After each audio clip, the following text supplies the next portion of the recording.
my nose. Nice. Today it's foggy. I don't know why. I know, I'm really foggy. Yeah, Or savvy. I was in dust clouds. I don't know why. It's humid in here. Yeah. I have it, because I need it. I will not mic drop it, I promise.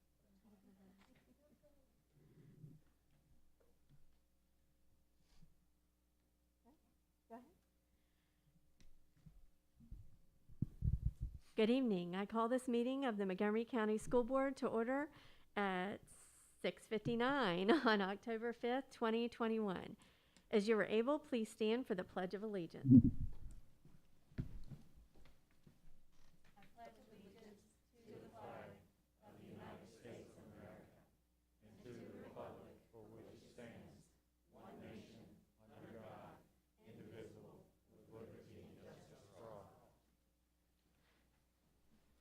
I hope everyone enjoyed our new welcoming music and our slideshow with facts about MCPS.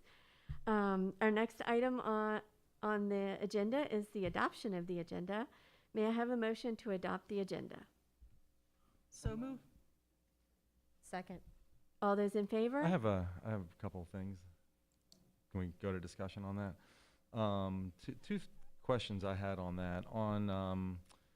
I believe on the September 7th meeting, I think Ms. Cass brought up the issue of discussing staff vaccinations, and I believe it received 4 votes at least for people who at least were willing to discuss it. And it's been 2 meetings now, and we haven't had that on the agenda. Right. I believe I explained that to you in an email. Ms. Whitaker or Dr. Meyer, can you explain why we haven't done that because of the Virginia OSHA? Yeah, it was my understanding that we would not continue with that. And we were waiting for what was going to happen in terms of the OSHA requirements through the state of Virginia. So didn't realize we were going to continue with that conversation. It was on the presentation last meeting that teachers, on the slideshow, it says that waiting for OSHA requirements. Yeah. I guess I don't understand why we could be waiting a long time for something like that, and I think that, unless there's a mechanism for someone to go back and change their vote, I don't think the board voted again to take that off the agenda and wait for the state to, OSHA to come down with something. So OSHA who made the motion. I agree. to do I that, didn't. So I don't. I did bring it up at that meeting, and I went back last night and re-looked at the meeting, and there was definitely 3 people in favor of really discussing it, 1 that said, yes, I'm open to discussion. And so that is how it was decided. So my understanding was it was going to be on the agenda last week. I was not here last week, so I wasn't able to bring that up in my absence, but I still would feel like we should be discussing it, and I agree with what Mr. Chewbacca said, that yes, we are waiting for guidance, but we don't need to wait for guidance. There's plenty of organizations. New York City has done mandated vaccinations. California is doing mandated vaccinations. So obviously they're not waiting, so I don't think we should wait either. Let me give you an update real quick too. Of course, when it first was said, we were under the impression from the state that it was going to be getting to us a lot quicker as to what the decision was going to be. And in fact, I was, of course, assuming it would be before now. And just today, the state superintendent meets with all of us, all superintendents, at least every couple of weeks now. He said it could be up to 6 months before we actually know. You're making my point for me. Right, that's what I'm saying. Yeah, but I'm giving you news as of right now that it could be up to 6 months before they actually give us any concrete information. And pretty much he says they're dotting I's, crossing the T's legally on everything, and to before actually letting us know what we'll be required to do as an employer. Okay. Yeah, because originally they were tasked with 30 days. So that's kind of why we had postponed it. Mm-hmm. So since there's 4 people, if no one has any objections, we can go ahead and put it on the agenda for tonight. I think it'd be good to at least start talking about it. Yeah, I don't have an objection. We can discuss. Okay. And then the second item, I was just going to ask a question on, sometimes we bring things up for agenda in new business in open session, and yet sometimes a board member can make a request via email to put something on the agenda. So when those things happen via email, what's the protocol for transparency on who, which of us is requesting those additional items? And is there one, either legally or by policy? I would have to refer to Ms. So there's no reason why by email that the board member who's asking cannot be identified so that we know who is asking for it. And then I think there should be a response that comes back from the chair, since we cannot respond as a collective body, how that's going to go as far as individual board members. That shouldn't be an issue. Okay.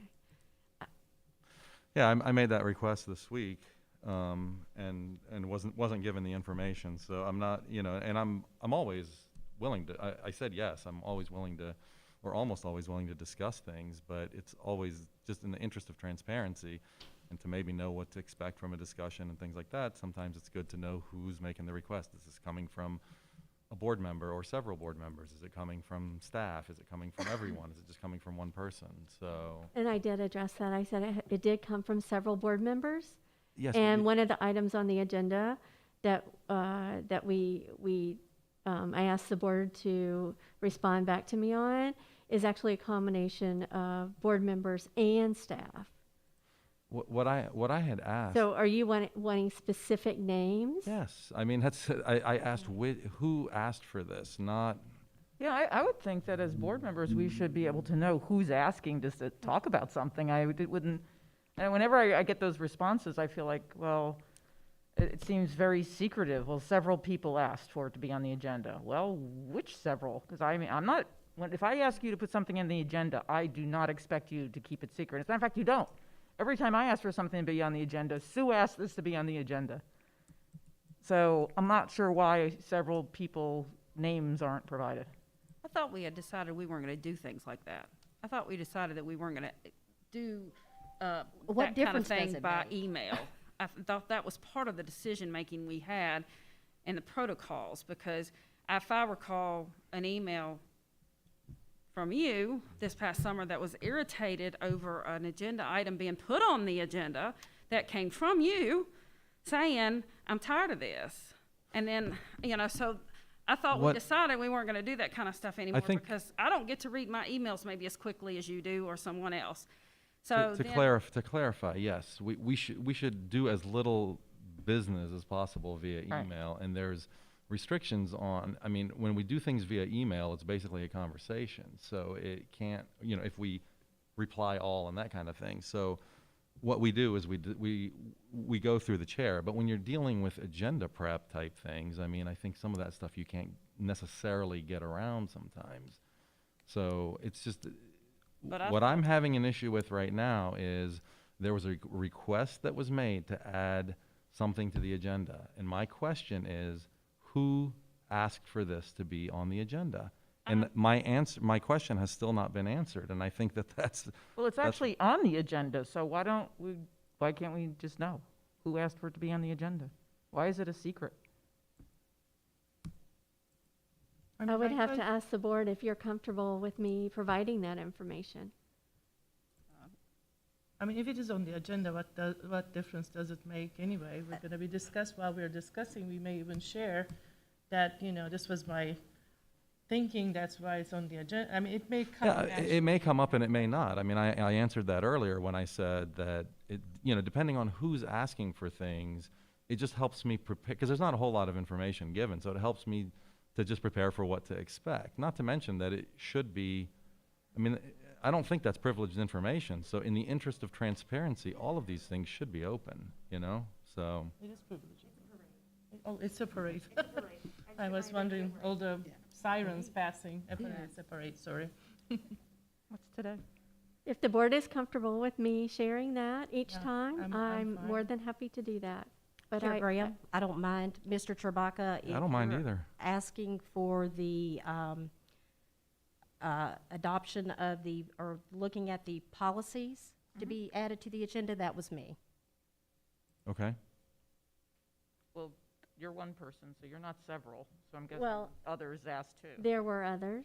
And I again, said they are it's welcome to, It's like pulling teeth. I mean, we can't operate in secret. I mean, this is, I don't know, Not Brad's back secret. there, maybe he has an opinion for us on the types of things that we need to be able to disclose. And certainly if somebody asks, I mean, do I need to start FOIAing our own emails? I mean, like, I'm not trying to hide anything. I'm saying if I bring something up in a meeting under new business, everybody knows I'm the one that brought it up. If I send you an email and say, I'd like to add this, I know that you need to go to the board and say, hey, do we have enough interest in this topic? I don't expect you to keep it a secret from everybody that I asked for this to be put on the agenda. I mean, that's all I'm asking. I would add on to that, and I see that Brad has the microphone, so he'll be able to give us some guidance on it, but I would add on to it that when we do, you'll come back and tell us it was a 4-3 vote not to put it on the agenda.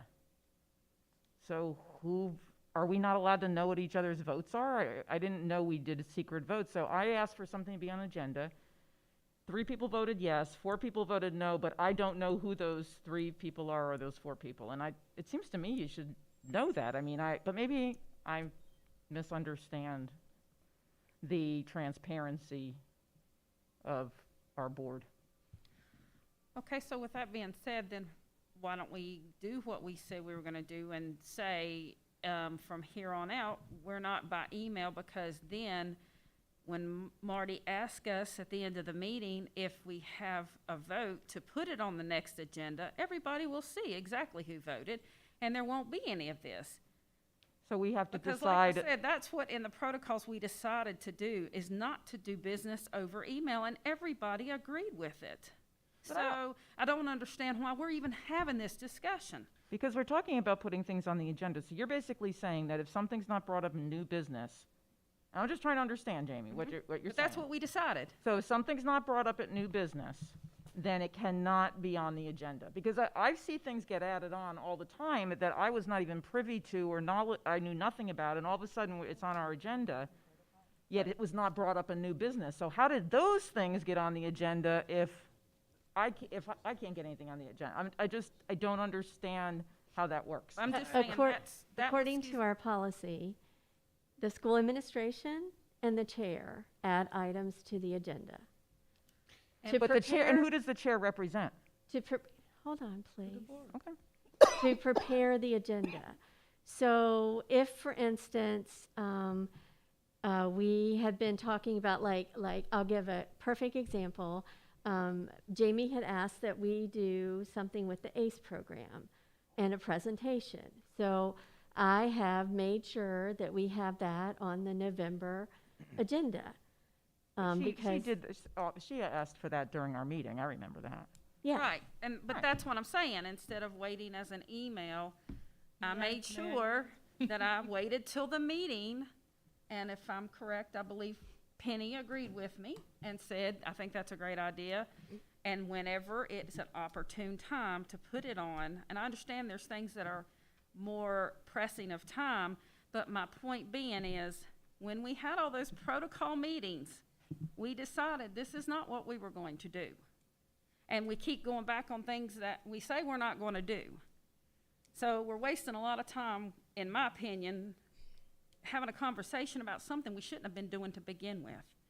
And, every week that I see, well, should we put this on? I thought we weren't even going to do this. Hold off till the next meeting and say, this is what I want to put on the agenda. And the reason we decided to vote, because there were so many people that wanted personal items that they cared about on the agenda that caused a lot of work for the administration, so that if there was not a 4-3 or 5-2 or 7-1 or whatever it might be vote, that the whole board wanted to hear about this topic, that we weren't going to entertain that idea at that time. But we waited and we said we would wait till the meeting and stop doing so much on email unless it was an emergency situation. Am I crazy? But Was then I why the did- only one at that meeting that Okay. heard that? I think Brandon was going to read something. And it's on here. Thank the whole you. thing. It says developing board agenda. The board chair, vice chair, and superintendent develop the board agenda. Placing items on the board agenda. A board member can add an item to the agenda by making a request during new business. If it is the consensus of the board, the item will be added to an upcoming agenda. If the item cannot be added to the next agenda, the superintendent will communicate that with the board. Then I don't think we should have the discussion regarding teacher displays in the classroom this evening. Can we hear what, I'd like to hear from Brad before we continue this conversation, because I'd like to know if there's any legal precedent that overrules any of this, so. Yeah, us having votes via email. I've been saying this for years. She's correct. There is no law on how you must prepare an agenda. Your policy says the preparation of the agenda shall be the responsibility of the school board chair with the assistance of the division superintendent. Any member of the school board may submit items for inclusion on the agenda. That is your policy. Ms. Cron just accurately read what you apparently adopted as a protocol. That's not policy. If this is your policy and your protocol, you have also adopted Robert's Rules of Order. And so Robert's Rules of Order would dictate how you add agenda items at a meeting. I'm sorry, can you hear me? Yeah. But Ms. Franklin is absolutely correct, and that's the concern that I have based on what I've heard. If you are amending your agenda by emails that are being passed in real time, that could be construed as an impermissible meeting under FOIA. And so I would recommend that you return to your policy as written and your protocol as written, and that if any agenda item is going to be added or deleted, it be done in the presence of all people in person. Thank you. So how- Okay. Go ahead. How does that work then with items that are, if it hasn't been discussed at the board meeting, but then it's added by the chair, how does that work then? Your policy, as written, says it's within the purview of the chair in consultation with the administration to set the agenda, period. And that is what my experience is representing school divisions all over the state. But then the rest of it said that we can also Says add. any member may submit. That's correct. Right, so, So But I our- think so we the can pro- submit, protocol- so it's still not very clear, so we can submit or we can't submit? Our norms and protocols Well, sit on pro- top pro- of the policy. So what rules over what? Protocols rule over policy, or does a policy rule over protocol? Policies first. The policies prevail, and again, it Right. says the preparation of the agenda shall be the responsibility of the chair with the assistance of the superintendent. Any member of the school board may submit items for inclusion on the agenda. But it doesn't say, like, that has to be done the meeting before or during new Correct. business, I or? think what we've been doing, I think our practice has been to try to get consensus before something gets added. But Right. but Brad's absolutely right. I mean, it's up to the chair to add something without that necessarily, right? But I think what is impermissible is to vote on something, outside of open session. So, I mean, maybe we can take this discussion offline at a later time and maybe talk about the best way to move forward. But Jamie, I think in some ways you answered your own concern. I mean, I'm in agreement with you. I think you do as little as possible, but they're invariably, when you're dealing with agenda preparation, things come up, right? And I think that's where, I mean, I think maybe I don't know. We can talk about it later, but things do come up at that we can't wait for. And I think our policy allows for those types of things. Okay.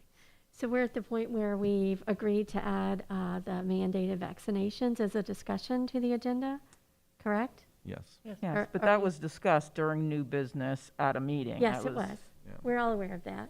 It's just, talking to administration, that OSHA had overruled that, and now that we've found out that it's going to take longer, then we definitely should have that discussion. No, OSHA never overruled the discussion. They just have to come up with a regulation, and we're waiting on that. They have to give up with guidelines, yes. Yeah, but they didn't overrule a discussion. All right, there is no reason for us to take that off the. Yeah, OSHA, we made an agreement to talk about it Yes. at our next meeting.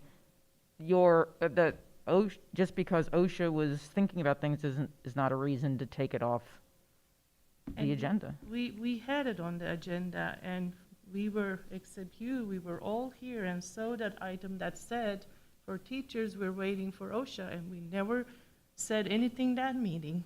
Well, I wasn't So- here. I mean, you weren't here, I know that. But so actually, we did see that we are waiting for OSHA there. But I mean, I have no problem discussing now that especially it says 6 months. Okay, are we ready to vote on the adoption of the agenda? Okay, all those in favor? Aye. Aye. Any opposed? We have an agenda. We'd like to welcome our student representative tonight, Naira Rodriguez Fernandez from Blacksburg High School. She will read the mission and beliefs for MCPS. Thank you. MCPS is an innovative educational community. We value diversity and we are committed to equity and inclusion. MCPS empowers learners to realize success in an ever-changing global society through collaboration with communities, families, staff, and students. MCPS provides a safe, engaging learning environment and intentional exposure to positive social, emotional, and academic experiences. The beliefs are all students can learn in order to pursue their dreams. Schools are safe places of joy, wonder, and creativity. Every person deserves to be loved, valued, and respected. Kindness is an essential skill of a responsible, productive community member. The diversity of our community is one of our greatest strengths. All people deserve equitable access to opportunities and resources. Every child deserves an advocate. Honoring the voices of students and other stakeholders strengthens the school community. Open communication and feedback are vital to our growth. Learning and teaching are collective efforts that begin at birth and involve the entire community. Relationship building and high expectations are foundational to student success. Thank you. Naira, do you have a report from BHF? Yeah, I do. Great, thank you. So, the school year at Blacksburg High School has been off to a great start. Some highlights so far have included a successful round of club days and the varsity golf team winning regional championships. They will be playing Tuesday in Abington for the state title. Next week marks the start of our Homecoming Spirit Week with the homecoming parade on Wednesday and the game on Friday the 15th versus Pulaski. Some other things we're looking forward to is the fall choir showcase tonight at BHS and the start of our Thanksgiving basket fundraiser. Awesome, thank you. And Ms. Drake, you have an update from Eastern Montgomery High School? Yes, Ann Sisson was unable to be here tonight. She's at a dinner for the FFA, but she did submit a report and asked me to read it for her. Her report says, "Good evening. I am so disappointed that I cannot be with you all tonight, but I hope you are doing well. Things at Eastmont High School are great. We have been planning our Homecoming Spirit Week, and we just voted for Homecoming Court. While my classmates and I are disappointed that there is no homecoming dance this year, we are still making the most of it and celebrating homecoming. The reason I am unable to attend tonight is as president of our school's FFA, we are attending a dinner with the Montgomery County Farm Bureau and other officers of FFA clubs in our county. FFA has gotten off to, I believe that is Future Farmers of America. Dr. Meyer, am I correct? Yes. Thank you very much. Has gotten off to a great start. For example, we started horse judging, livestock judging, and attended the Virginia State Fair. We have many other events planned for the future, like our fall festival. Students have also been excited to participate in field trips with other clubs, such as going to Cascades with the Environmental Science Club. Since our return from COVID, our school has been staying busy with the football team, volleyball teams, cross country, and golf team, who have all been successful. We even took home the Pioneer District Champion title for golf. The EMHS football team gained the Golden Helmet, which is the trophy for whoever wins the victory in the Auburn versus Eastmont football game. And this is the first time Eastmont has gotten the helmet since 2012. Wow, awesome. As a senior, I see what my peers and I go through on a daily basis to ensure that our college applications and scholarships are submitted by the deadline. It can be hard, but the support we receive from our teachers and counselors makes all the difference. The teachers understand if we need need to take some time during their class to work on something that is due at the end of the day, and they will give us time to complete it. Again, I am so sorry I am unable to attend tonight, but I am looking forward to meeting with you all in the future. Anne Ray Sisson. Great, thank you so much. Our next item on the agenda is our honors, awards, and recognitions. This is the majority of the board's favorite part of the board meeting when we get to recognize our students and staff. The board will unfortunately not be able to leave our seats during this recognition as we try to maintain physical distancing. I appreciate your understanding. I'm excited to recognize our support staff employee of the year. Employees of the year, Mr. Knott, will you get us started? It is certainly a privilege and an honor for me tonight to introduce our Senior of the Month program. It's a very, shoot, I'm sorry. Dominic is going to do this. Oops, I'm sorry. You do. My brother from another mother, you know. It's the hair. It's the hair, that's right, it's the hair. I apologize. I was preparing for the other thing I have to do. I'm sorry. I was just listening. You were just going to let him fall, Yes. weren't Always got your back. you? Go ahead, Dominic. Good evening, Madam Chair, members of the board, Dr. Marr, Ms. Whitaker, and Mr. Krantz. It is my honor and pleasure to stand before you, acknowledge the support staff nominees and support staff winner of the year for the 2021-2022 school year. These individuals work tirelessly to do whatever it takes to get the schools ready for staff, administration, and the students. There's a lot that goes on behind the scenes that makes a school division like MCPS function. Individuals such as custodians, facilities and maintenance, nurses, administrative assistants, bookkeepers, bus drivers and aides, technology, the nutrition group, instructional aides, special ed aides. You've heard the saying, it takes a village to raise a child. This is what these individuals do on a day-to-day basis. They do what it takes to ensure that every child has what they need before they enter the building, while they're in the building, and when they leave the building. I would like to acknowledge the following support staff that was nominated for Support Staff of the Year for the 2021-2022 school year. As I say your name, can you stand up and wave? And we have a certificate as well. And Brenda, Ms. Drake is going to hand that to you. Tara Almany, she's a system analyst for the Operations Center. Tara?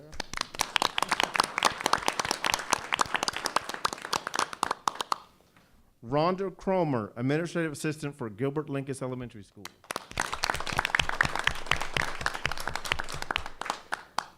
Kim Dickerson, administrative assistant in science and social studies in the school board office. Tony Hendricks, administrative assistant at Christiansburg Elementary School. Lori Mitchum, cafeteria manager at Auburn Elementary School.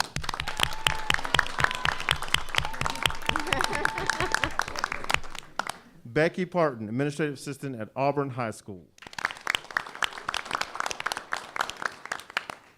Linda Stone King, Falling Branch Elementary, cafeteria manager.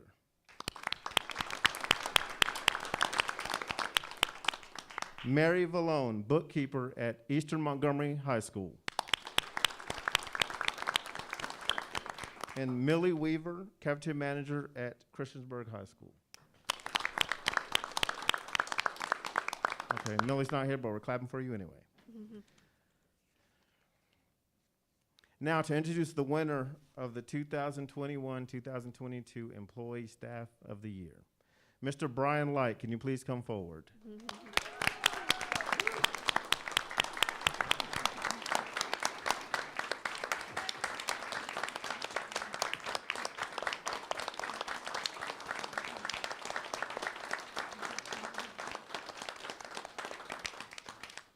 Oh, stay up here. I got a few words for you.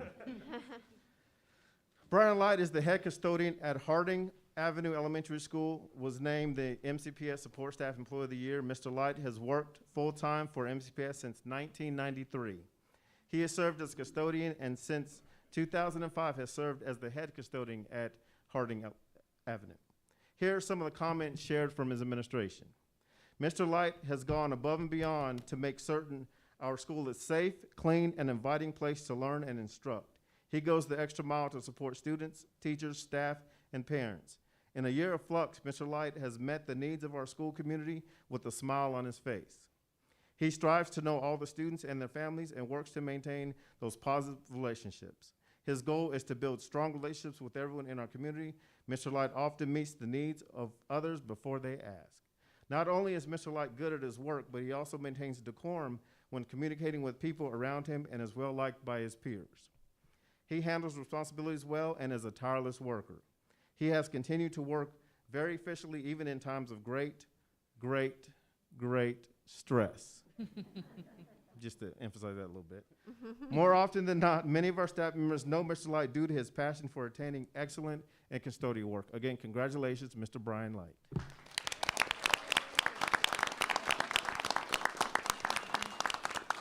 Thank you. Next, Mr. Knott, your turn again. Thank you. It is a very special highlight of our board meeting each month to recognize our seniors of the month from each of our 4 high schools. Photos and leadership profiles are displayed on the screens in the boardroom and will also be on display in the lobby of the central office. Our presentation format provides a snapshot of each senior and a quote from their administrator or a teacher who nominated them for this recognition. It's my pleasure tonight to introduce Kelly Rourke, Assistant Principal of Auburn High School, Adam Simpson, Principal of Blacksburg High School, Todd Lewis, Principal of Eastern Montgomery High School, who will be talking about their Seniors of the Month. Unfortunately, Christiansburg High School's Senior of the Month, Natalie Miller, was unable to attend tonight, and she will be at our next board meeting for her recognition. Ms. Rourke?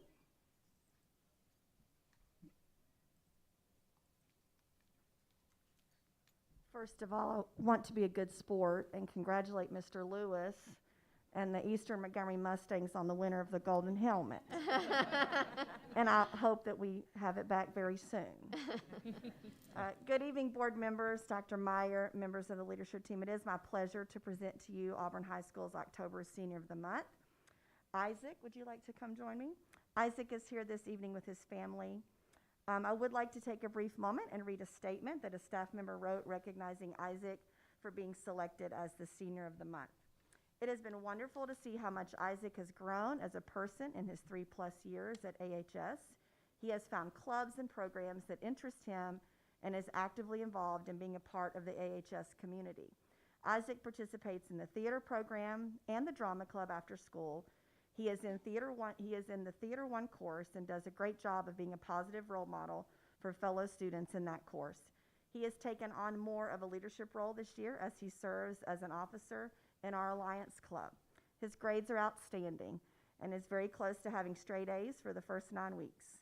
Isaac continues to work to make Auburn High School the best version of itself and is always looking to promote the clubs and programs that are offered at AHS.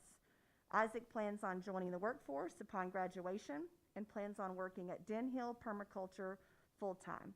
Congratulations, Isaac, and keep up the great work.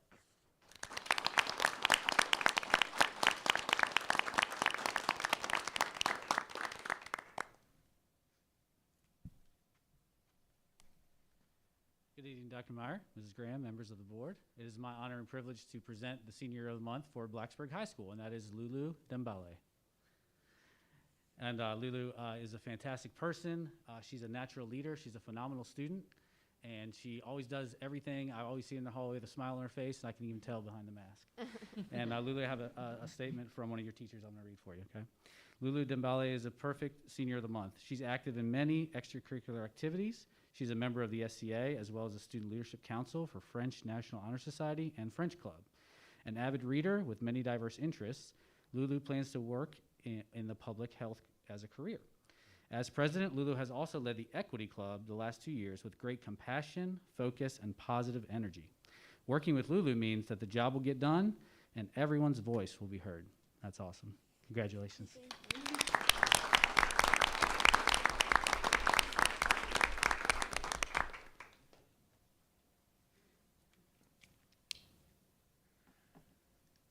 Good evening, Madam Chair, members of the board, and Dr. Meyer. It's my pleasure to be here this evening. to recognize the Eastern Montgomery High School Senior of the Month, Kellen Walthall. Kellen's here with his family, and we ask Kellen to join us now. Thank you. I'd like to read a quote from Mr. Stanland, who is a teacher who's worked with Kellen in several capacities. When Kellen first came to EMHS, he was a quiet, studious, and pleasant freshman, seemingly content to fly under the radar. Over the last 4 school years, his academic and social growth has been exciting to witness. Kellen has matured into an inquisitive, thoughtful, and confident young man.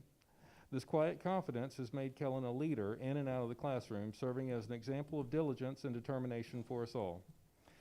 As captain of the EMHS MAC science team, he has shown himself to be a true competitor, calm under fire, and someone his teammates and coaches can rely upon. While the past 2 academic years have been full of COVID-related challenges for everyone, he has overcome these obstacles with grit, grace, and good humor. Kellen personifies the principle that actions speak louder than words, making him a great representative of the EMHS community. Congratulations, Kellen.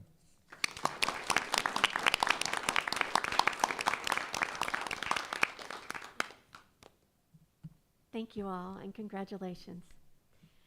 At this, the next item on our agenda is public address. At this time and at each of our regularly scheduled meetings, the school board sets aside up to 30 minutes for residents, students, and employees to address the board about issues pertaining to public education in Montgomery County.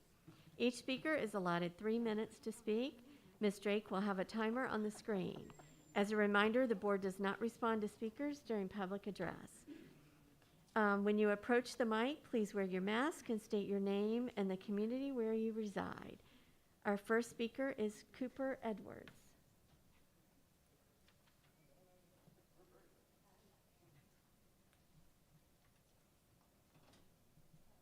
No Cooper Edwards? No Cooper Edwards? Okay. Our next speaker is Stephen Weber.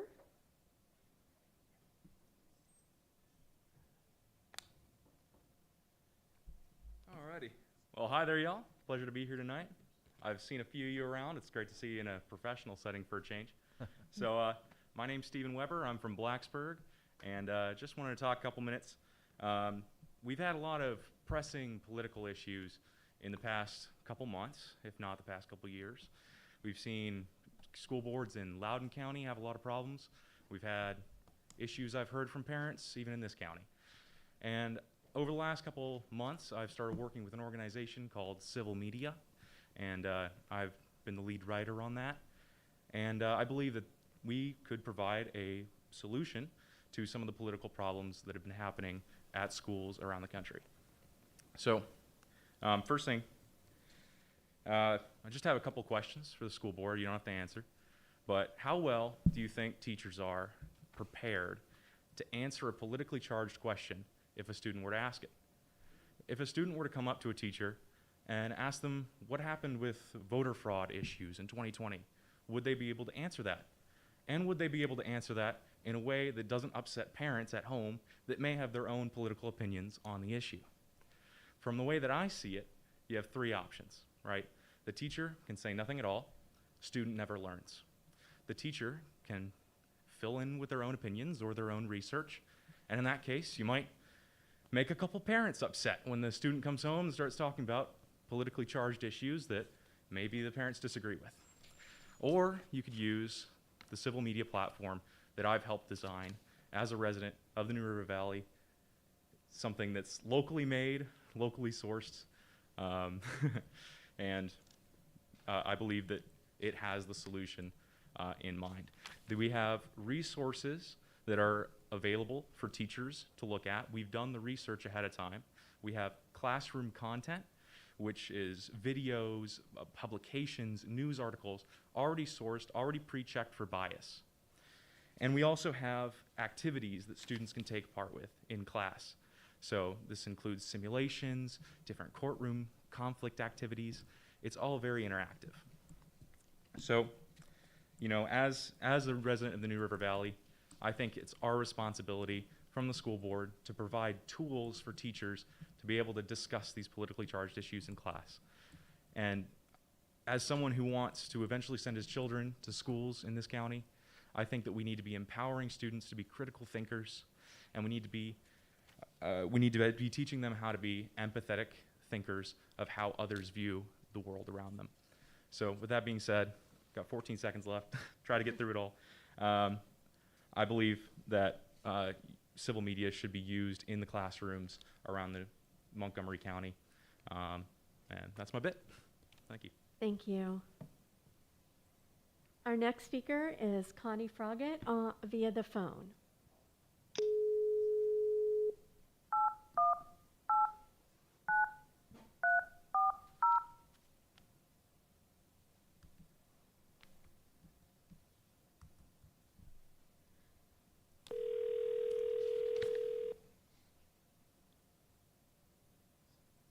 Hello? Hi, Ms. Froggett. It is your turn for public address. Could you state your name and the community where you reside? Yes, thank you. My name is Connie Froggett. I reside in the Blacksburg community of Montgomery County, and I'm speaking tonight as your former colleague on the school board and vice chair. There is no way to sugarcoat the fact that the school board chair, Marty Graham, launched a vicious personal attack at the last meeting on a parent volunteer appointed by you, violating that volunteer's civil right and exposing the board and MCPS to unnecessary liability, since Section 2.2-3711 of the Code of Virginia states that discussion of the performance of public appointees is covered under the same closed session protections as the discussion of an employee's performance. I want to thank Mr. Chewbacca for condemning the chair's actions, and I want to thank Ms. Franklin for setting the record straight on the conversation she was involved in. But the parent volunteer under attack doesn't have that option. When I checked the agenda for the meeting tonight, I found it particularly ironic that you will be voting to approve a resolution supporting VSBA Bullying Prevention Month. I don't know how in good conscience you can vote on that resolution without first addressing Ms. Graham's action. As a former school board member myself, I realize that the last 18 months have been nothing short of hell for all of you, but that does not excuse the kind of behavior exhibited by Ms. Graham during that time. Her behavior and its reflection on the board has compelled me to now write 2 letters to the Roanoke Times and to come before you tonight for the first time since leaving the board nearly 2 years ago. All the unsubstantiated accusations Ms. Graham made against this parent volunteer are all acts she has committed herself. She is the one who has misinterpreted the Code of Virginia and Robert's Rules. She is the one trying to further a personal agenda. She is the one who has been condescending. She is the one who has run unproductive meetings. She is the one who has created the divisiveness on your board. She is the one who has repeatedly tried to overpower the board by limiting discussion, both by the public at the February 16th meeting and the board at the February 23rd meeting. In short, she has been the bully.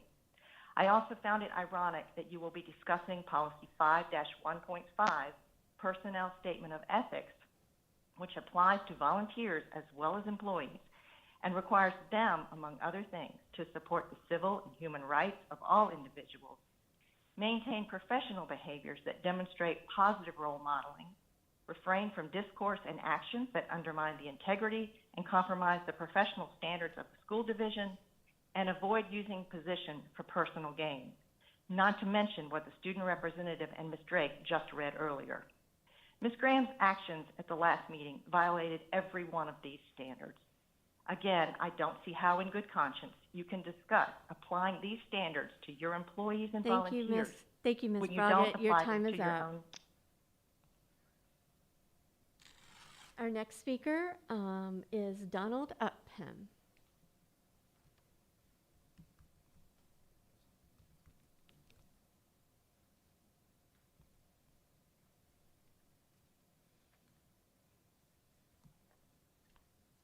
My name is Don Upham. I'm a resident of Reiner, and I'm a substitute teacher for MCPS. I've been doing some research dealing with the wearing of masks in extended periods of time, and I've emailed copies of some of these studies to the board members and superintendent. Here are a few quotes from the research in this paper titled, "Is a mask that covers the mouth and nose free from undesirable side effects in everyday use and free of potential hazards?" This study was published in the International Journal of Environmental Research and Public Health in April of 2021. From the introduction, I quote, "At the beginning of the spread of the novel pathogen SARS-CoV-2, it was necessary to make far-reaching decisions even without available explicit scientific data. In April of 2020, the World Health Organization recommended the use of masks only for symptomatic, ill individuals and healthcare workers and did not recommend widespread use. In June of 2020, they changed the recommendation to endorse the general use of masks in crowded areas. And in a meta-analysis study commissioned by the WHO, no clear scientific graspable benefit was found with wearing masks. Other studies since concur with the finding of only weak evidence that mask benefits." Conclusions of the report. In our review of the literature shows that both healthy and sick people can experience mask-induced exhaustion syndrome, with typical changes in symptoms that are often observed in combination, such as increased breathing dead space volume, increased breathing resistance, increase in blood carbon dioxide, decreases in blood oxygen saturation, increases in heart rate, increases in blood pressure, decreases in cardiopulmonary capacity, increase in respiratory rate, shortness of breath, difficulty breathing, headache, dizziness, feeling hot and clammy, decreased ability to concentrate, decreased ability to think, drowsiness, decreases in empathy perception, impaired skin barrier function, acne, skin lesions, irritations, overall perceived fatigue, and exhaustion. Extended mask wearing would have the potential, according to the facts and correlations we found, to induce and trigger immune suppression and metabolic syndrome with cardiovascular and nuclear and neurological diseases. Theoretically, the mask-induced effect in the drop of blood gas oxygen and increase in carbon dioxide extend to the cellular level with hypoxia-induced factor and increased inflammatory and cancer-promoting effects. In any case, mask-induced exhaustion syndrome triggered by mask contrasts with the WHO's definition of health. Health is a state of complete physical, mental, and social well-being, and not merely the absence of disease. Thank you. At this time, public address is now closed. Ms. Graham, can I interrupt with just 1 second? Yeah. I'd like for Mr. McKee to come back to the mic just for 1 quick second Yes. for a recognition that was left out. Oh, absolutely, yes. I just want to apologize. I want to recognize Catherine Smith, instructional assistant at Bellevue Elementary School.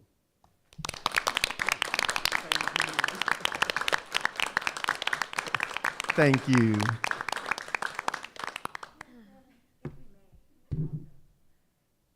Thank our staff for the to allow room for honor you to have a seat. I greatly appreciate your willingness to move. I know you guys probably didn't hear that here, but we asked them to step out and they're people who are presenting tonight and who are part of our meeting as well. We appreciate it. Well, thank you very much. Thank you. Our next item on the agenda is the financial summary report. Do I have a motion to acknowledge receipt of the financial summary report for July? So moved. Second. Any discussion? All those in favor? Aye. Aye. Any opposed? The next item is for our August financial summary report. Do I have a motion to acknowledge receipt of the financial summary report for August? So moved. Second. Any discussion? All those in favor? Aye. Any opposed? Our next item is payment of the bills. Do I have a motion to approve the payment of the bills as presented? So moved. Second. Any discussion? All those in favor? Aye. Any opposed? And now we'll head into our business meeting. The first item on our agenda is the VSBA Bullying Prevention Month resolution. October is designated as Bullying Prevention Month by VSBA. They have provided a resolution for the school board to consider for approval. Does anyone wish to make a motion related to this resolution? So moved. Second. Any discussion? All those in favor? Aye. Any opposed? Our next item is the 2022-2023 budget discussion. Dr. Meyer, would you like to introduce the conversation regarding next year's budget planning? Yeah, absolutely. In fact, I like to just go through the whole thing and actually present this for us tonight.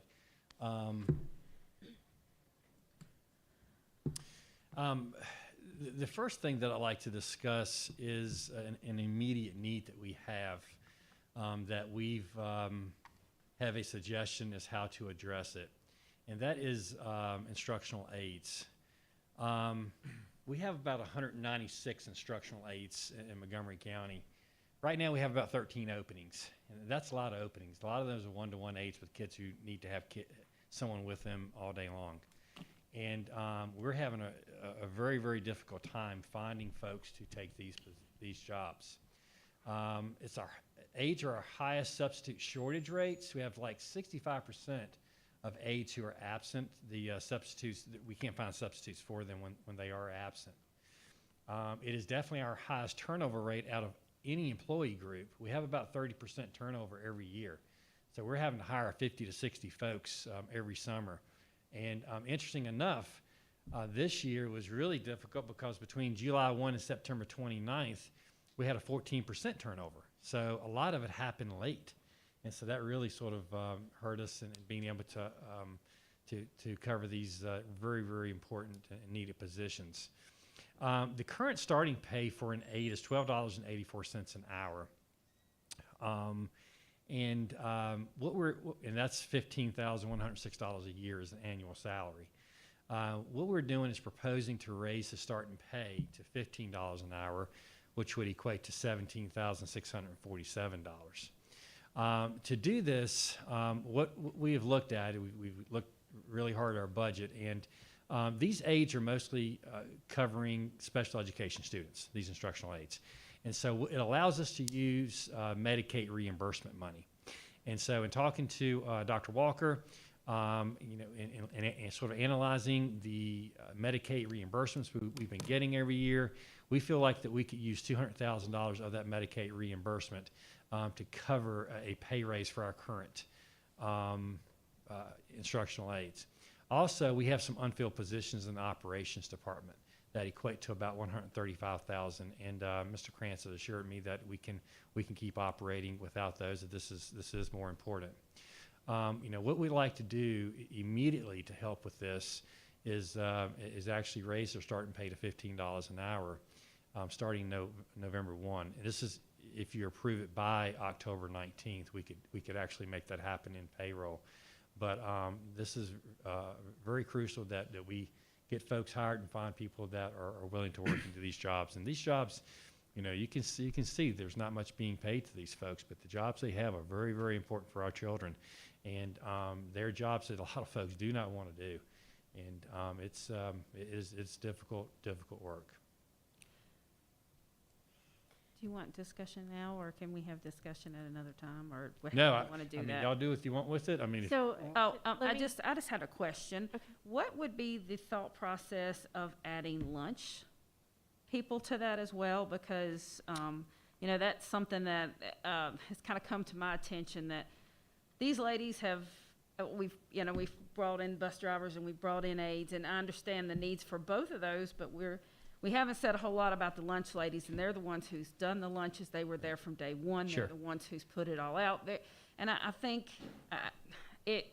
I hate that I probably haven't myself kind of, tooted their horn and looked at their pay scale as well, because. Right. And of course, they've done a tremendous job. Yes, they have. And they've done some amazing work in the past year and a half, obviously, with the crisis we've gone through. In fact, Mr. Krantz and I have already talked about where their budget's separate from ours. You remember that? It's a food service budget. I do. And so, Mr. Krantz, you want to give an update on food service budget? Because I think it's pretty positive and something we might be able to look at moving forward. Okay. Yeah, this year, during the pandemic, food and nutrition was not able to cover all their costs because of the requirements that we had to in delivering the food. Right. This year, though, they with a very small staff, both the TNG side as well as the MCPS side, because it's a combination now, has done a tremendous job in their meals. For example, Blacksburg High, used to do about 400 meals a day. Now we're doing well over 750 meals a day. Right. CHS, we're doing the exact same thing. So they've done a tremendous job, and we've talked about changing them from their current rate up to like what the custodial's rates would be. I Just just because I don't think- have that number on top of my head. They were saying that, the food group paid more than what we were paying, and. Their benefit, but our benefits are much greater Okay, than okay, their so I just wanted benefits. to But bring we were that gonna up. bring everybody up to equal pay. Gotcha. That's what I want to hear. So we'll keep evaluating that because we know that's neat as well. Shortages in those positions, are we seeing the shortages like we're seeing with aides? I mean, we had the turnover obviously during pandemic and didn't Mhm. fill it. We're bringing on more. I mean, we're keeping what we have, knock on wood, but we're trying to bring on more hours as we speak. Good. Just Thank you. because of the amount of work, the volume that we're turning over. Right. Okay, so I've been saying for years we needed to increase the pay for all of our support staff so that we wouldn't necessarily be in these situations. So what's the timeline for our nutrition folks? We would like to get that done in the next 2 weeks to 30 days. So that could be in front of us by the end of the month? Yes, ma'am. So maybe we can get it, yeah. We'd No love problem. this. We could have it Yeah, by then. we'd have a good 10, 12 weeks worth of data, for the school year and seeing how much we're making money-wise, because we're really, I mean, of course, it's interesting. When we brought on the nutrition group 2 years ago, we got all kinds of compliments how much better the food got. And then last year we did they still did the food, but it wasn't quite the same because it had to be packed, pre-packed, and that kind of thing. And so there were students who did not feel the same about as the year before. This year I've heard a lot more compliments about the food. And so I don't know, Naira, do you eat the cafeteria food? I do. Okay, well, how's it going? I really like it. Okay, good. Yeah. All right, Especially excellent. the pizza. The pizza is amazing. It really is. Is that shared among I most think of your it is, peers, you think, yeah. or? The pizza always runs out first. Our pizza day sets new numbers each and every day. Yeah. It competes with any pizza anywhere. It really is that good. Yeah. It's amazing. Yeah. Anytime I hear about pizza, I go there. Between that and spaghetti sandwiches, I mean, I love them. So yeah, they're awesome. I actually tried to make one. So anyway, good. Anything else on the food? No. Okay, definitely better than last year. Yeah. Good. Excellent. So the administration has asked us to approve the increase in pay for our instructional aides before October 19th, so that it can be effective, of course, November 1st. Are we ready to take action on this, or would we like to have some more discussion? I'd like to make a motion that we approve it tonight. And I second it. Okay, so any discussion? Just to be clear, we're approving the bump to $15 an hour for instructional aides, is that correct? Correct. Mhm. Okay. Any other discussion, questions? Let me Alright. make it clear too, just to make sure, instructional aides, this is not recess aides or lunch aides. Okay, Right. there's a difference in duties and what's being done there, but because for one, we can't because of the Medicaid money, the Medicaid reimbursements, can't be used has to be used towards special education needs, and that's what we'd be doing here. So. Right. So, just another question with that. So are we having issues in retaining those aides? The aides, the lunch, and Recess? Mr. McKee, I'm sure I could probably answer that question, but any details on that? Knock on wood, right now we only have 4 positions that are open, as opposed to we have 45 total individuals in those positions, and only have 4 open right now. Yeah, so that's pretty good. The instructional aid job is very, very demanding. And That's why I said they needed money. yeah, those individuals, they do some really special jobs, and a long time ago I did that job and did some of the same things that they're doing, and I understand why it's hard to find folks to do those jobs, but those kids need the assistance. So And the turnover on a job like that has a direct effect on the children that they're helping. So I mean, absolutely. we've been talking about this for a while, And I like to, and of course, I'll show you this slide related to next year's budget. I don't think we need to stop talking about it. I think we need to even look at going forward, even again for next year possibly. Absolutely. If we have the funds to do so. Yep. So. Okay, are we ready for a vote? Yes. All right, all those in favor? Aye. Aye. Any opposed? Motion carries. All right, thank you. Next, the board asked that we start having discussions prior to, in the past, what has happened is the administration had put together the budget and then introduced it in January.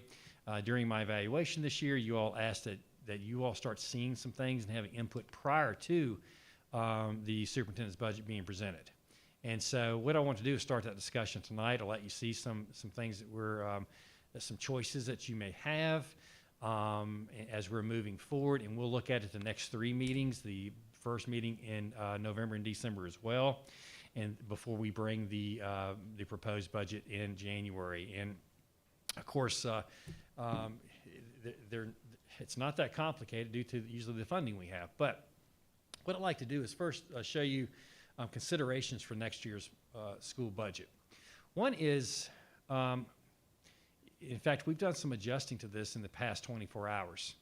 We added 19 and a half positions based on ESSER funding, okay? And we want to keep those positions after 3 years. And so when we start looking at the positions, the 19 and a half, we noticed that 4.5 of those positions qualified for title money, to be paid out of title money. And we actually got an additional influx of title money this year that was a carryover that we think will hopefully sustain over the next 3 years and moving forward. And those positions, if you remember what the schools asked for, a couple asked for reading teachers, one asked for an ESL, half a teacher, Instructional assistant. An instructional assistant for SPED. And so what we were able to do is use that title money for 4.5 positions and not have to use the ESSER money, which was great. So what we were down to is basically 15 positions that are covered through the ESSER money, which means what we would like to do is over the next 3 years, try to include in the budget and recoup at least 5 positions a year. So in 3 years, we do not have to eliminate the positions we've added. And, what it would cost to do that, about $350,000 a year. So we feel like we could contribute at least $100,000 in lapse funding. And let me remind you what lapse funding is. It is the money that is saved. The budget is passed every single year based on all employees returning, right? But we know we have a turnover, right? And folks leave us every year. Usually the folks we hire are not making as much as those who have left us. And there's some savings there. And the savings range up to about $150,000. And so we could commit $100,000 a year just out of that savings to retain that moving forward. But I would recommend that at least $250,000 in additional revenue or savings somewhere be allocated for the next 3 years to be able to actually keep these positions on board after the next 3 years. Next is insurance. Insurance will increase this year. We've been very fortunate for about the last 2 or 3 years to not have any increase in insurance costs. This year, we're not going to be so lucky, it seems. We're getting our estimates now together, so we do not know what that cost will be. Of course, the board will have to decide who takes on that cost. And it could come in a couple of ways. We could ask for it and be funded it, the entire cost, and put it in our budget. Some could be passed on to employees as well with increased rates. And so, of course, I know that's not what we want to do, but it would be something that you all would have to consider as we move forward. Next, what I talked about was an increase for instructional aides in terms of pay, and making sure we're looking at that because the $15 a year is not going to solve our problem, okay, or an hour. It's not going to solve our problem. The first thing, we have to sustain the $15 an hour, and that would cost about $75,000. And the reason it's so little in comparison to our budget is the cost I gave you tonight is based on the days moving forward in the school year. So it does not take into account that we're already 9 weeks in, 8 or 9 weeks into school. That makes sense. And so we would have to add a little bit back to the budget to make up for an entire year at $15 an hour. Some other options, if you want to raise their pay to $17.50 an hour, which would take aides over $20,000 a year, that would cost $559,000. If you want to take their pay to $20 an hour and $23,000 a year, it would be over $1 million.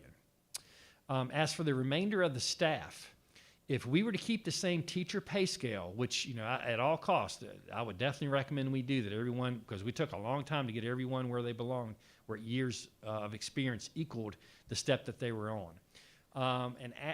The average step is about 1.2%. Okay, so if a teacher is in year 6 and they go to year 7, the average, they would go up in pay. It's about a 1.2% pay increase on that scale. And you see the cost there to the right, a little over $1 million. And then also, if you all consider a 2% or a 3% raise, they listed to the right are the cost of those raises. Of course, you know, a lot of this depends on the budget from the General Assembly, which is passed in the governor. Now, we will get a governor's budget sometime in the coming weeks, a proposed governor's budget. However, as you know, the governor's budget is from an outgoing governor.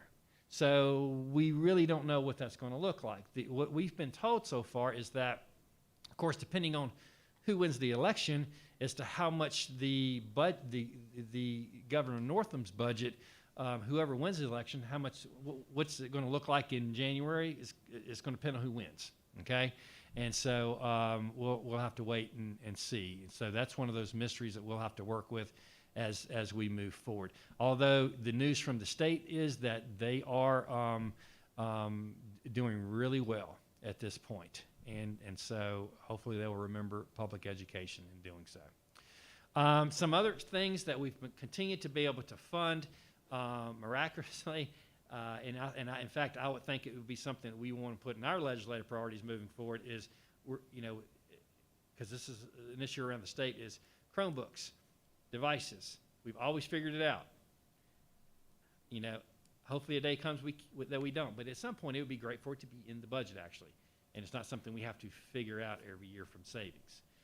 Buses, of course, we've been trying every year to get buses in the budget, you know, but we have been lucky enough to to actually have carryover to pay for the buses, and we've been sustaining 8 buses a year. Another cost that would be considered, that you would need to consider, is the VRS possible increase. However, what I'm hearing right now is VRS is in really good shape. And so at this point, we're not anticipating an increase in VRS. However, that could change tomorrow if the market went bad. So there's so many variables in this. So these are the main things that need to be considered when looking to the budget for next year. Want to hear your input. Want to let us know what other things need to be considered as we're moving forward, so I can propose a budget in January in line with what you all would like to see. Dr. Meyer, is this now, you're looking? Sure. Okay, I didn't know whether it was time to talk now or not. Okay. Yes, it is. Go ahead, I'm done. One of the things I'd like us to really think about and consider is how we are going, and you and I talked about this a little bit, how we are going to manage the loss, academic loss, and just overall loss that our students have had over the last year and a half. One of the things I've heard a lot about is our counselors are just overworked.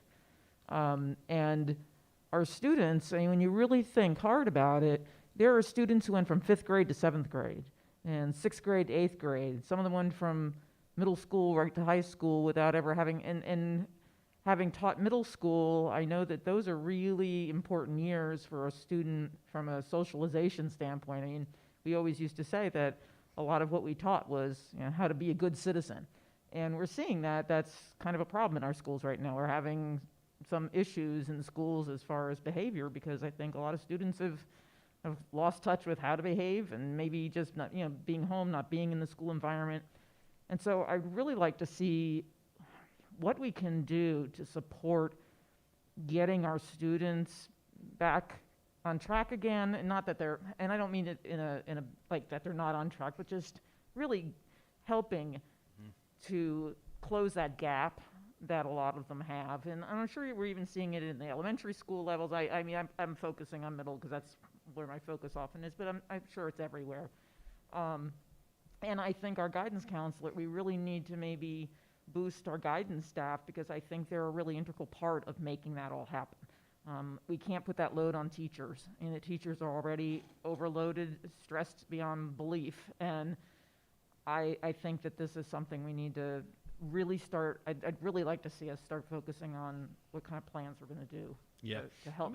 And I agree that, more counselors are definitely needed amongst many needs in the school division. Some things we have done, let me tell you what we have done in the past couple of years to help with the counselor loads is, one, in elementary schools, they do not have to do the specials anymore. They don't have class rotations with kids. So what they're being allowed to do now in elementary schools is they're being allowed to focus on the most needy kids. So they don't have to see a class every period all day long type of thing. They're actually pulling the kids who are in most need. And we've got a lot now, obviously. So I'm glad we made that move. I know using the ESSER money, a couple of schools did ask, I think it was 3 schools asked for additional guidance. So they are getting additional guidance. Another thing to mention is we have several schools who asked for additional assistant principals. The reason for asking for assistant principals for some of these schools is to actually take away testing duties from guidance. What happens is this: our guidance counselors are responsible for a lot of the SOL testing that occurs. And this goes back several years ago of the unfunded mandate of testing, where the state said you have to test, but they didn't give us employees to run the testing, and so the only thing schools had were administrators and guidance counselors. And so that's one thing that I know in a couple of schools, they're adding an administrator to take on the testing so it can free up the counselors in the spring, because I've heard from schools that in the month of April, if a kid was in need, it's nearly impossible to find a counselor that can help them because they're inundated with mandatory testing from the state. And so, but that's not a cure-all, everything we've done. We need to continue to look for ways to increase our staff, especially to support our students in terms of mental health as well, because that is something that is part of our strategic plan. I believe is supported by our strategic plan. And, Mr. Garrison's, of course, this is something that he asks me every week for additional guidance counselors too. And so he's on the other side of you. Where is he? On the Okay. other side. Any thoughts, Mr. Garrison, in regards to that, our numbers, ratios, and what it's looking like? You've answered it on the nose, sir. Okay. Well, another challenge is that there's just not a lot in the pipeline. As far as guidance counselors out there available to be hired. And, I don't know at what point in time that fell off, but certainly it's probably much like special ed, where a lot got dumped on them. I don't mean that meanly, but they had to take a lot of responsibility on because of unfunded mandates. And that's a great point. We're advertising now for these guidance positions that we're just opening up. I haven't looked at the pool, but what we found is there are not a lot of counselors out there to hire. And so that's going to be a challenge too. But doesn't mean we shouldn't try, obviously. Yeah. And I so, think it will be a good topic to approach the legislators again, because General Assembly will be looking into, they asked JLARC to study this funding. And well, what happened was this too with that is, there had been legislation that had been proposed to mandate us hiring these additional counselors. I'm fine if they mandate it. However, they need to fund it. Right. That's the biggest they're issue. not SOQ positions. Yeah, the state has been mandating these positions, but they don't fund the positions, and so then, that really creates some really difficult situations for us. So I'm fine if the state helps us, but if you in terms of I want them to help us with funding. If they want to mandate it and fund it, hey, I'm all on board for that. But I think that's a great point and something we can consider as we move forward. Yep. Dr. Meyer, do you mind if I share one other Sure. thing we're doing right now? Because behavior is certainly a concern that is happening, and the majority of our schools. And so something that the team's been working on just right now and are pulling together is what's called FBA's Functional Behavioral Analysis Assessment. And essentially what we're doing is working with schools, and we're going to be providing training to our school counselors so that they have more resources and tools to use to help teachers so that we can go in and observe behaviors and come up with plans that are really going to help target specific behaviors and help reinforce for the students, you know, what they should be doing so that we can teach them. And because the counselors were so much doing classroom guidance before, they didn't have the capacity to do that because they didn't have the time. But that's something that's in the works right now. We've created a system for it. And so we're working on getting that training and getting that out to our schools. Yeah, that's a great point. We we were in line to do this last year, but of course then COVID, hit, and so it was not fully implemented. So, yeah, our school counselors need to be trained as well to deal with some of the behaviors. And this isn't just an MCPS thing. This is happening around the country. I've talked to superintendents in other regions around us, and the behaviors are up. It's up everywhere, because if you listen to the news, it's not just students. No, it's not. They talk about the crime rate. Yes. And it's gone up everywhere because there's a lot has happened over the last couple of years. A lot of people have learned have lost their behavior lessons. And that's, and you're right. I talked to a local chief of police who said that it is really up right now. And I guess what we have to remember, if it's up with adults, it's going to be up with kids, because the kids are bringing those behaviors back to school based on what's going on at home at times. Yep. So. And one other thing too is we have partnered with additional agencies, external groups who can come in and provide day treatment for us. We've expanded who our partnerships are with, because we figure if it helps one more child, if we can get services to one more student within the schools, then that's a benefit to our children as well. So that's new for this year too, getting more folks in to help. So I've mentioned this before, just like the pay raises. We need to start growing our own. Growing our own teachers, counselors, nurses, administrators, whatever. If we can't count on other people to provide folks for us, we need to start providing for ourselves. And I know Annie and I have talked a little bit about different things, but how we as a community come up with funds and resources to help our students who want to go into education, wherever it may be, bus driver, aide, administrator, superintendent, to start supporting those students, just like we're going to be doing the service learning with the law enforcement. This may be an area where we start having our students shadow or do service learnings right within their buildings with our teachers and administrators, counselors, whoever. We have to solve our own problem. We can't wait for other people. No, you're exactly right. That's why we implement the AMPS program for teacher certification. We do have Teachers for Tomorrow, but hey, why not look in some of those other areas? I think that's a great point. Why not have programs for future guidance counselors who want to maybe do that job? Or, good point. Do we ever do? I know we have student teachers. Do we ever have guidance counselors who come from the colleges? Yeah. We do. Their licensing requirements are a little bit different. So like AMPS, we can help teachers, but it doesn't allow for school counselor licenses. Jason, I caught myself. I said guidance. I caught that. School counselors. Call them school counselors. I got it. Yes. I told him he needs a shocker on me while I'm adjusting to the change. But that would be something that could be a legislative, discussion that you had, as well as opening the doorways to allowing for those things. We are certainly taking advantage in a way I don't think anybody else is of what's available. If it's available, we can make it. We can build things internally to support. Can I take I hope it's okay to take the time just to remind the audience that we do have a mask mandate here, and ask everybody to please keep their masks on.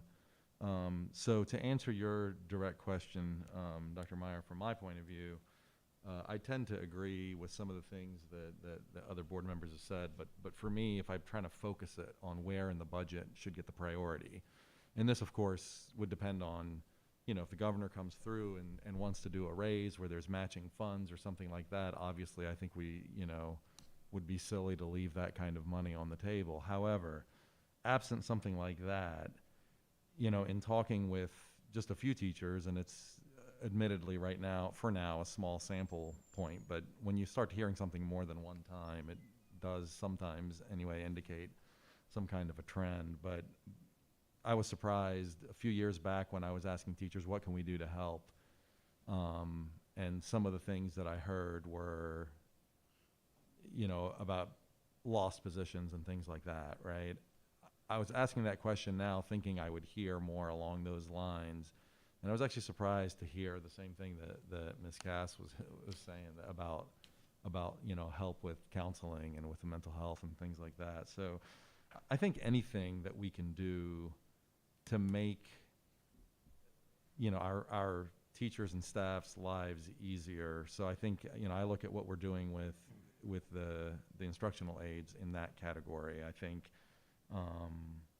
you know, bringing back any positions that have, or not even bringing back, but adding positions in the schools that they're asking for. I think the ESSER money helps with some of that. I think some of those things that maybe would even help long term, maybe we prioritize those things. But anything that I think makes teachers' lives easier, I think is something that I would probably prioritize. So I would probably prioritize, you know, assuming we're going to have limited funds and we can't do it all, I would probably prioritize getting the positions filled, getting substitute positions, whether it's aides, substitutes. Let's get, you know, the things that are supposed to be working that are kind of right on the edge right now, let's get that fixed if we can. The, you know, other positions and things like that that are needed, you know, let's get those hired probably this year before we start doing things to salary and that kind of thing. You know, that's probably the way that I'm thinking. Well, I I'm understand that. fearful we are going to lose a fair amount of staff this year. And I know people say it every year that, you know, teachers say they're going to leave and then they don't leave. But I just have a sneaky suspicion that we are going to see more turnover than we normally have seen. A lot of people are absolutely burned out. Teachers, staff, not just teachers, but everyone. You're And right, it's everyone. administration. The teacher, staff, administration, And everybody's burnt out. there are a lot of people who have, I'm hearing it in a different way than I've heard it before. Not just, oh, I'm mad and I don't like this job. Exhausted. They're just mentally, I mean, I've heard of several teachers out on mental health leave, and we've got people who are going or contemplating it. It's become a real issue, and I know that we have certain standards we have to live up to, and I know testing and all these things have to happen. On the other hand, anything that we can do, I saw that somebody wrote something today, you know, taking something off a teacher's plate, that a teacher, it was something about the best thing I'd like to see on the agenda at my staff meeting is taking things off teachers' plates. That would be the thing that would make them the happiest, because there's so much right now, and they feel the ultimate responsibility for making the schools keep running, and it's overwhelming. And again, I say teachers, but I mean that as everybody who is working in the school, not just teachers. Yeah. Our staff and our aides and even bus drivers. I mean, so there's a lot of pressure being put on everyone. I'm sorry to interrupt again. How many times do we need to ask somebody to put a mask on before we need to do something We about have been it? told that someone does have a medical condition and cannot put a mask on. That is our understanding. Do we make that exception? I don't know. First time we run into this. From my understanding, we would make an accommodation, but not an exception. So that would be, we could provide a mask, or we could provide a separate seating space where this could be viewed. But that would be an accommodation that we would provide. But according to law right now, I believe we are all supposed to be wearing masks. Or a shield. Or shield. Yeah. Or shield. Okay.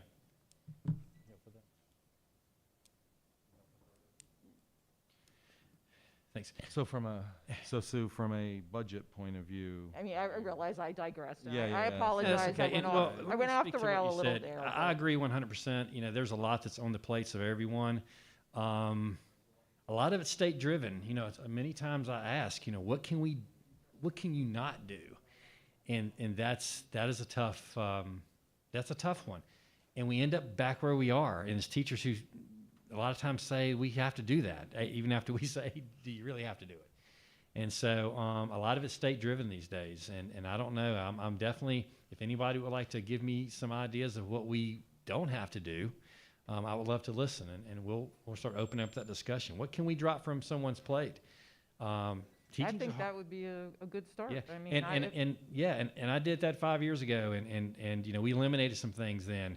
You know, of course, we've added some things back too, but a lot of what we've added, in fact, I've asked specifically if we're going to add anything, I need to know about it. And so, I don't know many things we've added that we didn't well, have to one of the things I'm hearing a lot about is just things like having to do, you know, strict lesson plans. I mean, people are writing 14, 15-page lesson plans every week. That's something that And nobody's doing that. No, they're not.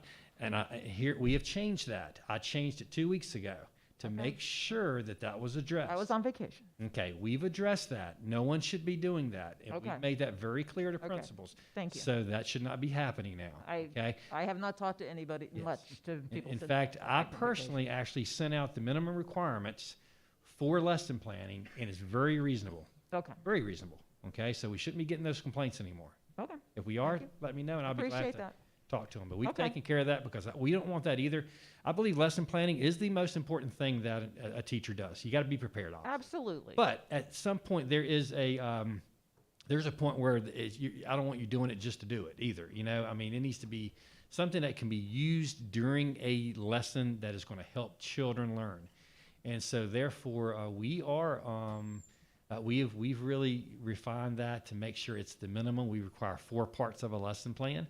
Now there's one. Now we do have one school that that is in school improvement. Okay, that the state requires a little more, and we can't help that. That's part of a state requirement. But yeah, I've been, you know, for the last 6 years, I've been beating the drum on lesson planning. 1, you got to do it. 2, it's got to be reasonable too. And so just creating that balance for all of our staff is so important as well. Okay. So yeah. Thank you. Appreciate Absolutely. I do wonder. I mean, I've bring this up. I feel like about once a year or so. But again, one of those VSBA sessions that I had gone to, where a school district actually did an initiative that was an uninitiative, and the whole point of the initiative wasn't just, well, I don't know, what else do you guys not want to do? It was an initiative that like more formally sought out input from staff.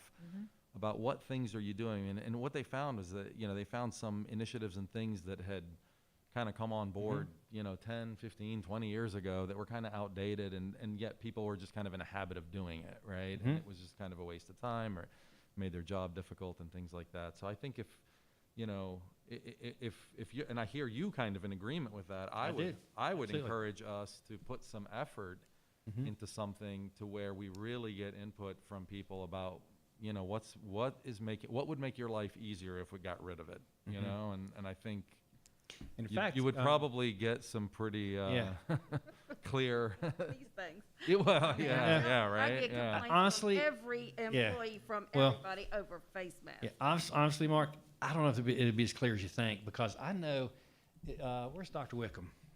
Right behind you. She's behind you. She's hiding. For about 3 years in a row, I sent her out with that exact task of what can we do, what can we get rid of, and she always came back with, they didn't give me anything, because what happens is you get a group of teachers in the room and you start talking about things, and then everyone realizes, oh gosh, we got to do that because it's what's best for kids. You know, it's what we got to do for kids, and so I'm definitely open to anything that we can take off the plate. But I don't know, what was your experience? It was exactly what you said. I have met several times, and depending upon the group, then there's different opinions. But as soon as one group that I would meet with would throw something out to say, let's take that off the plates, then someone else would say, no, this is really, really good for kids. And sometimes I do believe it's a matter of just, it's so hard. You're afraid that if you let it go, that your child isn't going to be successful. And we know based on our research and based on our practices that children could be successful, but our teachers are just so committed that they have a hard time sometimes letting things go. And I see Miss Cash shaking her head. Oh, yeah, it's like, we're like But it doesn't mean we should do it again. And we'll do it again. We've tried. Yeah. So we'll do that again. And cast the net wider, right? I mean, maybe you pick up something from individuals, you know, that, and you'll see a trend versus when you have like the focus groups or a small group of of teachers, something like that. Yeah. Well, and I will share that was, at one time, I did meet with every every grade school. level In group every of school. teachers at every single school, just Yes. looking for those things. But again, I think people just have big hearts and they're afraid to let it go because they don't want to hurt their kids. But we'll continue to try to look for those things. Although people may have changed, teachers may have changed their minds here after the last year and a half. Yeah, I was gonna say, I mean, don't know. we're in new times, and they may say, okay. You might get a whole different answer Yeah, now. and I have agree news for you. 100%. So It's I a think different mindset. it's definitely an exercise worth doing, because there is no doubt that our folks are stressed beyond belief. It is hard times being an educator these days, no matter what your job is in education. And, just today in our leadership meeting, we had discussions about what can we do. And, there was a reminder in the room of our top level administrator saying, remember, we have these like EAP for ourselves, Yeah. even. I mean, it's really across the board, and I don't know the answer. It is tough times, and, it's, and if you're seeing folks leaving, they're going to have to leave the profession if they're leaving, and I hope they don't, because you can't go to another school division and it's going to be better. It's just not going to happen. And I promise you that. I think what I'm hearing are a lot of people saying, maybe it's time to leave teaching. I think a lot of people are really questioning the profession. Yeah, profession. Yeah, if they're leaving, it's going to be leaving the profession. And that's something that we can't afford, obviously. We need to really work on that. And I have a lot of people asking me, like, why did you do it? And how did you do it? And, Well, and that brings me back to, I think, this discussion's about budget priorities, right? So this brings me back to, we could give a 1 or 2% raise. Perhaps, let's say we have the money to give 1 or 2% raise. I mean, I understand that people work for money, and that's why they do it. And extra money is always appreciated. And I think that we've done a really good job with that over the last several years. And unfortunately, I think with where we are with COVID, I'd like to do it all. I'd like to keep doing that, and I'd like to take care of those other things. But again, assuming that we have a limited budget, if somebody's at the point where they're questioning the profession, and they're not questioning it because they make 2% less than what they're making. They're questioning it because they're not. They're really they're not happy in their day to day. it's a quality of life issue. Quality of life and work issue. Right. And being able to balance work and life, it's getting harder. Maybe and they- that's normal. It's I'm seeing that in my own company. So I'll say it's every job. I know. It's everywhere. I know, but unfortunately, first of all, we're on the school board, so we're talking about schools. I understand that. And second of all, these are the people who are ultimately responsible for teaching our students, and that's who the most important people are. And in order to be able to give our students an environment to work in or an environment to learn in, we need to make sure that the people who they're with every day are not falling apart. I think some things we're talking about, if you look at what we've heard over the past several weeks of school, one issue that, a couple issues that teachers have expressed is one, lack of substitutes.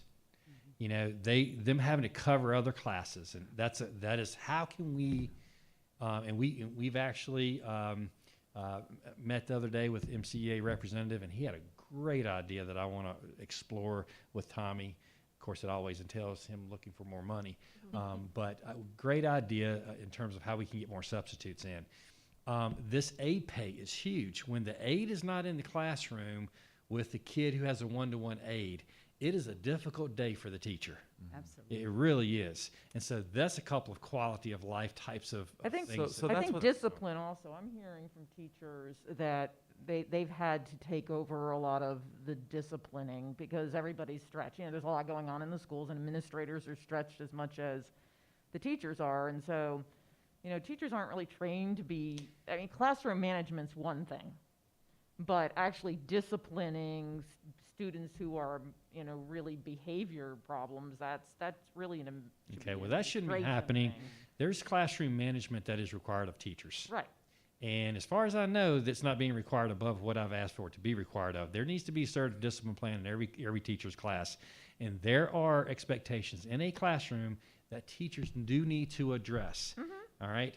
And so what I've seen... I don't think they're saying they don't want to do that. I think it's just it's overwhelming amount because we're seeing this increase in behavior problems. And so it's hard to teach a class of 25, 30 kids when you're trying to deal with those things. And it used to be we would be able to have an administrator come and deal with the student and help with No, that. But and that's it's that hard should- now because you've got, they're torn in a Well, lot of they different shouldn't be directions. coming and dealing with small problems in classrooms. It should be a teacher's responsibility to do that, okay? And they need to be trained to do that if they have not. You're misinterpreting me. Excuse me? You're misinterpreting me. I'm not saying small problems. I'm saying bigger problems. Well, if they're bigger problems, then they need to go to see an administrator. And so, but if you- But I guess my point in what you were alluding to, though, Mark, is that, you know, if it's the 8th or 10th or 15th day in a row or every other day or whatever that you haven't had that aide in the room and you're dealing with maybe some smaller problem. I mean, these things snowball. These are the things that make people want to pull their hair out. And so this is why I think it's a good discussion, good illustration for this is why I think it's more important to make sure we get those substitutes, make sure we get those aides in there than it is to do like a 1 or 2% raise at this time, right? That's where I'm going with budget priorities. Let me ask you this. Go ahead, Jamie. I'm I sorry. was just going to say, you know, I had a conversation with a teacher, and she was sharing that sometimes issues of meetings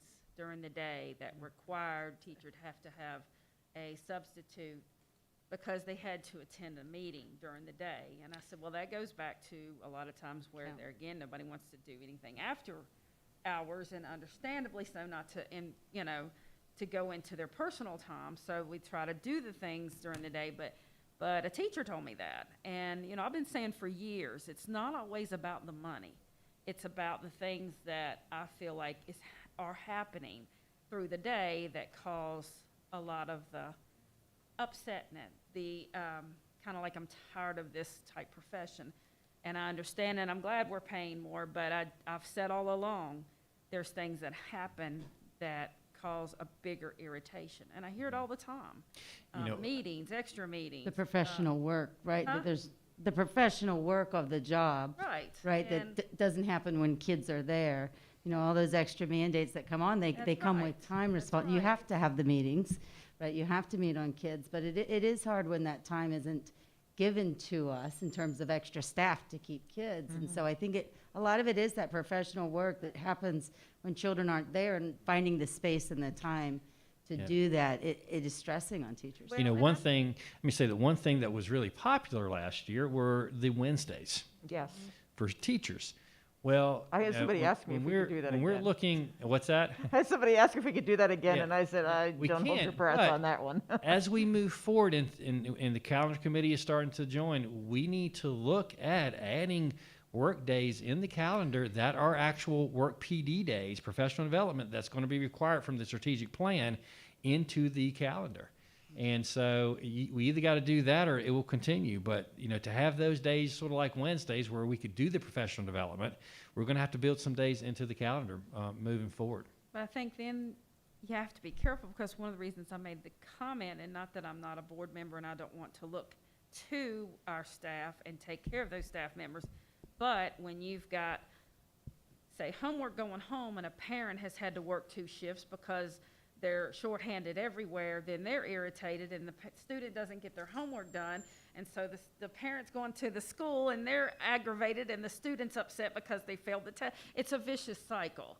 And so there's lots of reasons that might, you know, feed into why things are not always kind and rainbows and Skittles in the classroom. So that's why my comment sad to say, it's everywhere right now. And that is it's a trickle. And you can say it's not, but it is. And so I think that's a lot of hopefully, you know, as things progress, this will all change, because I do believe that we mimic emotion, and when you can't be with people, then, you know, you don't get that happiness and that when we've been away. So now that we're getting out and we're getting together, hopefully a lot of that will change. The going back to the substitutes and what you know, and trying to increase that pool, the best substitutes that we can ever get are former teachers, I think. And one, you know, our RIHIT program basically says you get insurance for 4 years if you substitute 35 days a year. It was suggested the other day that why not, and of course you need insurance until 65 for Medicaid, right? Why not let teachers who retired just continue to do that until 65. Right. And that's something we need to, look at financially. I mean, because we've had some teachers who they stuck for us for 4 years because of that insurance benefit, and then they just stopped. Well, why not? If it keeps them on with us, I mean, why not? And so The right hip. the that's right what you're piece, talking about. yeah. So that's just another thing that we can explore as we move forward. But I think this is a good start to our conversation, as in terms of what the budget may look like this coming year, and of course we need to push on Richmond and then the Board of Supervisors. We don't control our funding, as you know, and that's something that's definitely important. So, anything else so far? If the board has no objection, I would like to suggest a 10-minute break before we go into our next agenda item. Good with that, I've got. All right, 10 minutes. Nothing wrong with that. Any heat in the building? Cold. Yeah. It was Good.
Thank you. Our next item on the agenda is the presentation of training for students who are transgender. Following our approval of the policy regarding the treatment of students who are transgender, the administration started working to implement the policy. Tonight, Ms. Whitaker is here to provide an update on the training that was provided to staff. Thank you. So, Marty, that was an excellent introduction. Thank you so much. Sure. So I will just get started with that. Today we'll be telling you about the training that we provided for our school counselors and also to our administrative teams as well. So just to give you a little bit of background, as a reminder, and also for those who this is new information to, the Code of Virginia was recently amended to require that every school division develop a policy concerning the treatment of transgender students. While we already had policies in place which ensured the equal educational opportunities, Policy 7-1.5 was created and provides specific guidance regarding practices for the treatment of transgender students and very clearly outlines the processes for our school division. So that policy was approved on August 10th. And as a component of that policy, it stated that we were required to provide training to staff and that we would give them explicit direction on what they should do. So the Director of Equity, the Director of Student Services and Safety, and the Deputy Superintendent, myself, worked collaboratively to create the training tools utilizing questions that we had received from the schools. The training was vetted through our legal representation to ensure that directives were in line with the law and our policy, and to seek guidance on questions that had been posed by our staff members. We provided 3 training opportunities for our staff, and all building administrators and guidance counselors were required to attend. Oh, it says guidance, school counselors. I'm sorry, Jason. School counselors, I even read this 3 times, were required to attend. Participants had the opportunity to participate in multiple training sessions if they chose to participate, if they wanted to hear it more than one time. So in that training, we provided an overview of the fair treatment of students and laws related to student and parent rights, FERPA, bullying and harassment, discrimination, mandated reporting, and school counselors. And I'll go over some guidance there with you in just a second. And then we shared drafts of a process flow chart that was developed, as well as a draft of the gender support plan that were aligned with policy 7-1.5. And then we provided opportunities for a question and answer session. So I'm going to give you a little bit of that background and those components that we reviewed with them. So first and foremost, we wanted to make sure that directly from our policy and that we were reminding everyone that the goal of this is, all students deserve to be treated with respect. All students have the right to privacy, and information about a student's gender identity or expression should not be shared without the consent of the student and their parent or guardian. Regardless of the policy adopted by any school division, so you may have heard, that there were some school divisions saying we aren't going to approve a policy. The law requires that students who are transgender be allowed to use the restroom and locker rooms corresponding to the student's gender identity. So even in the absence of a specific policy, the law has certain requirements in place that we are required to meet. And so we wanted to make sure our team knew that. So it's our responsibility to ensure that any incident of bullying, harassment, or discrimination is investigated according to policy 7-3.1. So we provided an overview of kind of some of the legal framework that sets behind the policy and the processes. It was not as explicit as it is here, and I have a more detailed version if you would like that, but I'm going to just give you a little bit of an overview of the legal framework because it's related to questions we have received from our staff as we were training. So the first is the legal right of parents. And I can provide you these code references later, but it made the slide easier to just do this way. So the legal rights of parents. A parent has a fundamental right to make decisions concerning the upbringing, education, and care of their child. And parents, by law, have a right to all student records. So FERPA, the Federal Family Educational Rights and Privacy Act, tells us exactly what records are and what parents have a right to. So it says a record means any information recorded in any way, including but not limited to handwriting, print, computer media, video or audio tape, film, microfilm, microfiche, you can tell that was old, gathered through any educational programs. An educational agency or institution shall give full rights under the Act to either the parent unless otherwise specified by law. Rights are transferred to the student when they become 18 or out of high school or are otherwise provided by law in instances such as emancipation. Parents can request changes to their educational records. School counseling programs are also specified in legal in the Code of Virginia. So there's 3 types of school counseling that we are required to provide: academic, career, and personal social counseling.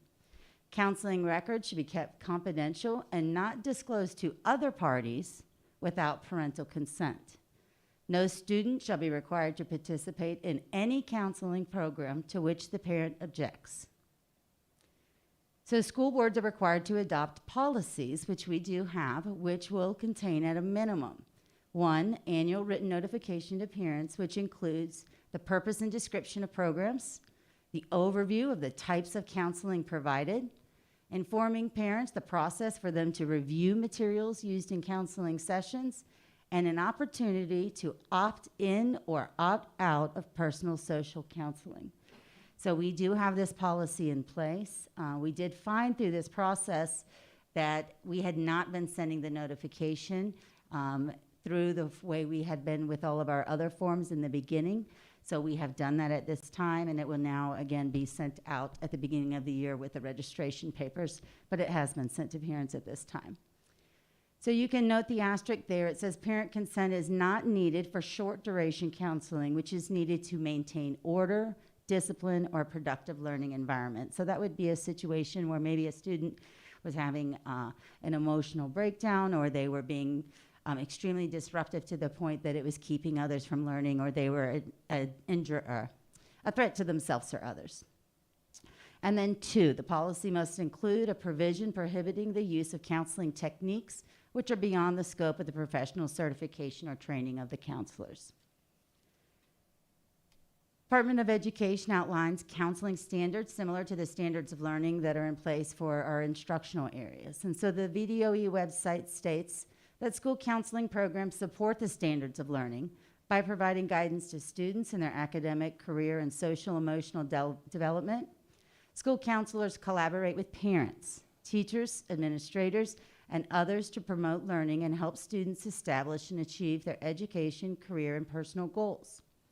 The Virginia Standards for School Counseling Programs again say that professional school counselors collaborate with parents, teachers, administrators, and other school and community members to foster, promote, and improve student success and achievement in schools. A comprehensive school counseling program is a shared and collaborative effort with other educators and parents that focuses on all aspects of student learning. In addition to this, there is a responsibility to contact parents of a student if there's an imminent risk of suicide. This is an important legal framework for us to look at because there has been question about the concept of notifying parents because there is a risk of suicide or a fear that a child may be suicidal. We have laws that specifically state that any person licensed as an administrator of instructional personnel by the Board of Education and employed by a local school board who in the scope of their employment have reason to believe that any student is at imminent risk of suicide shall contact at least once of the student's parents to ask such parent is aware of the student's mental state and whether the parent wishes to obtain or has already obtained counseling for such student. If the student has indicated that the reason for the risk relates to parental abuse or neglect, then the contact has to be made with the Department of Social Services. So we provided some background information on that, and then we reviewed the implementation resources with our team. And so we provided for them a step-by-step process that laid out policy 7-1.5 so that we could help them in determining what to do and when. And then we talked about the gender support plan. This is something that we created in order to help guide the conversations in schools and help ensure that we were providing supports to our students. And so the gender support plan breaks down the policy piece by piece and then provides between those sections questions that we ask of the parent and the student so that we can make sure that we are meeting the student's needs. And so the areas we look at in that plan are the purpose, student identification in terms of who are going to be the support team members, the student information and how that student information should be recorded within our systems, what names we should use, and where those should be recorded, and who has a right to that information. Then we talk about student privacy and confidentiality, again, who the parent and student want to be aware of any information, who they want notified specifically, and we tell them who will already be aware, and then who else that individual and their parent would like for us to let know. We ask questions about access to facilities to make sure that we are meeting the needs of the student. We talk about our bullying, harassment, and discrimination policies, and we ask for the name of a staff member, another staff member in the building that may be a support person for that student if needed. And then when we provide an opportunity, open-ended, for the parent and the student to share any other information with us that they feel is appropriate. So we provided those resources to our team, asked them to provide feedback if they had any changes that they wanted made, and then we finalized those drafts and got them back to them. And so that was our process for the training and implementation of policy 7-1.5. I'm happy to answer any questions you may have. I have few. In the policy where the student identification is, there is it says once a staff member becomes aware. Yes. So that's not a very, I mean, it's the perceptive thing, becomes aware, how they're gonna become aware. Some other teacher's gonna tell, some other student's gonna tell, or the student themselves gonna tell. So how that part works out. Sure. So, it's when a student makes a staff member aware. So it wouldn't be overhearing a conversation between two students. It would be a student speaking to a staff member and making them aware. And so that would be the point. The policy is very clear at what point we initiate it. If a staff member is aware, they cannot be both aware and unaware. So once they are aware, then that is when that policy process begins. Thank you. One more quick one. And again, in the student identification part, it says the counselor will speak to the student to determine the level of support the student may need prior to scheduling a meeting with the student, parent, legal guardian, and the principal. If there is support, there's no problem, obviously, they're gonna meet and, things are under control. Sure. But if no support exists, they still will meet, or student has a right to say, no meeting should occur, I'm not ready to deal with this. So I think there's two things to keep in mind there. One is we cannot have children participate in counseling to which their parents do not agree. Mm-hmm. So we cannot continue private counseling if the parent has not had an opportunity to opt their child out of that. Mm-hmm. So when they make the staff member aware, and that counselor would work and use, the skill set that they have to help the student understand what the next steps would be and to find out the best ways to provide support. But yes, you are correct, that would need to move forward. Again, the parent is the legal guardian of the child and has the right to make those decisions, and has the right both by our policy and then what is backed by law for the parent to be determining. A child can't walk into a hospital and ask for medical treatment on their own without some level of support from their parents. This is very similar to that. And so we would have to make sure that we follow those requirements. Well, I'm a little confused on that, because my understanding is that what the VDOE is saying is that we should be protecting the student's rights to privacy. And what you're saying is that how you're interpreting this, and maybe I'm misunderstanding what you're saying, Annie, but that as soon as if a teacher becomes aware, I think it's easier sometimes to figure things out when you're looking at scenarios. Sure. So student goes to teacher and says, hey, Miss Smith, I would like you to use the pronouns Z and Zer, because I'm non-gender or non-binary student. So the teacher now is required, you're saying, yes, to go to the school counselor. Yes. And I'm learning. And now as soon as they go to the school counselor, that's all of a sudden a counseling, you're interpreting that as a counseling session. So as soon as they Absolutely. get there, that's a counseling session. Yes, the students But the are student didn't ask for a counseling session. The student went to their teacher and said, hey, Ms. Smith, can you use Z and Zer? Because those are the pronouns I identify with. And I also, and this student, we'll just use pronouns for now. We won't talk about bathroom, but it could be that too. Could be any of it. And so that's all they're telling the teacher. They're not saying, and I'd like some counseling services from my counselor. It's because that's when it feels that. I think you have two different things. We're interpreting Right. something that I don't think is really what the intention is of the law.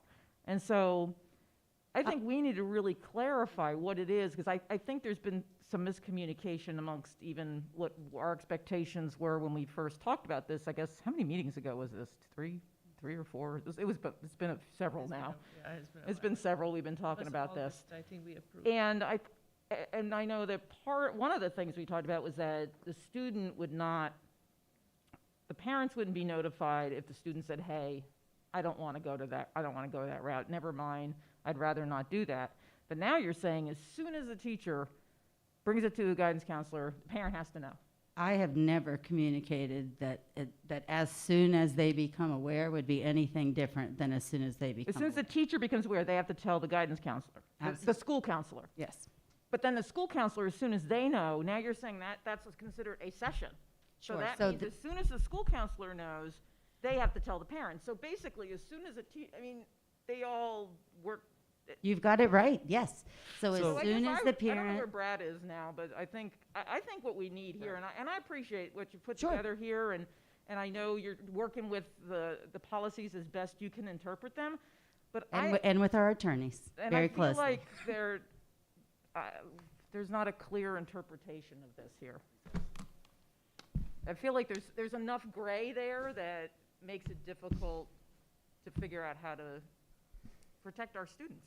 Because we're basically saying, as soon as a student goes to their parent, they're going to get outed. So why would any student even want We have seen that it's been very successful. We have had many, many students that we have been able to help since the enactment of the policy. I think what we want to be very careful to communicate is that we are not pitting children against their parents. We are in a role here to bring families together and to support students, and children are children. And by law, they do not have a right to make decisions about their educational records by law. So every And time a Brad student will- asks to go to guidance, I'm sorry? if a student, because I remember as a teacher, I don't know how many times people say, I need to go see the guidance counselor. Mhm. I'm having a bad day, I need to go see the guidance counselor. I'm sorry, they used the word guidance back then. Today, they'd say the school counselor. Sure.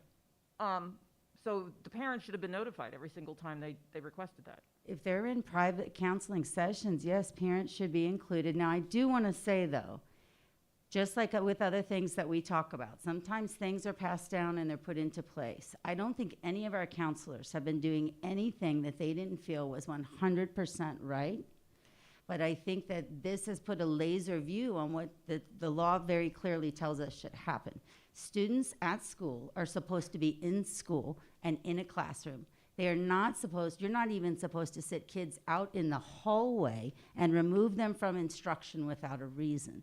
So if we have a reason to remove a child from their instructional environment, it needs to be rooted in something. If they are in the school counselor's office and they are receiving counseling from that individual and being removed from the intention of school, which is to be educated, then they are losing an educational opportunity because they're in counseling. That might be the right place for them to be, but the parent does have a right to know and has a right to be a part of what's going on so that they can support their child. See, I just totally, absolutely disagree with that. And I had a child who had mental health issues, and she went to guidance, and she was provided a lot of good, clear direction without me even knowing about it. Found out about it much later, but I didn't feel like, gee whiz, somebody let me down because they didn't tell me. I was really happy that somebody provided her with that assistance. And to say now that every time a kid asks to go to see the school counselor, that we have to notify the parent,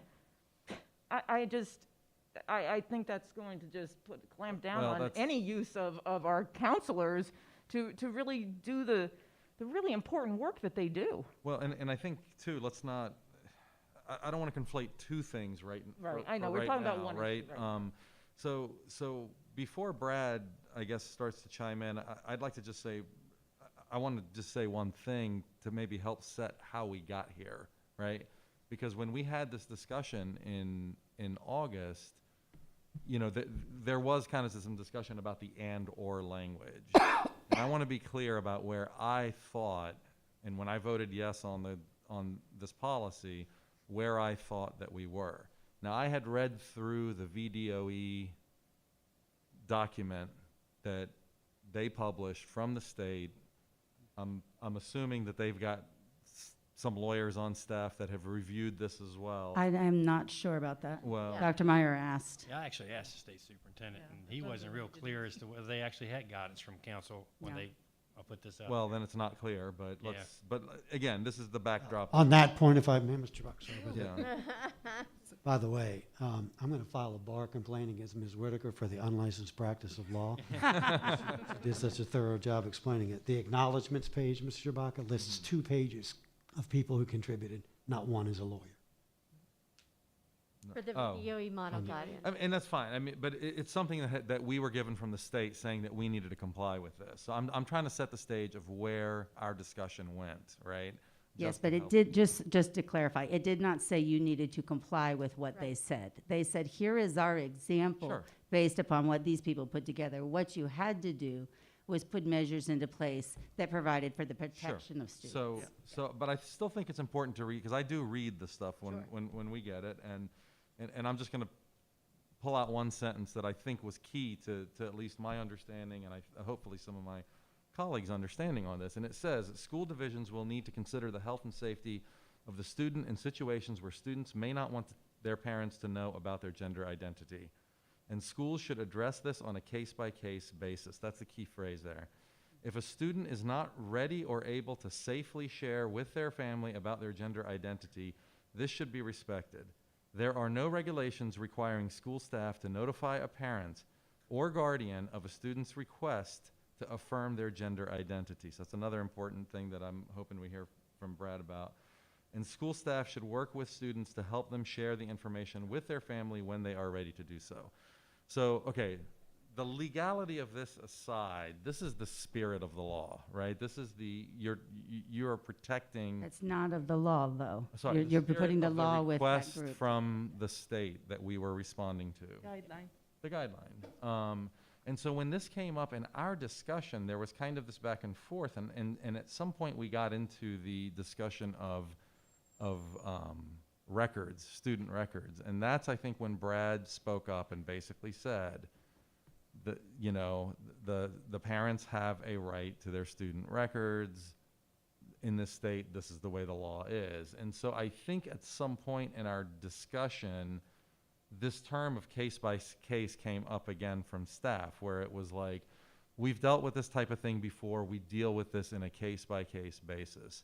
To me, what I had interpreted and thought there was that if you have a situation where a student is truly afraid for their safety, that would be dealt with in a way as it's written here, right? But then when we passed the policy and we immediately got some feedback on what some of the training was, it was basically, we are going to out you if you come to us and if you ask a teacher to refer to you by a different pronoun maybe than the teacher is used to or something, then that's it. That sets off a cascade of things that results in you being outed for sure to your parents. And I don't think, I mean, that certainly was not my intent. I don't think that was the intent of at least some of the board members. And I've had some discussions, you know, with you know, parents of transgender kids and other people who support this. And I think there is a realization that, yes, there is a point where, you know, I think things kind of land everywhere from there is a point where if you're asking for certain accommodations, I want my name and my sex changed in Power School, your parents are going to be notified, right? but maybe some of the other things, you know, call me by a different pronoun. There are many reasons a kid might request that. They might request it because they're experimenting. They might request it just to be provocative. They might request it to support, you know, one of their friends who's transgender or something like that. Regardless of where we draw the line of which thing we're going to call an accommodation that the parent has to know about, I still don't think, I mean, my name is Mark Chewbacca. All my friends called me Chewie growing up. My mom hated that nickname because she didn't grow up in the Star Wars era, right? I loved it. I didn't mind it, for sure. She did not have to be notified every time somebody called me Chewie at school. It wasn't my name. So sometimes maybe I requested to be called by that name, right? There wasn't an automatic notification that had to happen. So to me, this is where I'm having a hard time. I'm looking at this document from the state. I'm looking, you know, at the ACLU document, and I'm just looking at what makes sense here to basically say that you cannot even educate a student on here's what the policy is, here are the steps that you can take if you choose to, and then give that student a choice. I mean, it feels like entrapment. So I don't know. Well, let me make a comment about one piece you talked about. You talked about the case by case, okay, and we would use a case by case if safety is involved. You know, it's very clear that if a kid will be not safe because they have acknowledged this or have actually told us, and we can feel pretty confident they would not be safe, but that's a hard thing to actually And then we make a have to alert determination people. on. And what we're saying is that I think that, you know, when we making that judgment, we have to be really sure that they're not going to be safe. I mean, we have kids who ask us not to report their grades to their parents. Well, we have an obligation to report the grades to the parents. Now, if we have a reason, for some reason that that they would be harmed because of their grades, then we would deal with that in a different way too. Same as this situation. So yeah, I'm interested to hear more about, you know, as to what Brad has to say as well. But Brad. First of all, a comment about no lawyer here. I'm not confused. I don't think lawyers can solve all problems. I just was pointing out, because there was a discussion about it, that at least on the face of the document, it does not reveal that it was reviewed, approved, or there was input from lawyer. I don't know, Brad, you guys don't like to put your name on a whole. No, that's a fair point. Fair point. Couple of points. I think that this document, I've been troubled by it from the beginning because of its inconsistencies. And I think that the very discussion you're having is the best evidence of it.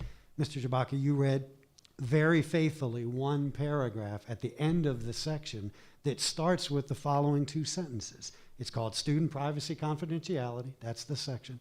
It says many transgender students undergo the process and gender transition to confirm and live as the gender consistent with their gender identity. School divisions are encouraged to communicate openly, albeit confidentially, with students and families regarding the student's transgender status to ensure that appropriate steps are taken to determine a student's needs and address any privacy concerns and associated risks to the student's well-being. So the starting premise is we talk with families. I don't deny for a minute, as I think the superintendent just responded, that there may be instances where a young person's welfare is jeopardized, and I would hope that counselors and others would use their discretion appropriately.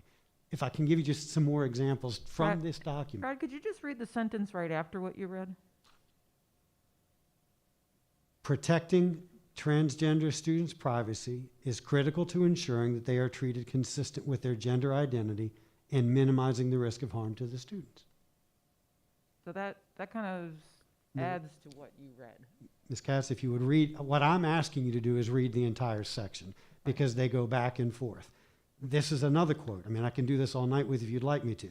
In situation when parents or guardians of a minor student under 18 years of age do not agree with the student's request to adopt a new name and pronouns, limited to that sub-issue, school divisions will need to determine whether to respect the student's request, abide by the parent's wishes to continue using the student's legal name and sex assigned at birth, or develop an alternative that respects both the student and the parents. In other words, you school division are right smack dab in the middle of the problem. Yeah. And that's the VDOE's guidance. So I'm only pointing it out to say that nobody has come up with good answers to these very compelling questions. At the end of that paragraph, this one, before making a decision on policies relating to situations when parents or guardians are not accepting of the student's gender identity, school division should consult with their school board attorney. Like we have the magic wand to solve the problem. What I'm trying to paint a picture is that this is complex and it's complicated, and I don't think anybody wants to harm a child in this process. And there will be times, Mr. Vaca, to your concern, when educators are going to have to say, we're not making the phone call because the young person has said, I'm scared to death. But this document also talks about referring, another quote, school staff should provide information and referral sources to support the student in coping with the lack of support at home. Same sentence, provide information and resources to families about transgender issues. So if you're protecting the student but providing that child with resources, and in the very next clause after the comma, you're supposed to reach out to the family to provide them resources. I just don't think it's as well vetted as it could have been to answer the very question you're Sure, but you just said something really important. You said that there were, something about that there was, I don't mean to put words in your mouth, but that there are situations where the school staff would not alert the parents, and that's all we're saying, right? Right. Well, yes, absolutely. And right? in that So same section, can it you says, tell me, can you give us an example of when that would be? well, in that same paragraph further down, whenever school personnel should be suspect, or becomes aware that a student is being abused, neglected, or at risk of abuse or neglect by their parent due to their transgender identity, they should report those concerns to CPS immediately. Yes. Okay, so here's where the issue is for me. And it goes to Sue's example. Student goes to a teacher, asks for a combination of the pronouns, and the teacher has to go to the guidance counselor. If the student is not aware, if our students are not aware that by making that statement or that request, it automatically is going to the guidance counselor, which as far as I'm concerned is not a counseling because the child is not involved. The teacher is relaying the information to the guidance counselor. So if our students understand, once I make this statement to anyone, whether it is a counselor, teacher, administrator, whoever, it has to be reported to my parent, then the students won't make the request. So are we giving our students the information to know, you make that request, then the process starts moving? I don't know how it's being communicated, but I think right now it's currently your policy. Ms. Whitaker talked about the support plan, which is a template that is used. I guess my question would be, if a young person comes in, if Brad comes in and says, I want to be Barbara tomorrow, use my mother's name, and I'm asked to be addressed by the other pronoun, everyone in the class is going to start knowing that, and it's going to be public anyway. So I'm not sure what the issue is in that instance. There might be a baby step short of that, where the young person is exploring and has not yet decided. And then I think I understand your concern, Ms. Franklin. Exactly, because the student, again, maybe Yeah, the word exploring, or just making a request to this teacher. Again, I'm not here to offer easy answers. I wish I were. I would, if I could add two more pieces just for reference. The personal social counseling piece. So is a counselor really providing counseling or not? Is defined rather broadly in the state reg. It says personal social counseling which assists a student to develop an understanding of themselves, the rights and needs of others, how to resolve conflict and define individual goals reflecting their interests, abilities, and aptitudes. I think someone could read that to be construed to apply in this circumstance. So are we saying that any conversation that a student has with someone other than a counselor is still considered counseling? Because that's what it sounds like to me. No, No. I think I'm sorry if I was too shorthanded. What I was saying is a guidance counselor who entertains a conversation with a child about these issues, I think it would fall neatly within the definition of personal counseling. Okay, so I'm not talking about things getting to The counselor. the counselor. Yes, ma'am. I'm talking about, as Sue, her example, a student is making a request of a teacher. And then the teacher, according to what I've heard, is supposed to go to the guidance, go to the counselor and say, this student has made a request for an accommodation from me. And then the counselor meets with the student, and at that point, the parent is told whether the child is aware that this is what's going to happen because you made this request of someone other than the guidance counselor.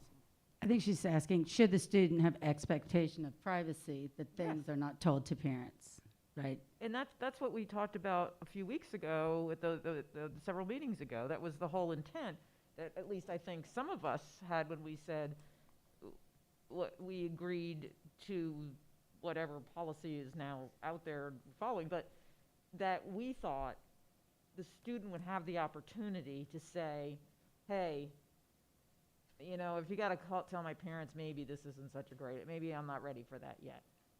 But it sounds like what you're saying, as soon as the student shows up to the counselor's office, Yes, the all policy. bets are off. Yeah, the policy says as soon as we become aware, you know, I think a piece that for me is something that, I do read a lot of law, so I get kind of bogged down into it and say, all right, think big picture. I don't think that there is, in any case, an expectation where a child believes that they go to school for secrets to happen at school that don't come home, or that a parent believes they're sending their child to school and they're not going to be made aware of the things that are happening at school. And so I think that might be a different perception that some people have. I as a parent, would, if my kids said they told you, yeah, they told me, I'm your mom, they have to tell me. And if a school kept a secret from me about my child because they made the assumption that I was going to hurt my child without calling social services, to me that would be an overstep, because we act in loco parentis, right? We act as the parent. It actually was brought up in vaccination stuff today, right? The reason we can vaccinate kids at school and the kid can't just go to the doctor on their own and get vaccinated is because we act in loco parentis. We do act as the parent when the child is with us. Therefore, if they're telling us in that school environment as though we are the parent. There is nowhere I have found that there is some expectation that we are keeping things from parents without some reason. But I don't know, Brad, is there something? Well, there's only one other legal authority that I wanted to share with you. It was the only recent case we could find where this issue is sort of invoked, and it's only invoked in a footnote. But a federal court for the Southern District of Indiana, and this was about a name change for a transgender student in Power School. So I think I'm addressing this to Mr. Gerbaka. Mr. Gerbaka and I spoke after 2 meetings ago, and we talked about sort of a sliding scale of what might be being requested. So I can see that this is a little further down the path than what we're just talking about. But a court wrote the following: although the issue was not specifically raised by the parties, the court notes that the U.S. Supreme Court has recognized, quote, the fundamental right of parents to make decisions concerning the care, custody, and control of their children. The school division's name policy clearly respected that right, allowing a name change in Power School only with parental permission. But that, and I think we all agreed Yeah, that none of us think that should happen. So I don't think anybody here disagrees with that. This is different. This is totally different. This is not having their name changed in Power School and asking for leave. This is a student who needs guidance and needs to talk to someone, and it's a student who feels this is how they feel they're going to tell their teacher, and the teacher's going to say, hey, let's have you talk to the school counselor. And so then the school counselor sits and meets with them, and they say, hey, they talk a little bit, and they said, but I just got to let you know that if you really want to move forward on this, and this is what this is what could happen if you want to move forward on this. And then the student says, oh, well, I don't know. I need to really think about this a little bit. I need to really think on it. And then they go back to their classroom, and that's that. But that's not what we're talking about. No. I mean, if I decide, And that, I think, what we are now basically saying is that students have no right to privacy, that any time they have a problem or a concern, that they can, you mentioned one thing before, and I'm gonna have to disagree with you, Annie. You said that guidance counselors we're doing this now and everybody's in agreement. That's absolutely not true.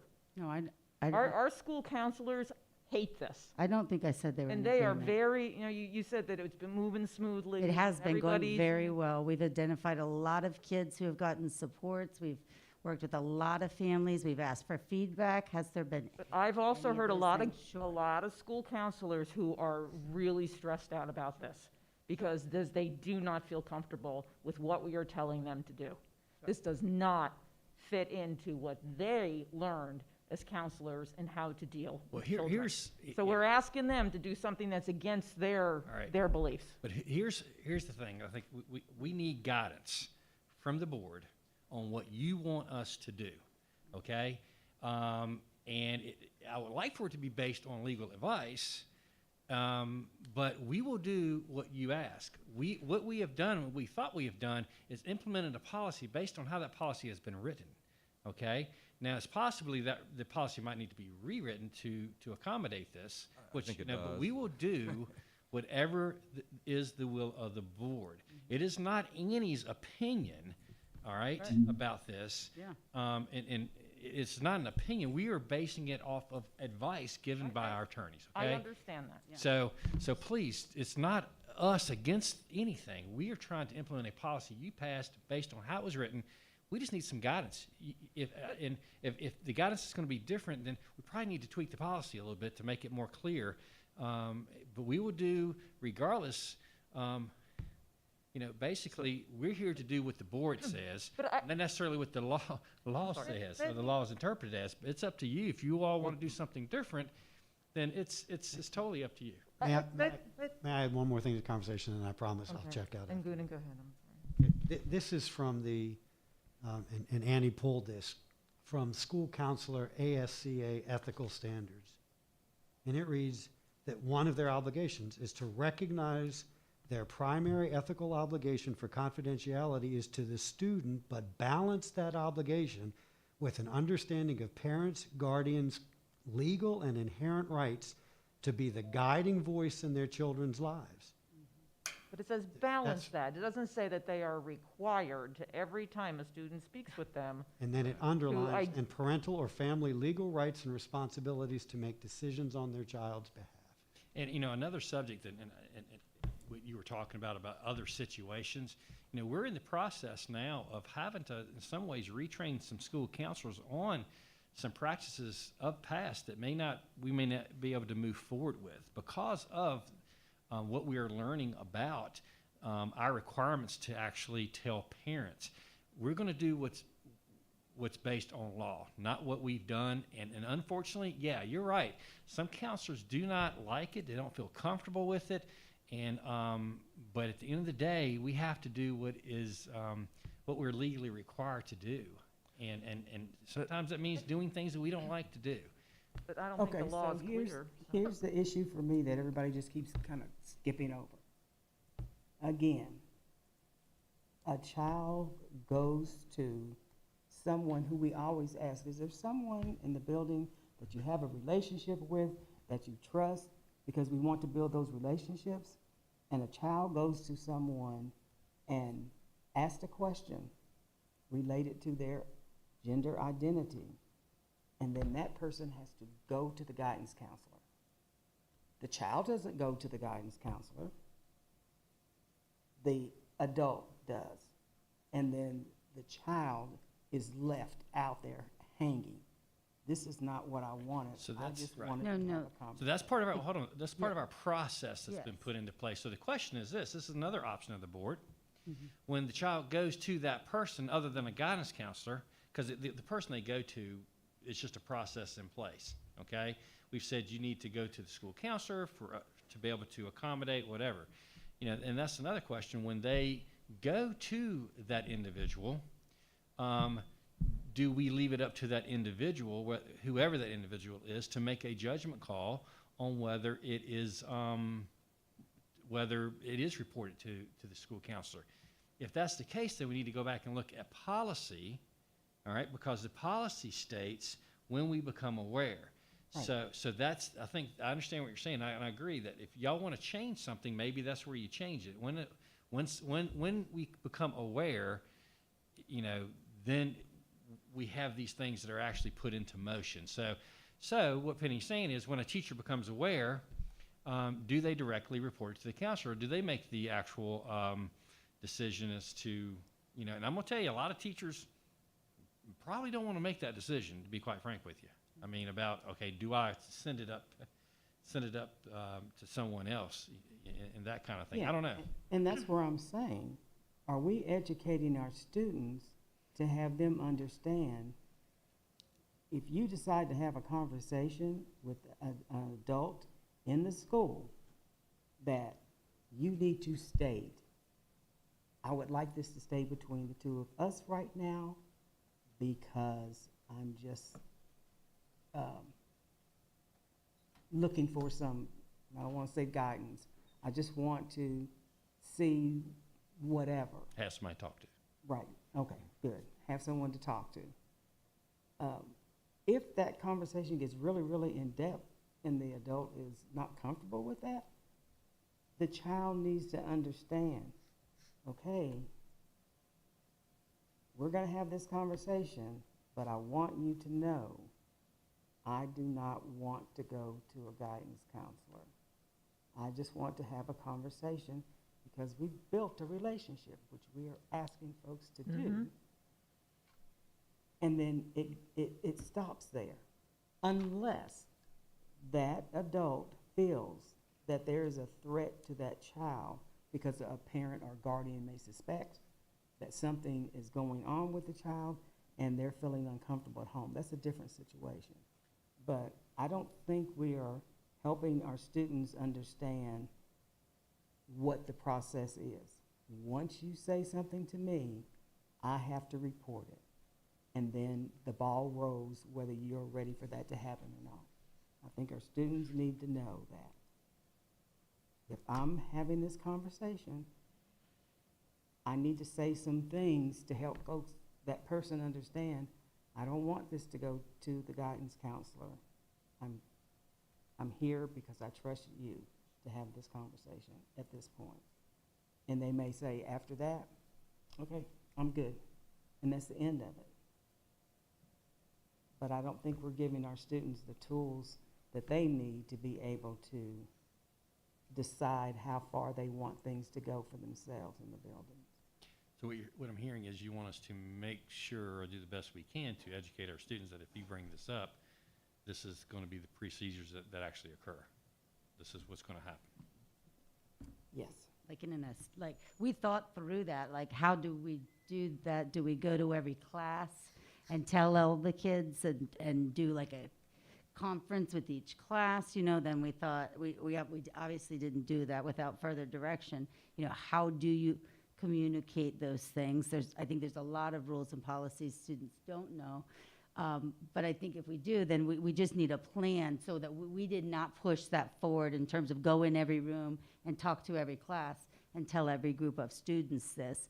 But I do think, you know, it does help for people to know.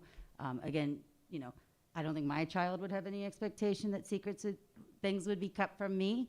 But there may be people who think that. You know, I know as a teacher, I always told my students, because they wrote journals. So I always told them, you need to know, if you put things in these journals that I need to make someone aware of, I have to let them know. If I find out that you're in danger, I have to report this, and I need you to know that. As an English teacher, that was part of what I did, because they did a lot of writing about themselves for me. I would say a lot of your English teachers probably do, but we could teach a practice like that to our teachers so that they were aware. I think it might be a harder conversation the younger you got to understand that, but I certainly think it's something that if we had a specific way to do, we could do that. So aren't all of our students required to have English? They are. Okay, so in the English classes, this is communicated because every child has to have it.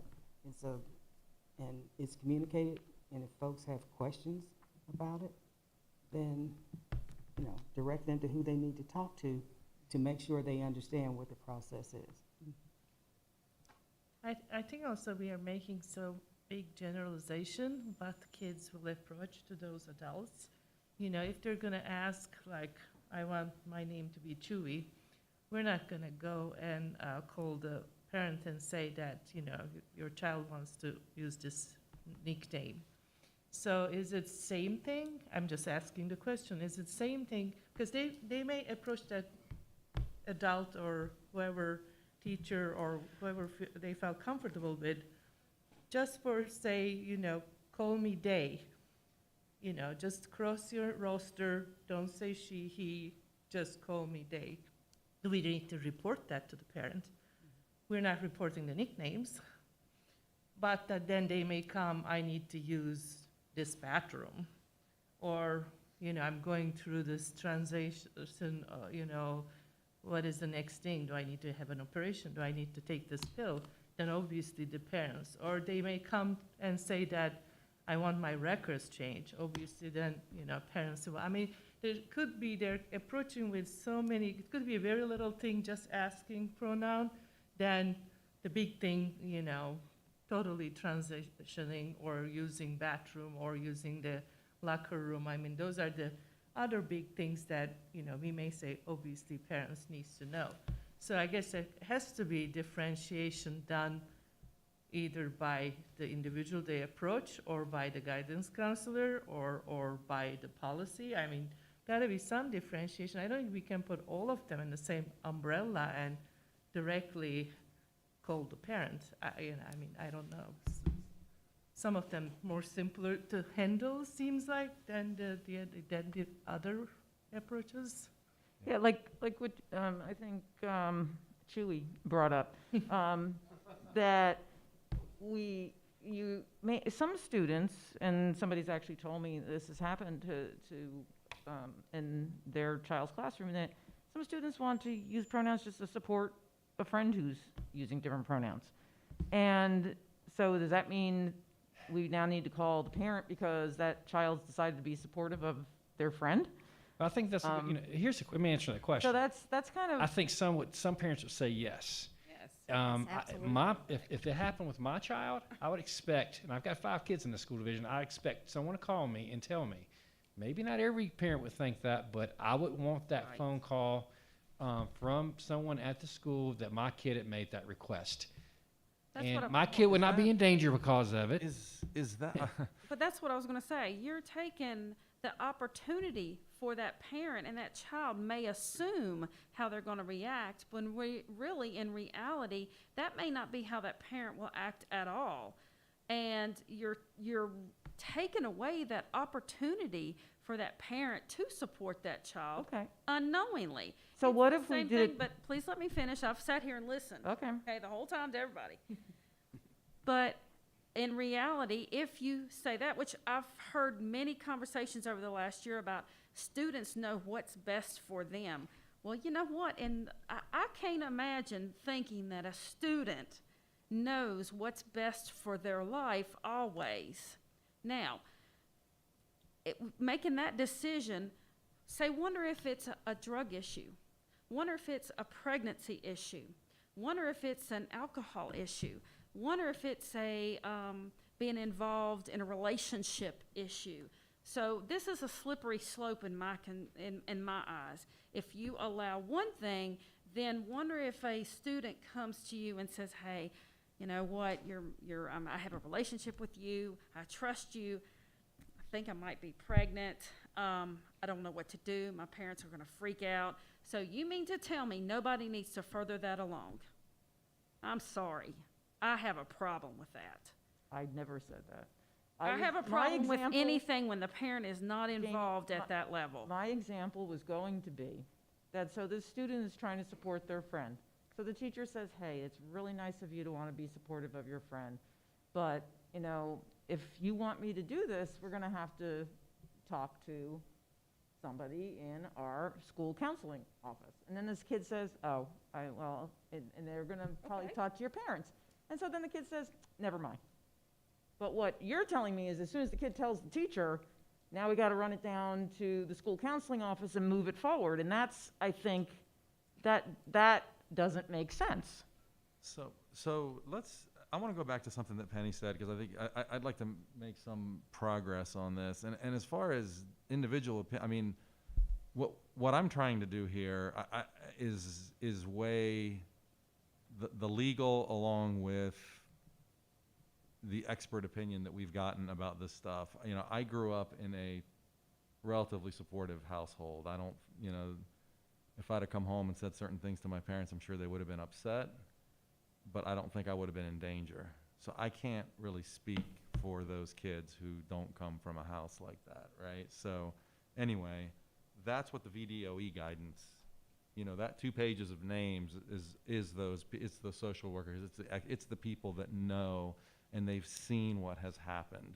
And what has happened usually is something horrible for the kid, not for the parent. And so for me, I am taking the advice of those experts, and I'm trying to weigh it against what's legal. And I think what Brad is saying is that there's probably a little bit of legal gray area here, and some of the guidance is maybe contradictory. But I think to where we are on our policy and how it's being interpreted is not in the gray. We've gone beyond that. I think we can bring it back and strike something that is more reasonable and helpful for, you know, especially for our most at-risk students. But, you know, Penny keeps talking about this thing, and I think what she's, you know, I guess I would describe it as students needing agency. You know, we're dealing with high school students here. They do have, they're kids, but they're also, you know, they know themselves, and they do have rights, and they do have a right to privacy. And if they choose not to disclose their sexual orientation or their gender identity, that is up to them. And so how do we give them agency? I think this is what Penny's talking about, and you can correct me if I'm wrong, Penny, but they need to know what the process is and have a way to basically either take that process. I'm going to take this road forward and request these accommodations, and I know what the consequences are going to be, versus I'm just learning about this process and nope, I don't want to go through that process. If I go talk to the football coach about wanting to possibly join the football team, and he tells me, you know, you got to practice 5 days a week, and we're going to do this, these drills and that drill and that, and I say, well, you know what, I've got a job after school, or what, I'm not going to do that, right? I mean, that's my agency. I have an ability to find out what the thing is about and then back out if I don't want to do it. And I think this is even more fundamental, that we give kids that ability. And so my question to you, Brad, on that is there anything legally dubious or illegal even about us striking up a policy that basically allows students to either move forward and officially ask for accommodations versus, I think I'd like accommodations, oh, never mind, I don't, and nothing goes into any written school record or anything like that. Can we talk about that? Mr. Bach, I think you could. I would like to comment. I think you just talked about the agency for high school students. I know, having attended some of your previous meetings, you've got young folk much younger than that. Mm-hmm. Sure. And so I think while that argument you just made is very compelling for someone 15, 16, although I'm the father of 4 sons, and I'm not sure about decision-making from ages 13 to 17 either, or 13 to 27. I think you could write a policy that says there will be an overt discussion about if and how to communicate with the family. However, I would be very concerned about the younger students who might need supports at school, don't know how to, they're not emotionally or developmentally ready to have those conversations, and what is in place to help them. I would not want a teacher or a principal or a counselor to be making that decision for an 8, 9, 10-year-old without input from the family. That would be my concern about what you propose. I mean, that. I don't think what you're asking is unreasonable Yeah. where it's age appropriate, but I think educators every day have to make decisions about what's age appropriate for a child and developmentally appropriate. So sort of as you were frustrated with the one size fits all as it's currently written, I think if we went the other way, if you all went the other way, there could be a one size fits all problem there too.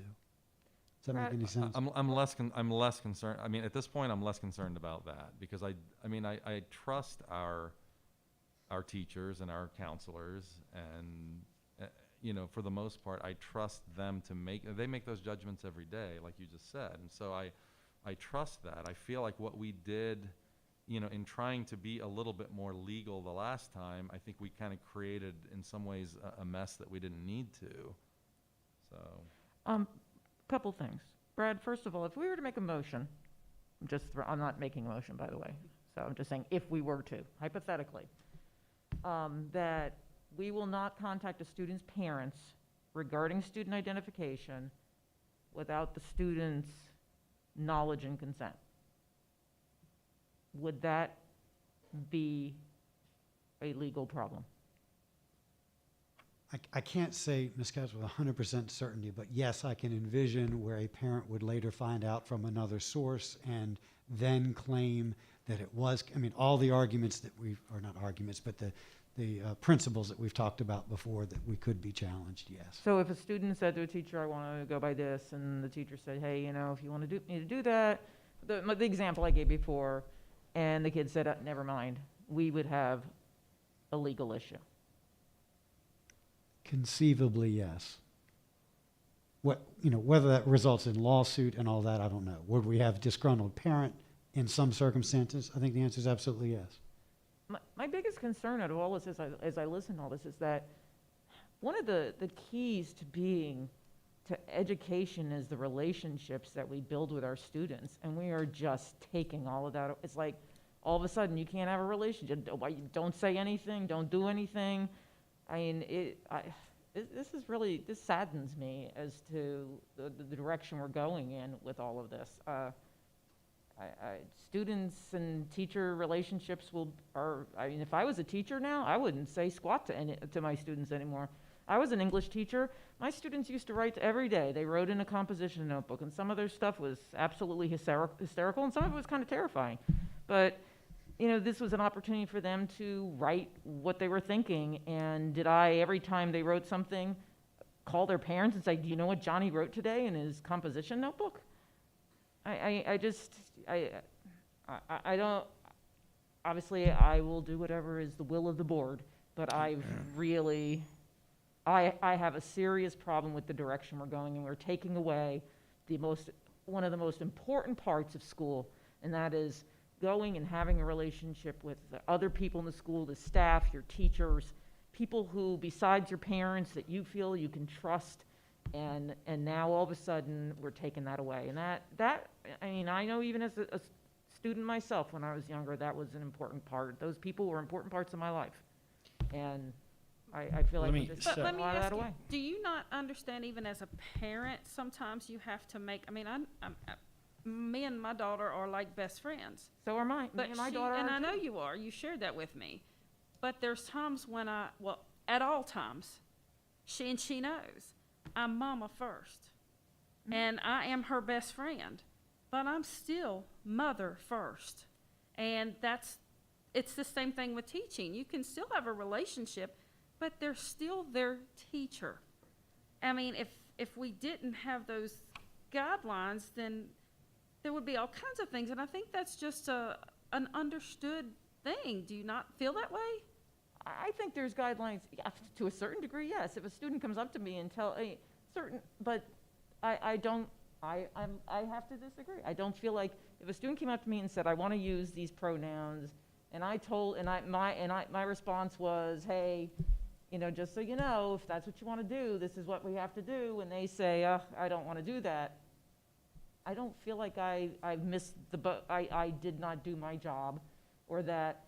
And to be honest, as a parent, I don't know if my kid wants to explore that, then that's their choice to do that. And I'm not going to stop them from asking. And if they ask and the teacher tells them and they say, oh, never mind, I don't want my mom to know, then so be it. I mean, I'll never. But that's not what I was asking.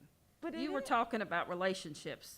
Okay, I'm not even talking about the other situation. I'm talking about how you felt about teachers and students having relationships. That's where my comment Well, and I came think from. And relationships saying can that be- you understand as a teacher that there is a separation there, that you can have a trust, but you're still teacher first. Absolutely. Okay, that's where my point to that Well, I mean, conversation I- went, and you went somewhere else with it. But that's all I was saying. I is guess do you because not it agree seemed with like me on kind that. of a silly question, because otherwise then But you were saying, well, okay, so that means we're going in a direction that students can't have relationships with teachers anymore, and they can't do that.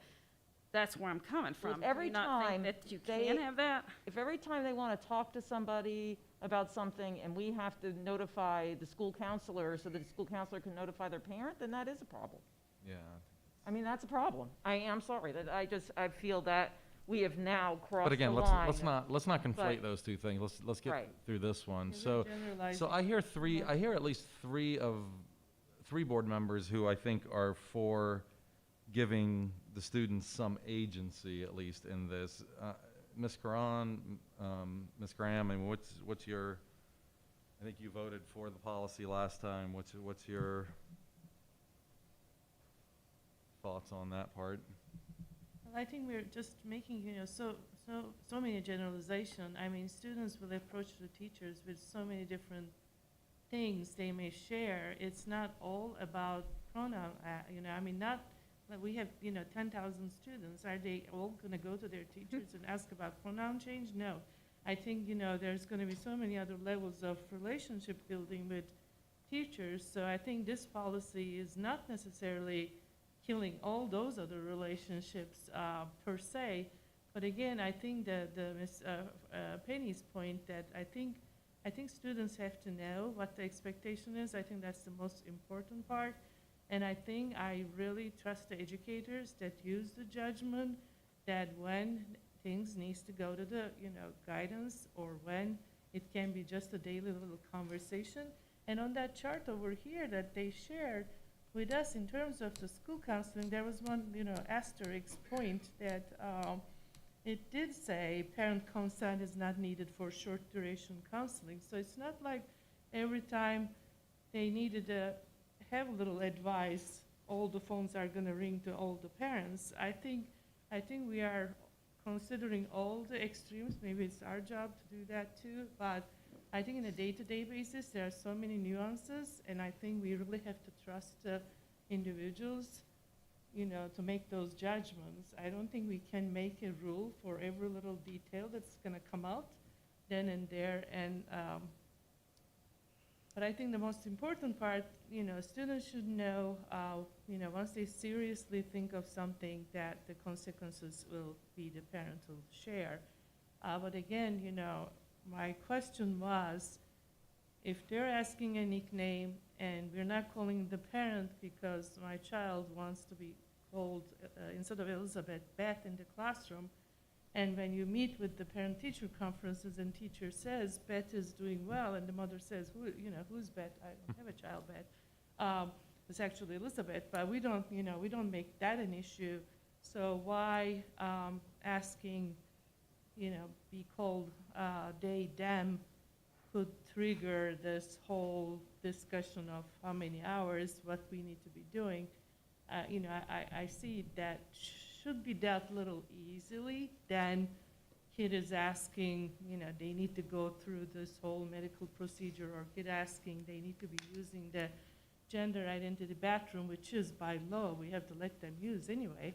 I mean, there are bigger, I think, scenarios than, I think we're making it a little bigger deal than what it is. Not that I'm undermining that topic is not important, but I think we have to really let the folks day-to-day dealing with these kids, case by case, use the judgment and move on. So would you support a change to the policy then to So allow them to do that? What will be the change? What's that? What will be the word? Well, I mean, I where think. are we changing? Well, or what I are don't we know changing? exactly the wording right now, but I'm just trying to set up a framework for where we're going. So, I mean, I think, number one, I think that there is a desire to make sure that Students that understand. students understand the That's more process. No important. matter what they've said, Yeah. you need to understand the process before we're gonna out you or do anything really, right? Here's what the process is, right? So that gets defined, that gets told to them first. And then they can choose what they wanna do with that information. I think the other thing that we're gonna have to decide at some point is, you know, like we talked about earlier, that if a student wants to change the, you know, wants to go all the way, change their name in Power School, things like that yes, their parents will be notified, right? What about, you know, what about pronouns? What about bathroom, locker room use, that type of thing? So I think that's something else that we may have to deal with. And I don't know that we have to deal with both of those things. I mean, it would be nice if we could, but I don't, you know, to me, the most important thing is not outing kids, so I'd really like to take care of that first one tonight, and then, you know, see what I do think we need to probably some discussion on that second point too.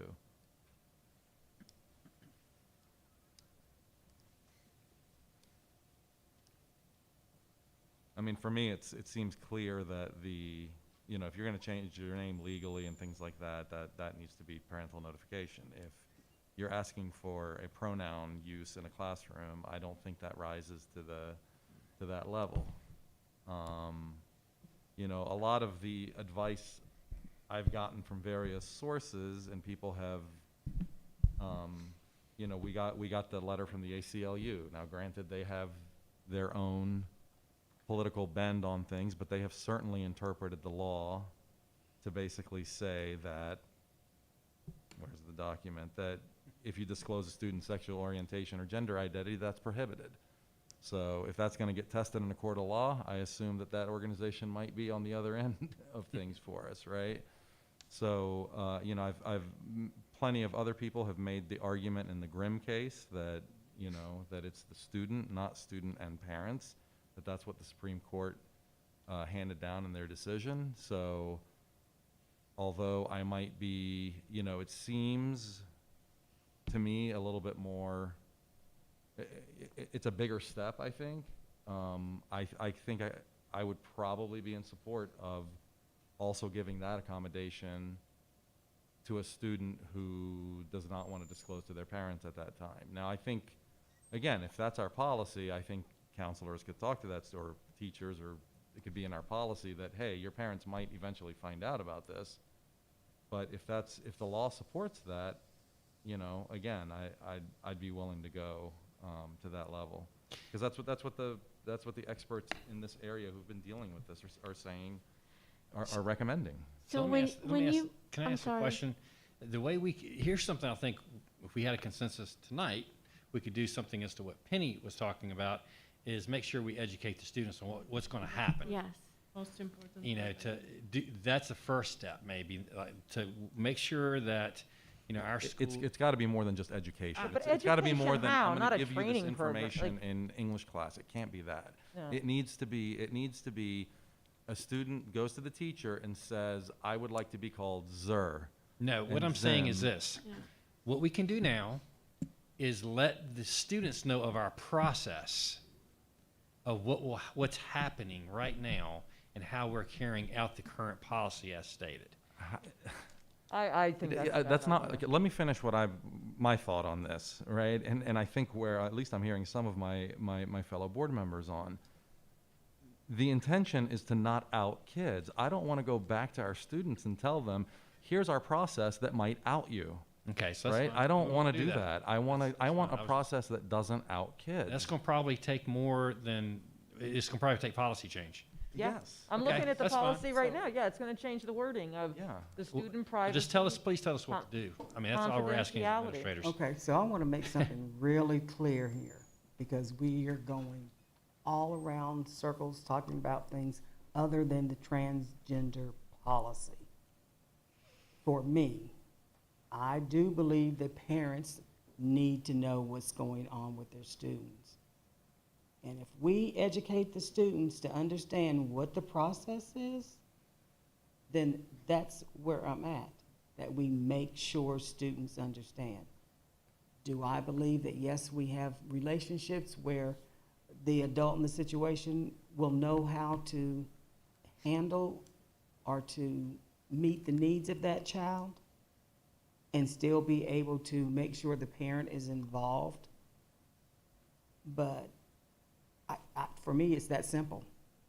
Make sure our students understand, make sure the adults in the building understand. If they get into a conversation where the child says something that they understand is related to a transgender accommodation, then they need to stop the child and help them understand you do understand where this conversation can lead. And I agree. Now- That's what we were just saying. Yeah. And I would like to back up what Penny is saying. I have spoken to several teachers. I wasn't seeking this information, we just happened upon the discussion. And they actually had cases, different teachers did, about a transgender student coming up to them and saying, you know, I would like to use a different pronoun. And that teacher went through the whole set of steps and explained to that child, so now that you've told me that, this is what the next steps are. Are you okay with that? If so, we can proceed.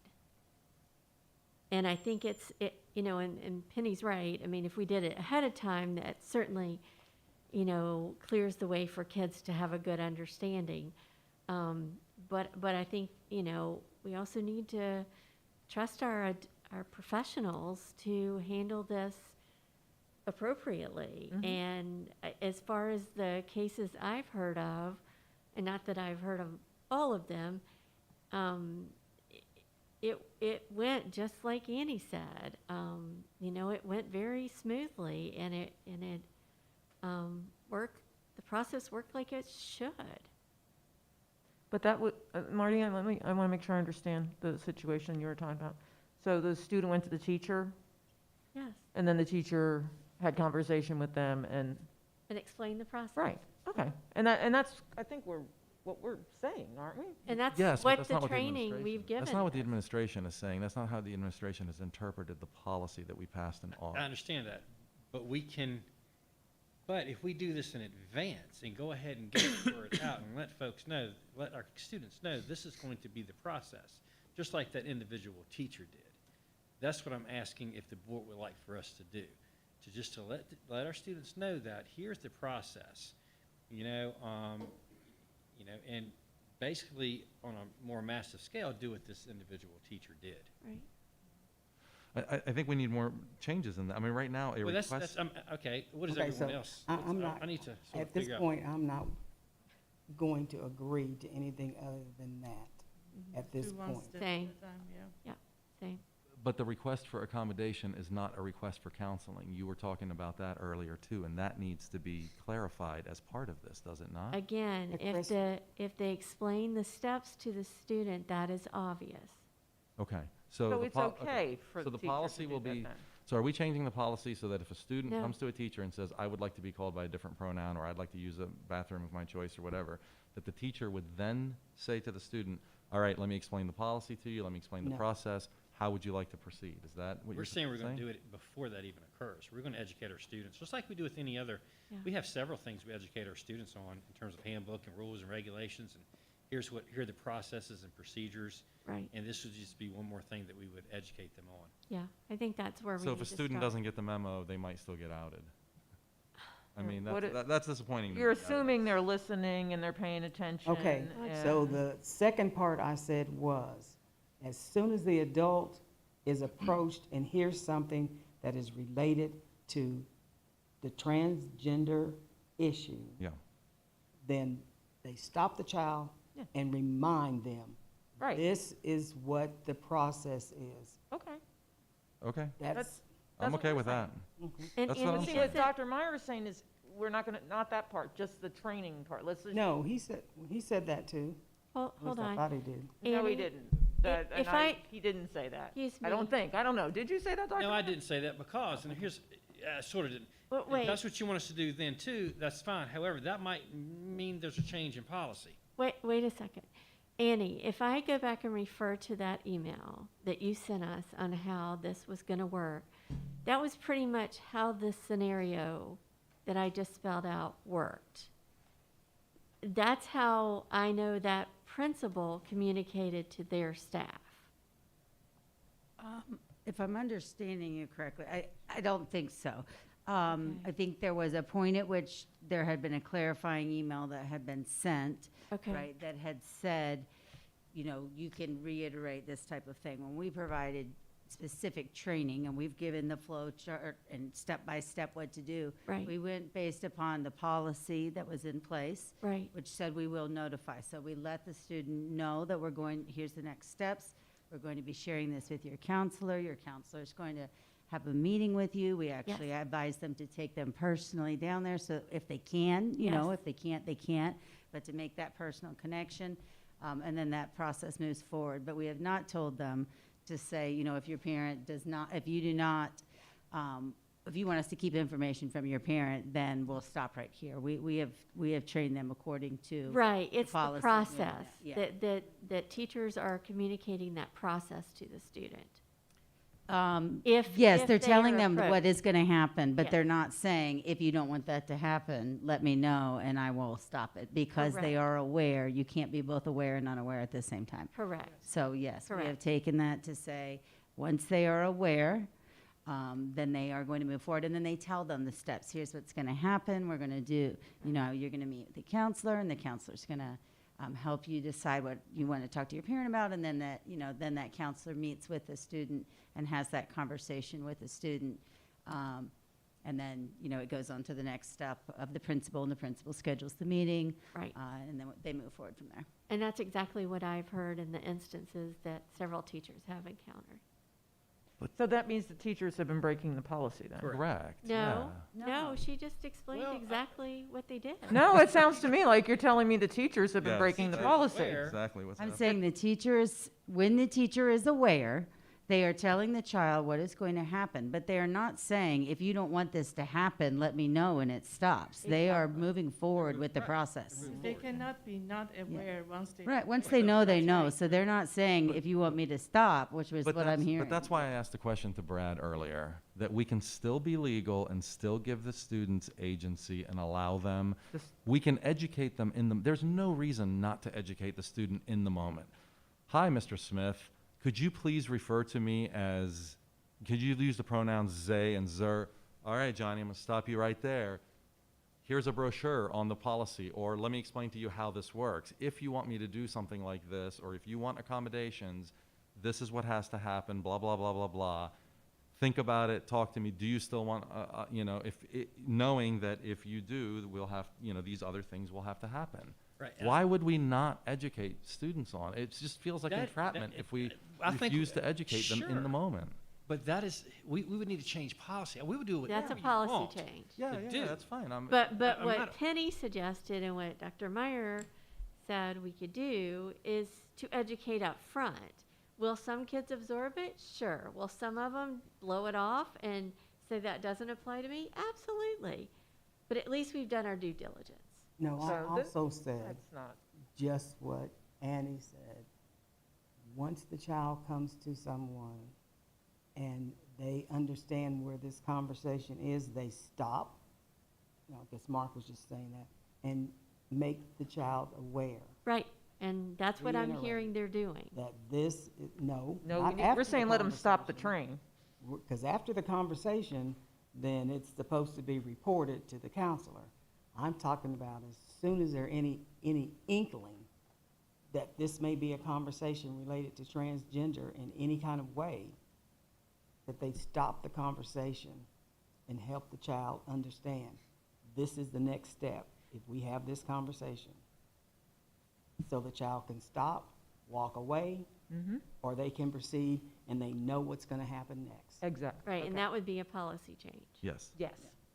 I do personally think that would be more effective than the group count, because, and this is just my personal feeling, right? If we're taking all kids and having this same conversation with all of the students all at the same time, I think we would, one, have some parents who are going, why are you stopping instruction to have this conference with every single kid?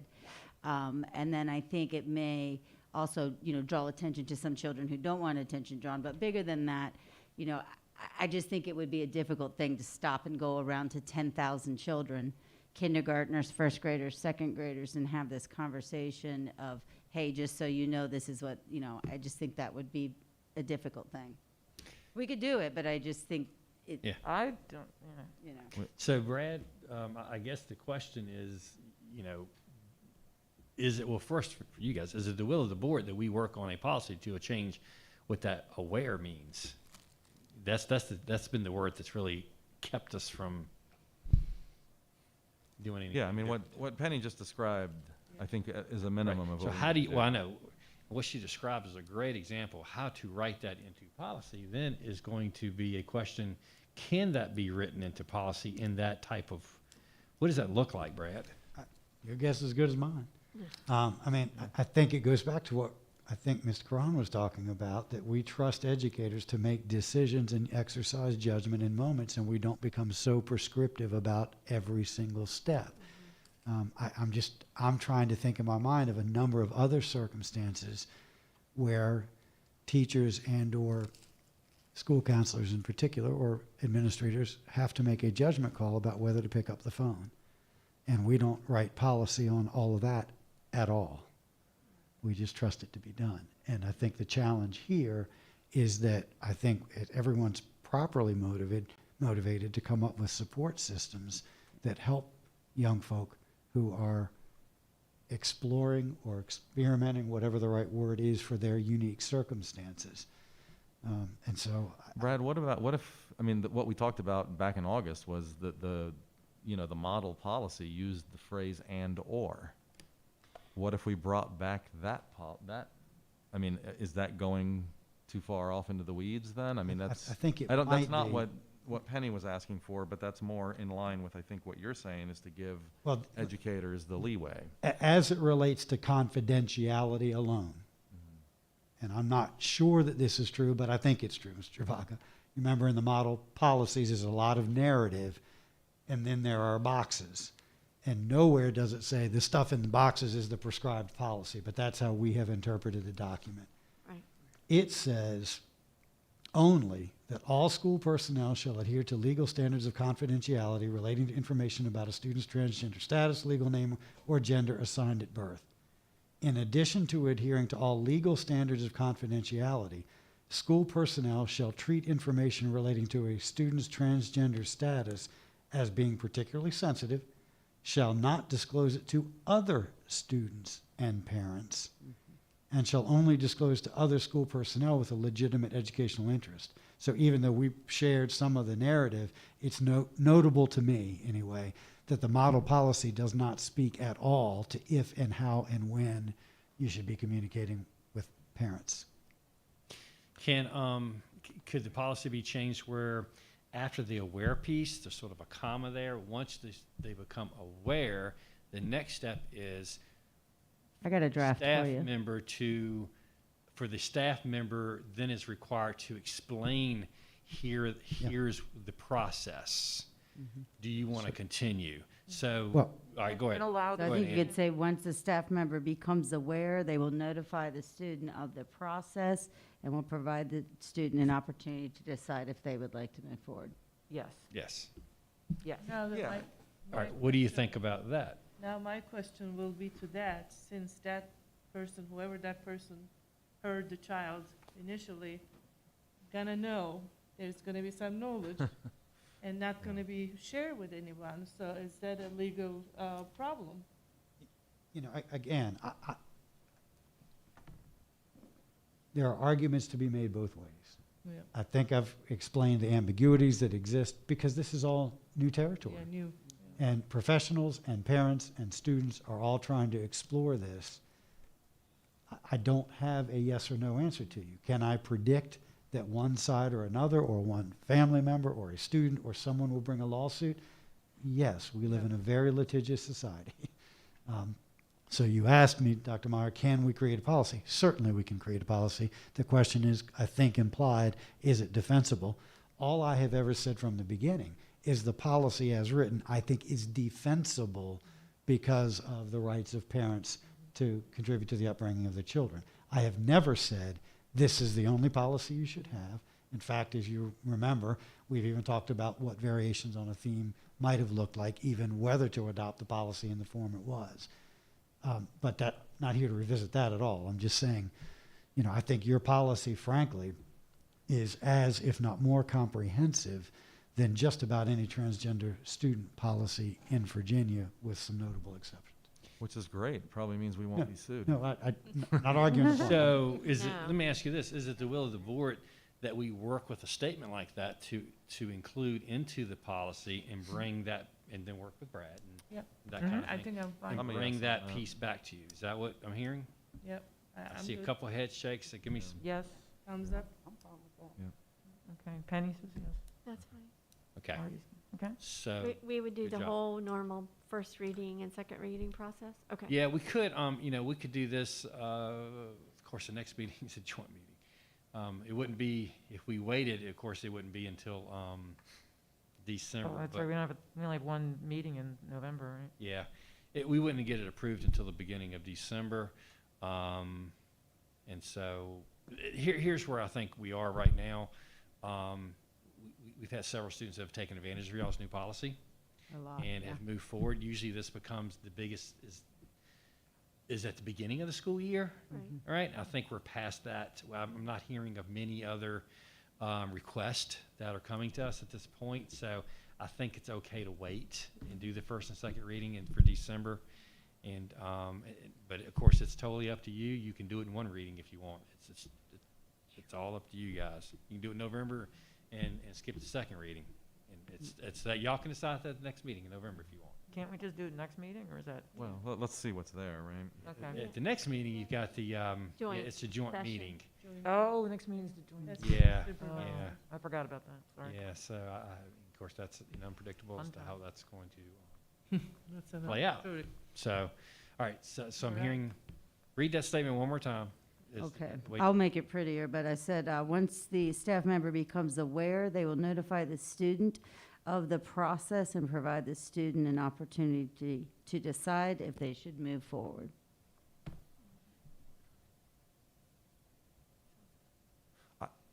I would encourage, I mean, as you guys go wordsmith this, I would encourage as much flexibility without, keeping in mind what Brad said too, but I mean, let's say a student approaches a teacher that, I don't know, that doesn't know the policy well or doesn't, like, if a teacher can refer somebody to somebody other than a counselor, because apparently that now triggers a bunch of other things, but if they can, there's language in the model policy for kind of alerting a staff as on a kind of as need to know type of thing.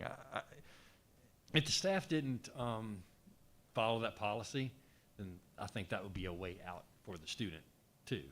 Right. Does that make sense? Yeah, yeah. Because our staff didn't do what they need to do, and at some point, someone would catch that. Yeah.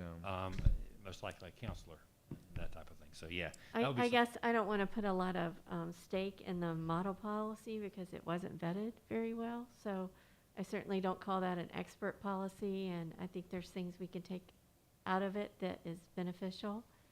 But knowing that it wasn't vetted is a big concern to use the language. Madam Chair, if I can, I want to be abundantly clear because that comment might be attributed to me. I'm not aware, I'm being way too lawyerly here. I'm not aware of what, if any, vetting was done by legal counsel. What I said is on the face of the document alone, there is no one credentialed as a lawyer that reviewed it.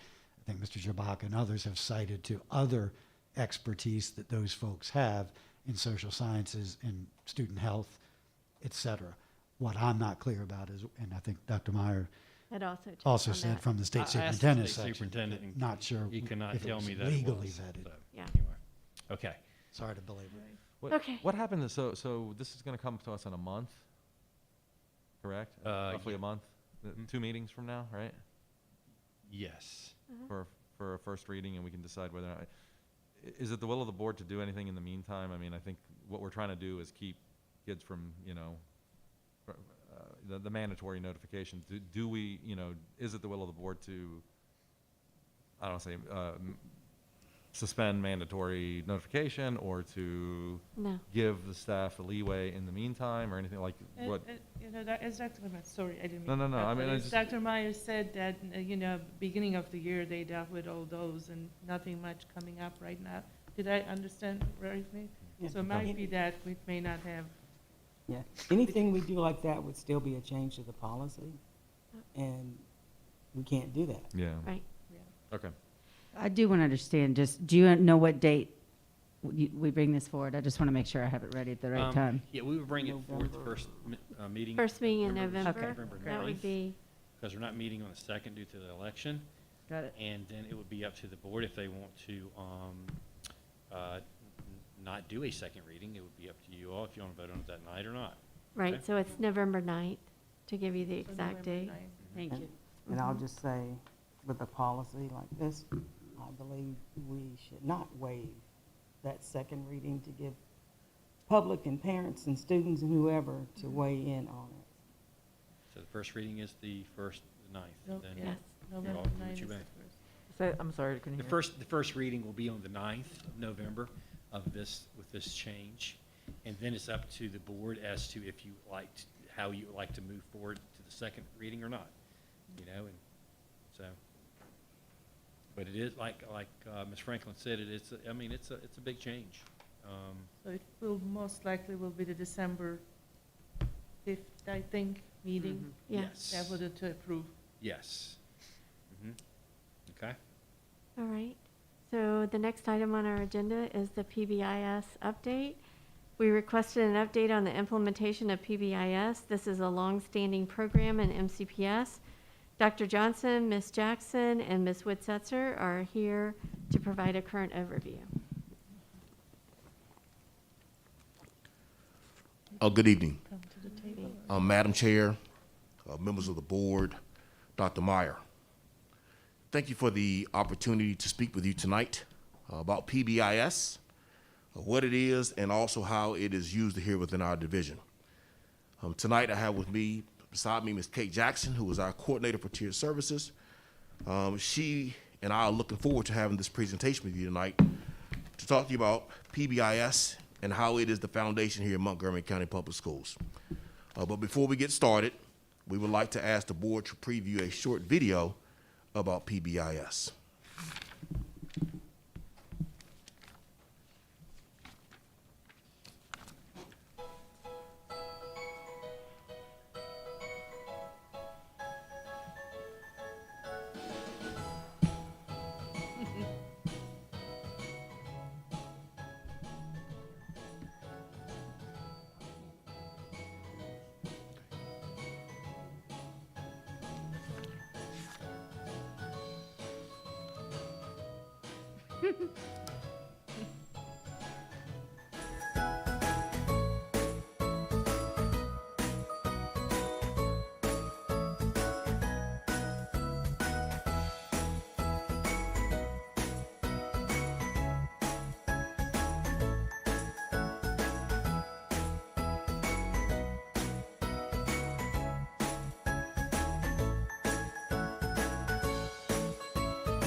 Thank you.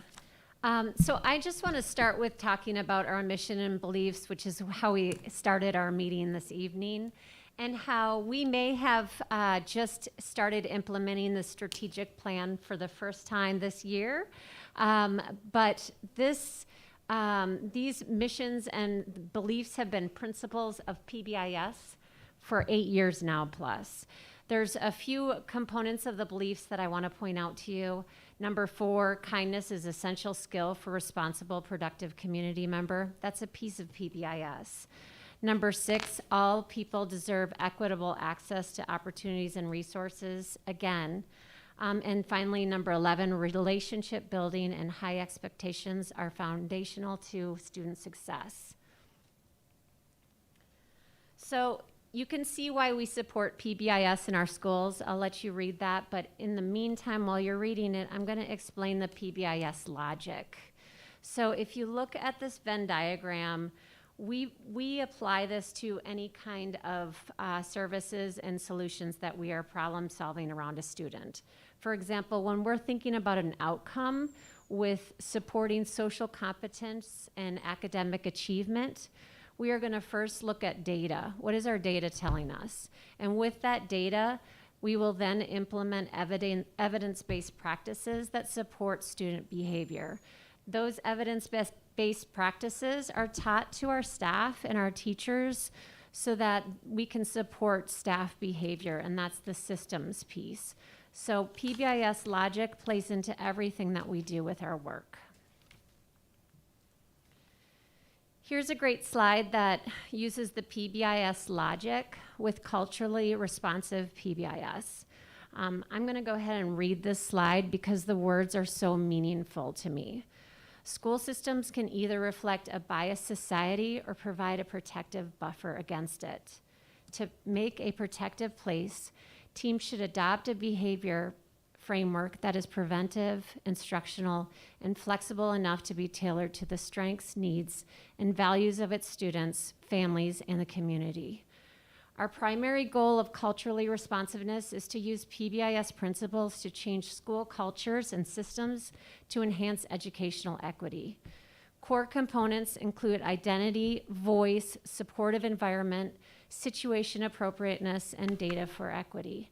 And if you look at this logic system, it meets the same as our last slide that I showed you with the Venn diagram. We first use data, and we look at that when we're disaggregating all data by student group. We're looking across the board to make sure we are proportionate with how we do our work. We align that with our systems so that we're supporting educators through equity-focused PD. Our practices adapt and meet the needs and the values of our school system. And with all of those pieces, the outcome is high expectations for each and all students. Here's just another graphic that we use in our PBIS world because, again, this is a evidence-based, nationally used program. We base a lot of our work on tiers. When we think about tiers, we think about that bottom level, that green level, to hit 80 to 100% of our students. PBIS is tailored to be that foundation so that we can all work under the same language and the same framework moving forward. When that foundation is strong, Tier 2, which is the yellow, and Tier 3 can then be effective because we're not wearing ourselves out with many, many different things going on. We're all consistent with the same language. So, as you see the graphic on the screen, here's how PBIS looks here in MCPS. First, all staff and students are held to high standards. Make sure that we have a consistent buy-in and understanding. Throughout the school year, teams review what's called school-wide data. We have what's called data-driven decision-making, and we respond in a way that increases connectedness for our students and also decreases undesirable behaviors. Also, in an effort to build positive culture and climate, respect is a first priority for all. Time is also offered throughout the school year for our school teams to plan and implement the work. It is proven that relationship building minimizes half of all issues. where relationships are established first, based on trust, understanding, and respect, there is a priceless communication and connection in the classroom. Classrooms come to life. Students are engaged, students are focused, and they are connected and participate in the lesson willingly. And the foundation of learning is based on, once again, high expectations. Students truly know and feel that their teacher has their best interests at heart. So again, relationships are the foundation and the largest asset that we can offer. As you see on the visual on the screen, add the relationship with clear expectations, and you have what's called a predictable, routine, and safe environment. For our kids who have experienced trauma, right now you're looking at 60 to 70% of every classroom nationwide, students have experienced some trauma. Well, you couple that with also other issues in reference to anxiety, depression, clarity equates to safety. This is one of Maslow's basic needs that must be met in order for learning to occur for all of our students. PBIS provides that consistency that creates a positive school culture that impacts behavior. Throughout the school year, we work together with our teams to monitor data regularly. Some of our data assessments include attendance, chronic absenteeism, and truancy. We also look at office discipline referrals and where they're taking place, what grade level throughout the building. We're also looking at academic achievement for all of our students. But then last but not least, we also look at disproportionality in reference to race, in reference to gender, 504, and our special needs students. After we pull this data, it drives our next steps for PBIS. And then our teams are working together to make sure that we are effectively teaching behavior expectation for all of our students. Tonight, we're going to finish with this last slide that we started with the quote. If a child does not know how to behave, it is our job to teach them. It is our job to prepare them for the goodness that they will occur in their lives. It is also our job to prepare them for prosperous and productive futures. Thank you. Any questions of the board tonight? So I have one. So when you're looking at, especially the discipline and referrals, what are you looking for? Well, when we're looking at the discipline and referrals, we're looking at one, looking at that data where it's taking place at per school, elementary, middle, high, what grade level that it's taking place at. We're also looking at pretty much the, in reference to the referral, who it may be taking place with what student. We're also looking at where is it taking place, whether in a classroom, hallway, when is that office discipline referral written? So we're trying to break down the data in reference to what's called e-discipline, which is classroom managed behavior. We're also breaking it down in reference to incident management, which is administratively managed behavior. So we're trying to assess that data on a week-to-week basis. Our tiered intervention specialists are pulling that data for administrators every week in reference to attendance, in reference to behavior, so they can look at the data for any disproportionality, where it's taking place, who it's happening with, to make sure that, hey, we look at that data, meet with our teams in reference to attendance teams, PBIS teams, to see what interventions we need to put in place to minimize some of those issues. So are we looking at this also with the lens that it may not necessarily be the child? Yes, ma'am. Sorry. Definitely. That's why we look at environments, and if there's certain places where where they're getting more discipline referrals than others. And another way that we're collecting data that we just started this year is we have a spreadsheet that we're working as a data dashboard where we can look at all of the schools across the board on discipline and attendance, reasons for referrals. And so, yeah, that's been a nice way to segue what we're doing as well. Okay, there's one more, let me find the language here. So the relationship component, can you tell me a little bit more about how that works? Who is that with PBIS staff? Is it with the teachers? Is it all the above? I mean, how does that work? We're looking at relationship building across the board. So, you know, for PBIS to be effectively, to also to have effectively tier 1, tier 2, tier 3, you know, in the classroom building wide, the relationship building has to be a first priority. So that's reference from students, from staff members to students, also from staff members to parents, also from staff members to community. So if I heard earlier, right, it takes a village to raise a child. So relationship building has to be a first priority if we are trying to build towards our students towards great futures. And we actually have one of our TISAs has created a PBIS toolbox where she creates a slide once a week on a strategy, typically around building relationships. One that pops into my head right away is 2 by 10.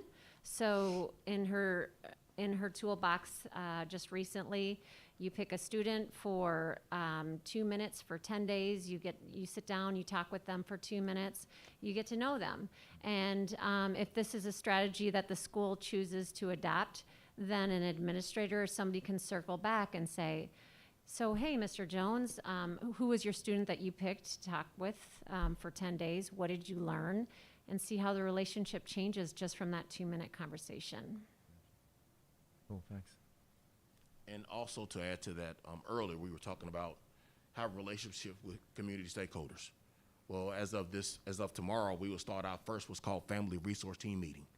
So at that level, when we have those meetings, we have community stakeholders who are problem solving around our students and our families. How can we help them? So at that Family Resource Team level, you have CPS, you have DSS, you have Court Services Unit, you have NRVCS, you have National Counseling Group, you even have Community Health Center now, all sitting at the table with the student and the parent, you know, problem solving around what they can do to help support that student and that parent. And once again, that foundation is relationship building, that, hey, it's just not about you as the family. What can we do to help you? And I don't mean to put anybody on the spot, but we have both of the Auburn principals here, and they implement PBIS with 100% fidelity. They do amazing work. So if you had additional questions, these two ladies would be great resources for you. I'm glad they're here. I didn't mean to do that.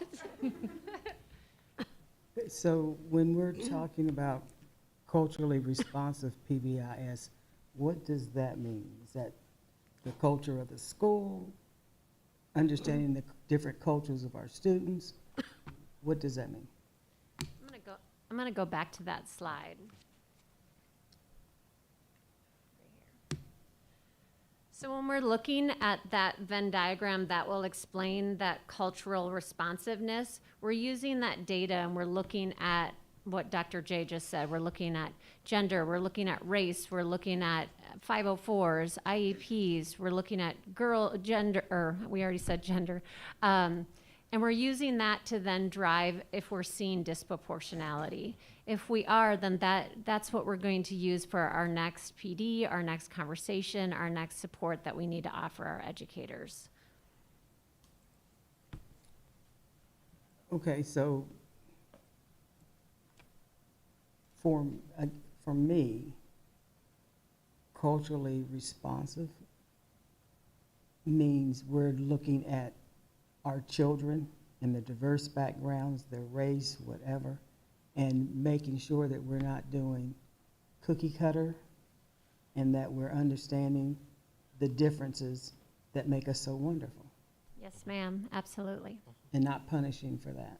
Right. Absolutely, that's what we celebrate. Thank you.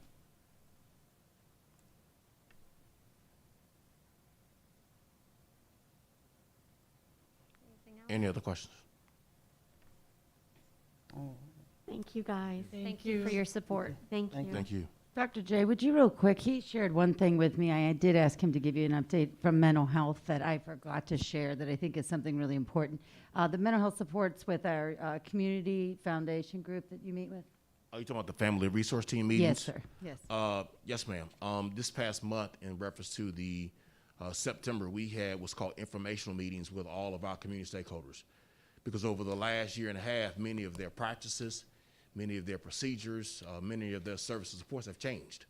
So this past month, we had an informational session with each one of our communities, Auburn, Blacksburg, Eastmont, as well as Christiansburg, to find out from CPS, DSS, court services, National Counseling Group, New River Valley Counseling Services, to find out what if any new practices and procedures they had.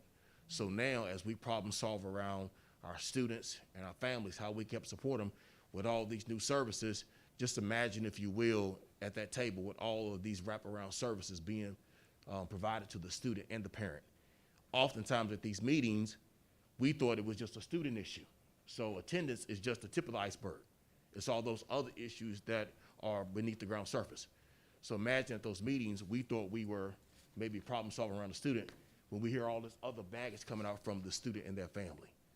So then just imagine, once again, those wraparound services being provided on the spot to that student and parent that actually helps supports the family and then supports that student getting back in school and being in good standing. Thank you. Okay, thank you guys very much you. for that presentation. Our next item is the Board of Supervisors proposed legislative priorities discussion. I sent an email last week regarding statements made at the Board of Supervisors meeting. These statements were regarding critical race theory, the recent approval of our policy regarding students who are transgender, and their support of vouchers for families who choose not to attend free public school. This is a component of the draft legislative priorities for the Board of Supervisors, which are available in board docs. We have always had a positive relationship with the Board of Supervisors, working together for the benefit of all students. I know that I personally was shocked to hear the comments that were made at the meeting and to see the items related to education in their legislative priorities. Would anyone like to start the discussion surrounding this topic? Oh, I will. You beat me to it. So, Oh, you're going to go first? so I, like you, Marty, was very disappointed, and that's putting it mildly, about this conversation that went on between especially 4 of the board members related to having a true conversation about our history and any objections that might be held to that at some point we start really teaching the truth about what's happened in this country, especially related to race, school vouchers, and repeatedly hearing folks say, oh, I support public education, but yet we're going to support something that's going to take funds directly out of public education and the impacts of that, even though other board members were trying to help them understand how that would be non-productive and the negative effect that it would have on public education, which is one of the equalizers that it's supposed to be an equalizer in this country. It was truly disheartening, and again, I'm trying to use good words, to hear the chair of that board talk about one of our students who was brave enough to come and stand before us and try to help us understand what they feel and how they have been treated and what they would like to see to help support them, as if they were nothing. To talk about those people or other people. Well, the last time I looked around, we were all human. And some of the discord we have in this country is from those exact kinds of statements and beliefs that it's those people, these people, them. We're all in this together. And if we don't start respecting and understanding each other, whether we agree or disagree, this country will not keep functioning in a way that's going to keep us where we would like to be in this world climate that we live in. I can't tell you how furious I have been. I thought it was bad enough when I just heard that they had the conversation Watching video. until I watched it, and I was totally disgusted. And again, repeatedly saying, I support public education, talking about we could build smaller schools. We wouldn't have to build as many schools because they wouldn't be overcrowded. Well, talk to the people in Christiansburg about the building that's almost 50 years old, no windows, and let's just build a smaller school, and let's not have the things that other schools have, because we're going to do vouchers and half the kids won't come anyway. So where does that put children? That puts them in private, religious settings, homeschool settings, where the statistics show that there is no better education in any of those settings than in public education. In fact, public education has more guidelines, restrictions, and accountability than any of those.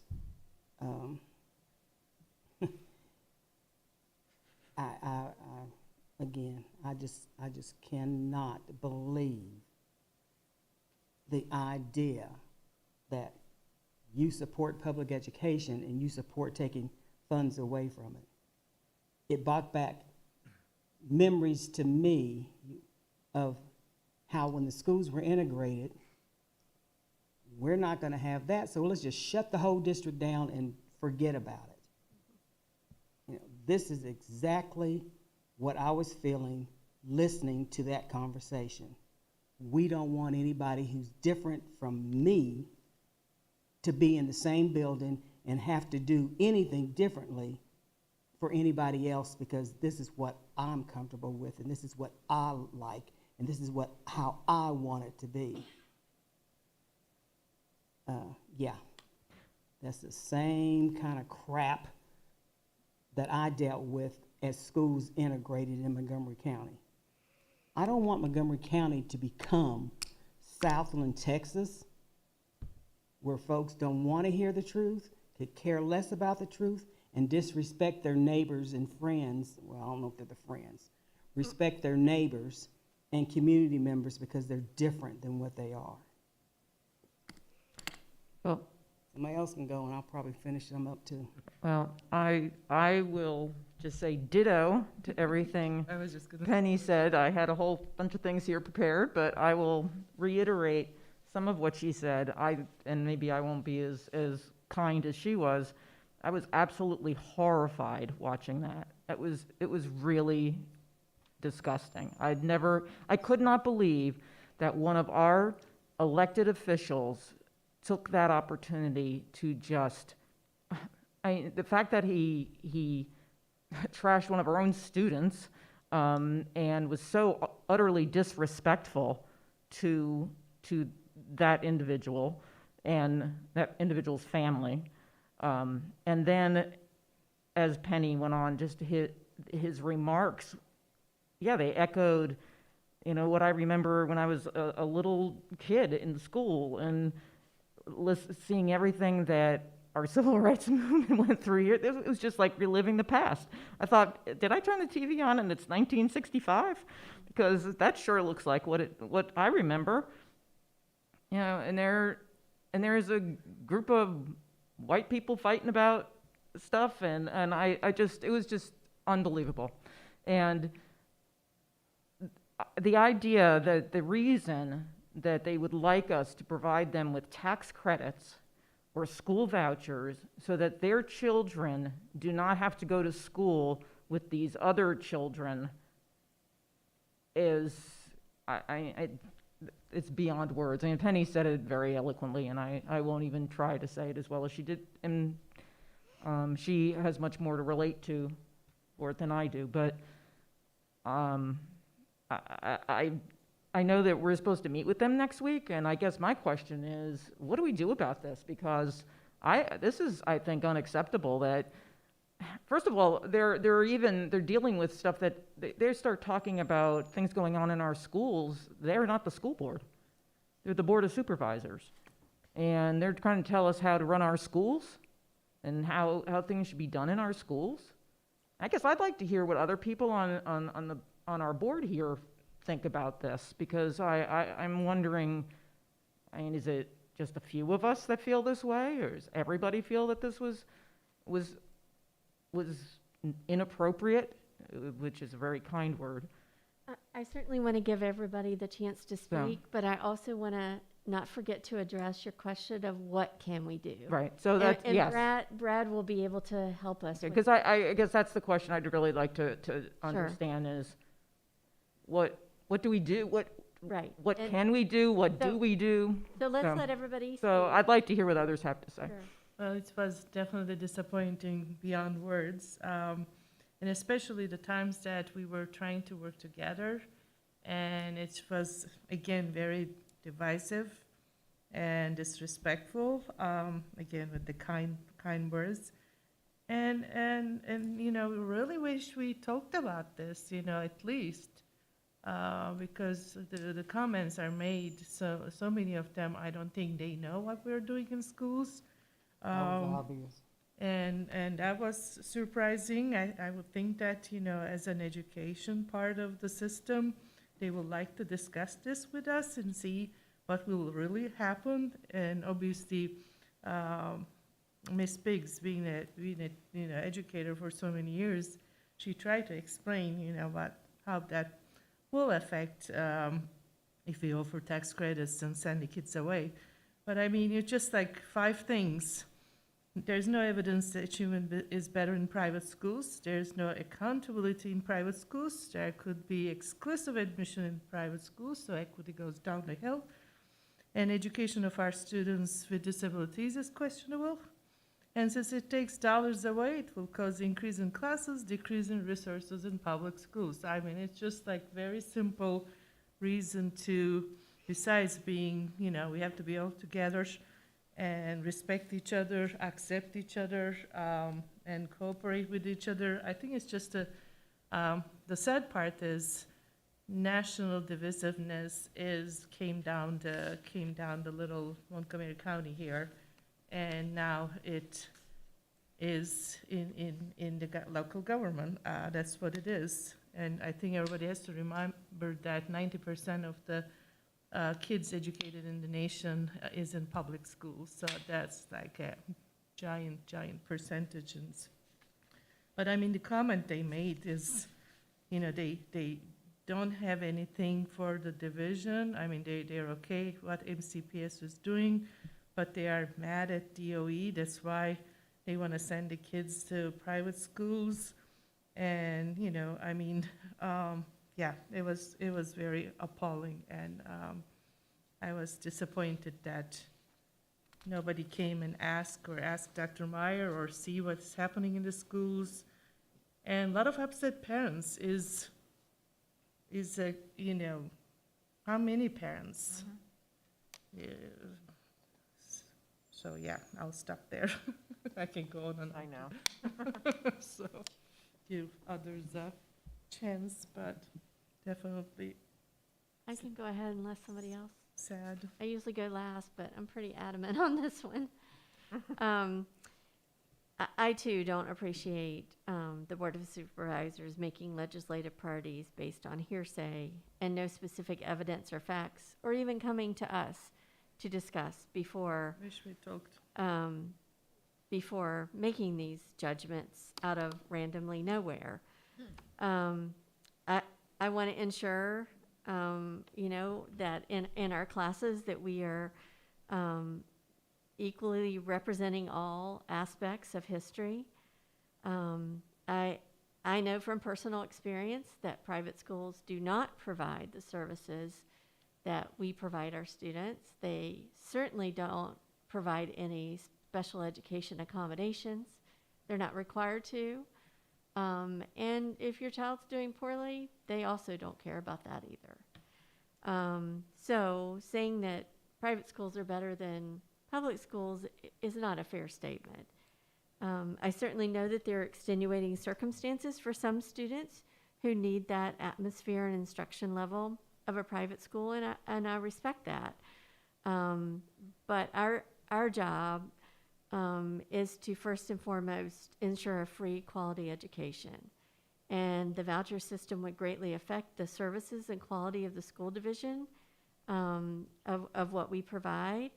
And the kind of backhand statement that losing ADM wouldn't really hurt us, and that, like Penny said, if those students went to private school, then we could just build smaller schools and we wouldn't have the overcrowding that we have. Well, that is so inequitable. And I guess the most upsetting for me was that one of our students was even referenced, let us alone totally dismissed as a human being with feelings and struggles, and to even suggest that that student is incapable of knowing themselves is a serious lack of understanding and compassion. Appalled is just the best word I can use.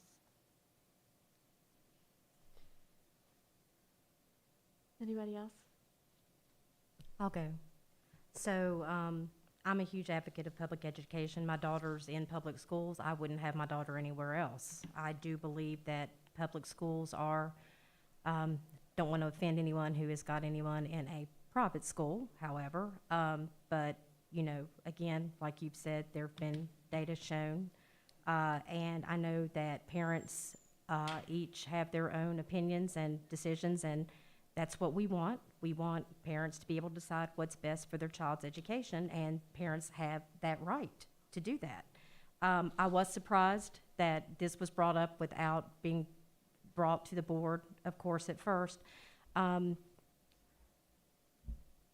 I would talk more about it, except for the fact that, seeing as how I wasn't at the meeting, and I don't know all the logistics surrounding why these items were brought up at the public meeting, at the Board of Supervisors meeting, I feel better if we could possibly, I don't know if this is something that can be added to the agenda that's already with the joint meeting, get a better understanding, discussing with them at our joint meeting as to some more specifications on why these items were brought to the forefront during that meeting, and maybe even possibly asking why we weren't let known beforehand that they might even be brought up. I do know, and this is just speculation, so please just take it as that. I don't know anything for fact. They are elected officials just as we are. I know I hear from parents on a daily basis about good things and about bad things that are going on in our public schools.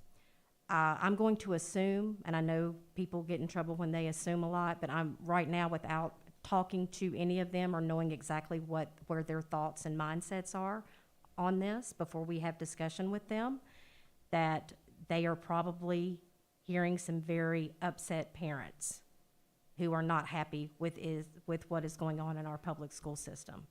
That is what I'm thinking maybe brought about some of this issue. I could be totally wrong. Like I said, I have not spoken to any of them. I don't know any reason why this was brought up. I just know what I hear from parents, and I can't help but think maybe they might possibly be hearing the same. So I would like to have further discussion with them on this and get clarification, and see if we can't, work together to try to make and put forthright and forefront how important the public educational system is, not only in just our county, but just as a whole. So that's basically all I had on that. Thank you. Okay, so I ran 16 years ago for the first time, solely on the belief of how important extracurricular education was to students. I'm a believer.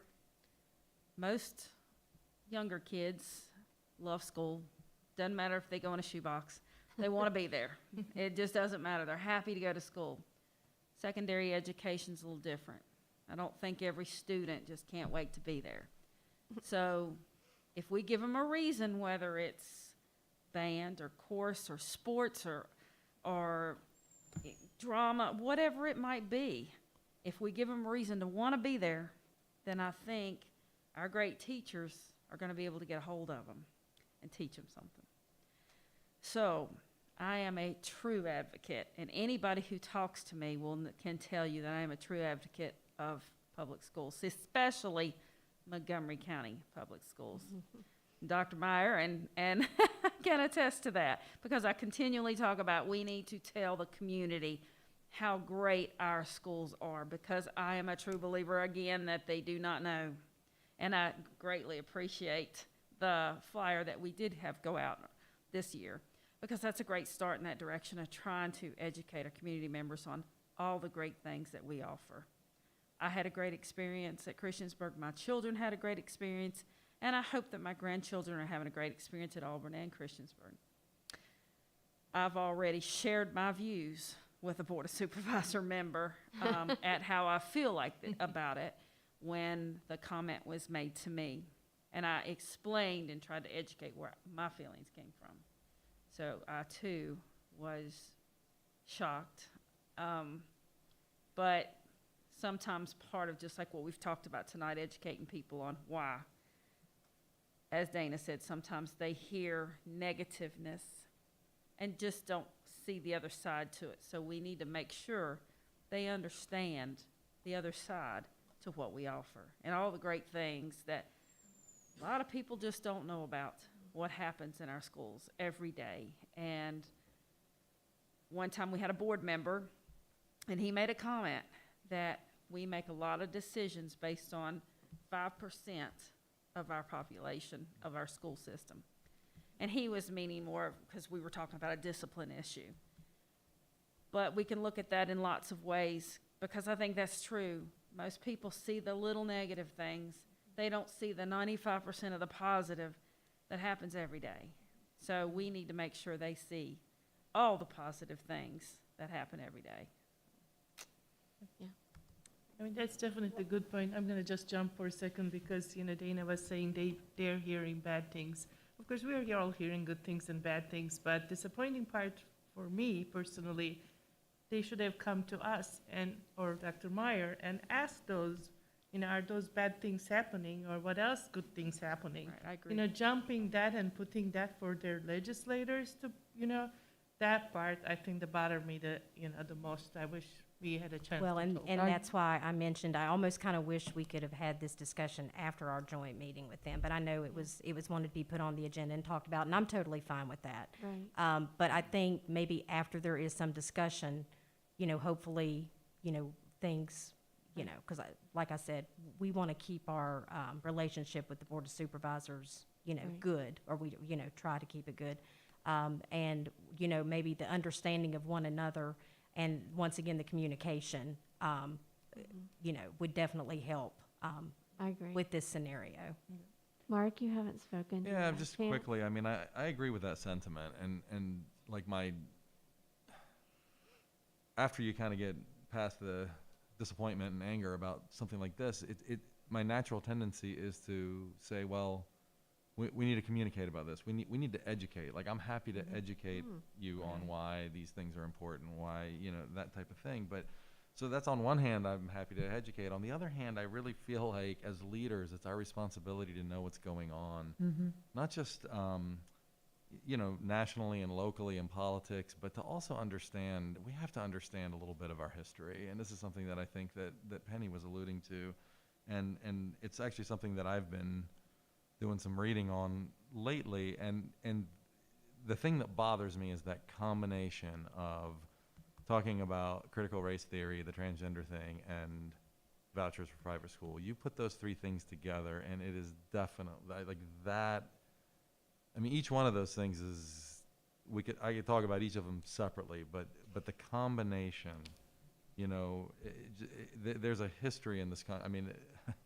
Private schools, religious schools in this country have a history of popping up and accelerating during a certain time, you know, and so there's definitely some overtones there, and I really think that Penny put it best, and I'm not even going to try to re-say it, but yeah.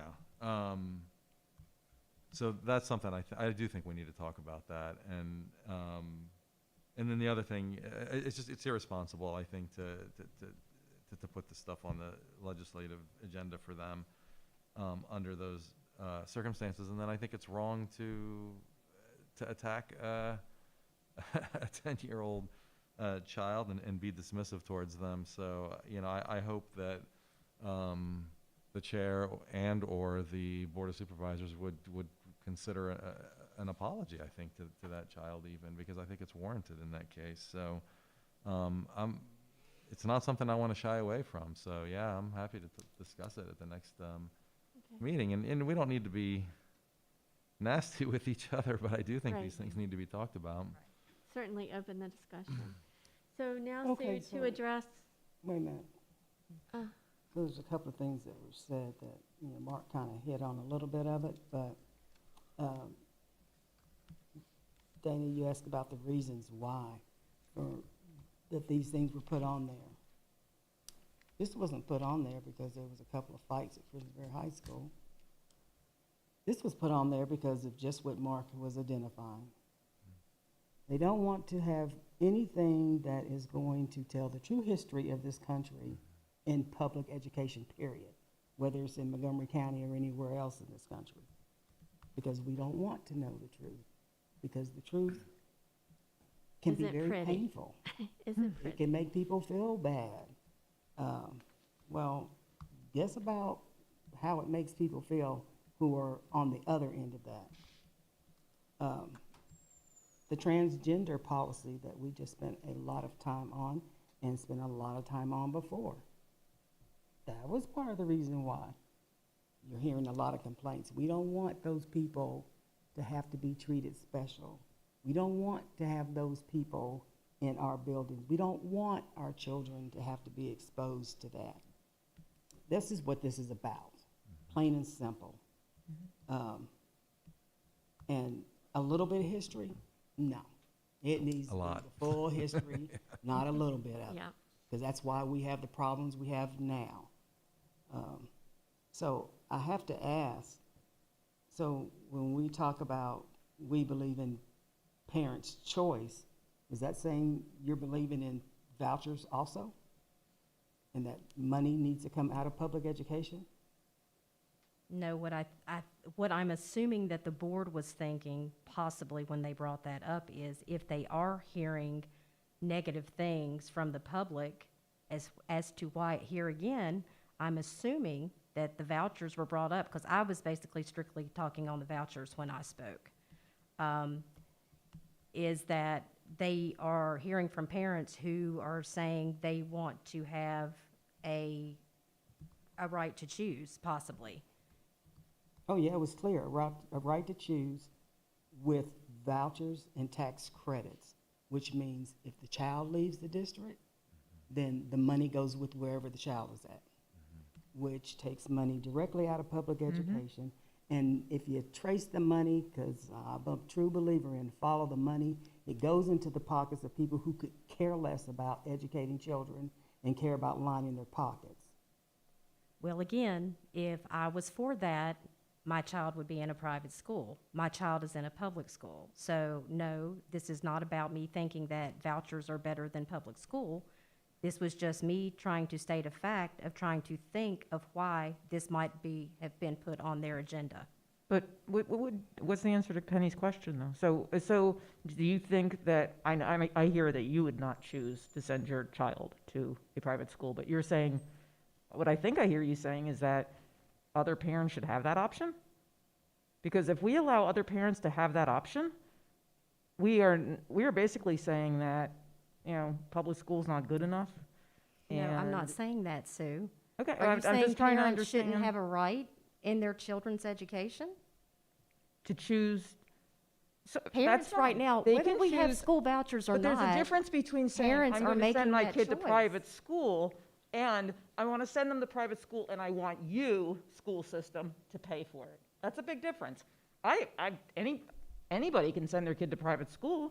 That's an option. But to say that you, MCPS, lose money so that they can send their children to private school because they don't want to be with trans kids, they don't want to wear masks, and they think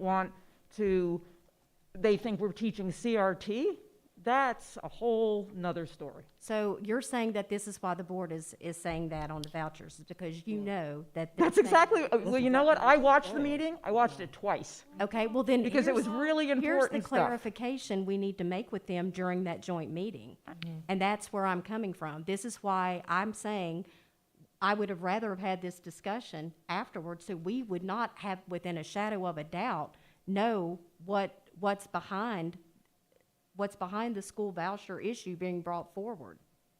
And that's what Have them explain. I hear That's, you. that was my I hear whole you saying reason. that, and I think I think what some of us are saying, what I'm trying to say too, and I think it would still be good to have the discussion. But given what we heard, it seems evident what that discussion is, and it's troublesome.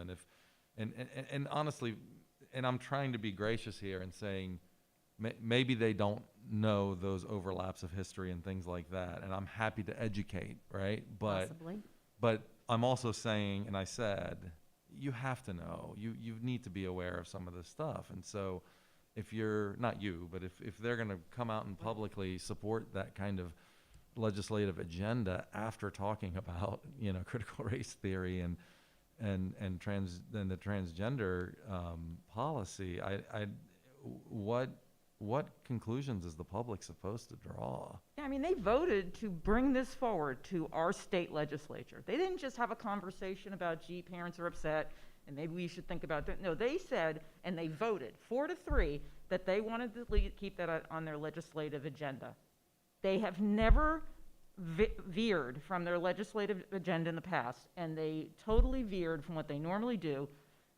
Other board members were stunned by it. They didn't even know it was coming. We didn't know it was coming. Yeah. Right, we didn't know it was, but I mean, people on the board of supervisors didn't know it was coming. They sat there in the room like, where'd this come from? Well, I'm sure, right. And so it was clear that this wasn't just something they were just chatting about. They made a decision to put that on their agenda, to discuss it, and to push it all the way to our state legislature. And it's done. It's going, because unless at their next meeting they decide to change it, that's what's going to happen. And their next meeting is next Tuesday, before we even meet with them. And so next Tuesday, no, it's on Tuesday because Monday's Columbus Day. I mean, Indigenous Peoples' Day. Sorry. But again, Okay, so let's wrap up with answering Sue's My question. original question. So Brad, would you mind coming up again? Sorry.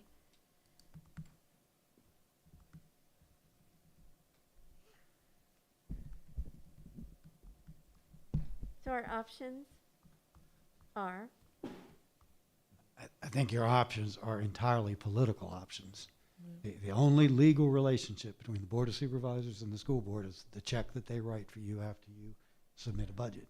So all the rest is politics. If you wanted, I heard, I think, every variation on the theme. One-on-one conversations, address it verbally at the board if we think we can, at the joint meeting. If you want to educate them from your perspective, you could come up with a resolution or a proclamation that this board does not agree with it, but it will have no legal effect. right, As Ms. Katz said, I think if they've approved it, it's gone if that's what they've chosen to do. right. So we could do a resolution or a, You could just do a motion tonight, a verbal motion if you so chose. A public declaration that you disagree with the legislative priorities and why, if you so choose to. Brad, Yes, ma'am. can we, or one of us, or more than one of us, speak at their next meeting? Or is that something that is not advised to do? We are private citizens. We can speak. I can at do that, any right? meeting. So I can go to that meeting next Tuesday. Spoke sign in up the for past. public address and speak. Yeah, Yes. sign up for. I mean, I planned on going anyway, but I would like to speak, but I don't want to do that if it's going to cause a, I think the only thing that I would be careful about and clear about, I won't say careful about, but clear about, if you are speaking as citizen, Sue Katz, that's one thing. If you're speaking on behalf of this board needs to direct you okay, on what you're going to say and agree on. which is what we can talk about, but, okay. I just wanted to know what our options are. Yeah, yes, thank you. And is everybody in agreement to put this on the agenda at the joint session? Absolutely. Okay. And Sue, you're a taxpayer. You have every right to go in front of the Board of Supervisors and say however you feel and whatever you want to. And I do agree, though, I do think you need to say, I'm here as Clarify, a resident, here as a because SUCAT. I would, as a board member, I wouldn't want to go and speak for this board, and I wouldn't want anybody else to go, because we may disagree with parts and we may agree with parts, and so I don't want anybody going and speaking on my behalf. Ms. Bond, if I may, can I hang one asterisk on that comment? I think everybody knows who the 7 of you are, so that's probably not an issue. But I think she can absolutely say, I'm a resident, I'm a citizen, I'm also on the board. I'm not here tonight with any statement from the board, I'm speaking personally. Right. And as a former teacher. Okay, thank you, Brad. Does that answer everyone's questions for that? Okay, are we okay to move on? Our next item on the agenda is the discussion regarding teacher displays in classrooms. We have several policies in place regarding teacher displays in classrooms. As a board, we have received emails from residents regarding teacher display in classrooms. This is a component of the equity objective in our strategic plan. The administration has asked for direction from us regarding adherence to these policies or whether they should be adjusted. Does anyone wish to begin the discussion?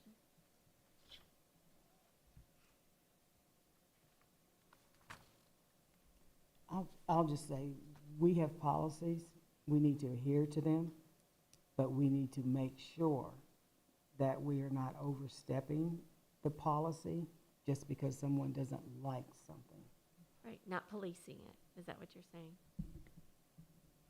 When you say overstep, could you explain what you mean by that? Because I don't like that there is a poster that a child has done and the teacher has put in the classroom related to Black Lives Matter. If it's a part of instruction, then it can be in the classroom. Just because someone doesn't like it doesn't mean that it has to come down. So, one of the, Mark and I had started talking about this the other day, and I might give Brad his exercise and get him back up here at some point, but I'm wondering, from my point of view, and I could be wrong about this, because as I read the policies, it wasn't 100% clear to me, so I would love to hear Brad's take on something like this. But let's take the issue of, let's say, I'm going to use the example of a pride flag, if I may. If somebody is displaying a pride flag and they're basically expressing support for, people who are gay or queer or something like that, that's something that's already in our policy, that we don't discriminate. It's in our non-discrimination policy. So if it's something like that the school board has passed policy on, is that still considered a political and Social. yeah, like you have to be even-handed? I mean, do you have to be even-handed about the things that you've passed policy on? I think the short answer is yes, Mr. Chewbacca. Okay. And what I would recommend in that instance is, for instance, that this be posted everywhere. I'm Right? sorry. This, your mission statement and your beliefs be posted in every classroom. If you want to post the non-discrimination policy, what you have to, the courts recognize a distinction between the speech of the division and the speech of individual teachers. Okay. And may I once again insult you all by reading to you a little bit. I think this might frame it for you, and it speaks to Ms. Franklin's example. Ms. Franklin's example, I believe, was work product created by a student. It's within the parameters of the curriculum, and it was student speech. Teachers are employees, and the courts recognize that when they speak, that speech can be attributed to you all. You and I may not agree that a pride flag or a BML flag is political. Others would disagree with you. And so the concern that I have is Ms. Franklin's concern: are we being equitable?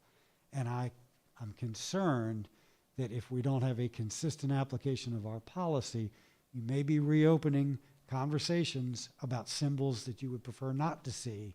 And if folk come and say, the easiest example, and I'm not saying it's adequate in anybody's mind or heart, but if we have a Black Lives Matter and someone shows up with Blue Lives Matter, if someone has gay pride and someone comes up and says, my Bible tells me, then we're opening a door to a potential legal challenge. So I think the easier course would be, and I won't read to you, but that's basically what the law would tell me, that I think if we express what the Montgomery County School Board has said is its position on these issues, that's government speech. That's your speech. And because you've adopted the belief statement that I think is consistent with what you articulated, you know, make sure that that's front and center in classroom. That would be the safest legal way to go. If you allow some of these other symbols, I'm just predicting that there may be natural reactions. You just discussed what some of those reactions were by your other elected officials in the community. So we might expect to see some of that messaging too. Does that make any sense at all? Yeah, it does. I'm thinking back to, what's it been now, 6 years ago, this board banned a symbol, right? Banned the Confederate flag. And that there's a subset of body of law, and please remember, we banned it, you all banned it, specifically at first for students, and there is a different test for student speech under the First Amendment than there is for employee speech. Both can be limited. Employee speech can be limited further because, again, it can be ascribed to you all, whatever their speech is. So if I came in with, I mean, just pick an example. If the easy might be partisan politics, right? That's easy to identify. That's pure political speech. If I came in, go Republicans, or I came in, go Democrats, or I came in, go independents, that's clearly political speech that would not be permitted because it would ascribe to the school division. If I'm a third grade teacher or a science teacher in middle school or whatever, that speech could be attributed to you all. Again, I think that there are reasonable debates on what is or is not political speech. But, and I think maybe 10 or 15 years from now, symbols might be in our popular culture and accepted that are no longer political. The article that I was going to read to you speaks about the Black Lives Matter, and it talks about it in the context of other MAGA and Build Back Better and Black Lives Matter and Antifa and Neo-Confederate. Now, I didn't glom those together. This article does. But again, my concern is if you allow individual speech by an individual teacher, you should expect to get a reaction. Sure, but is there a... Hold one sec. Board, we are about to hit our 11:30 mark. So Motion to extend. Moved. Second. all those in favor? Aye. Aye. Aye. All those against? Okay. I'm sorry. So I guess legally, is there a difference between banning a symbol and allowing one? There is a unique line of cases regarding the Confederate flag because of its, I'll use the word unique, history, role in our country. And the courts have said regarding students, you may not ban it generally. There are cases where a young man might have gone, I remember a particular case where a young man went to a Civil War reenactment over the weekend, came back and drew on, remember in the old days when you turned a paper bag inside out and made a book cover out of it when we still used books? And he drew a Confederate flag. An administrator disciplined him for it. He sued the school district and prevailed. On appeal, he even prevailed because there was no reasonable prediction of a substantial disruption in school. The court cases have said where you have a history of racial unrest in the schools, then you may ban it. There's a Fourth Circuit case in South Carolina where the church was blown up. That community norm was evaluated and it was perfectly fine there to ban the Confederate flag. Here, 6 years ago or more, you had graffiti on some school buildings and you had actual unrest in the schools. And that's why I believe it was permissible for you to ban it then.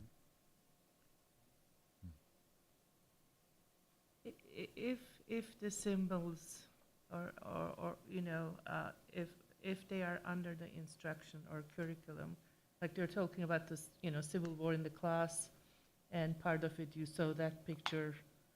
Perfectly fine. That is perfect. So my thinking is coming to pride flag, and actually it's from the VDOE's model policy.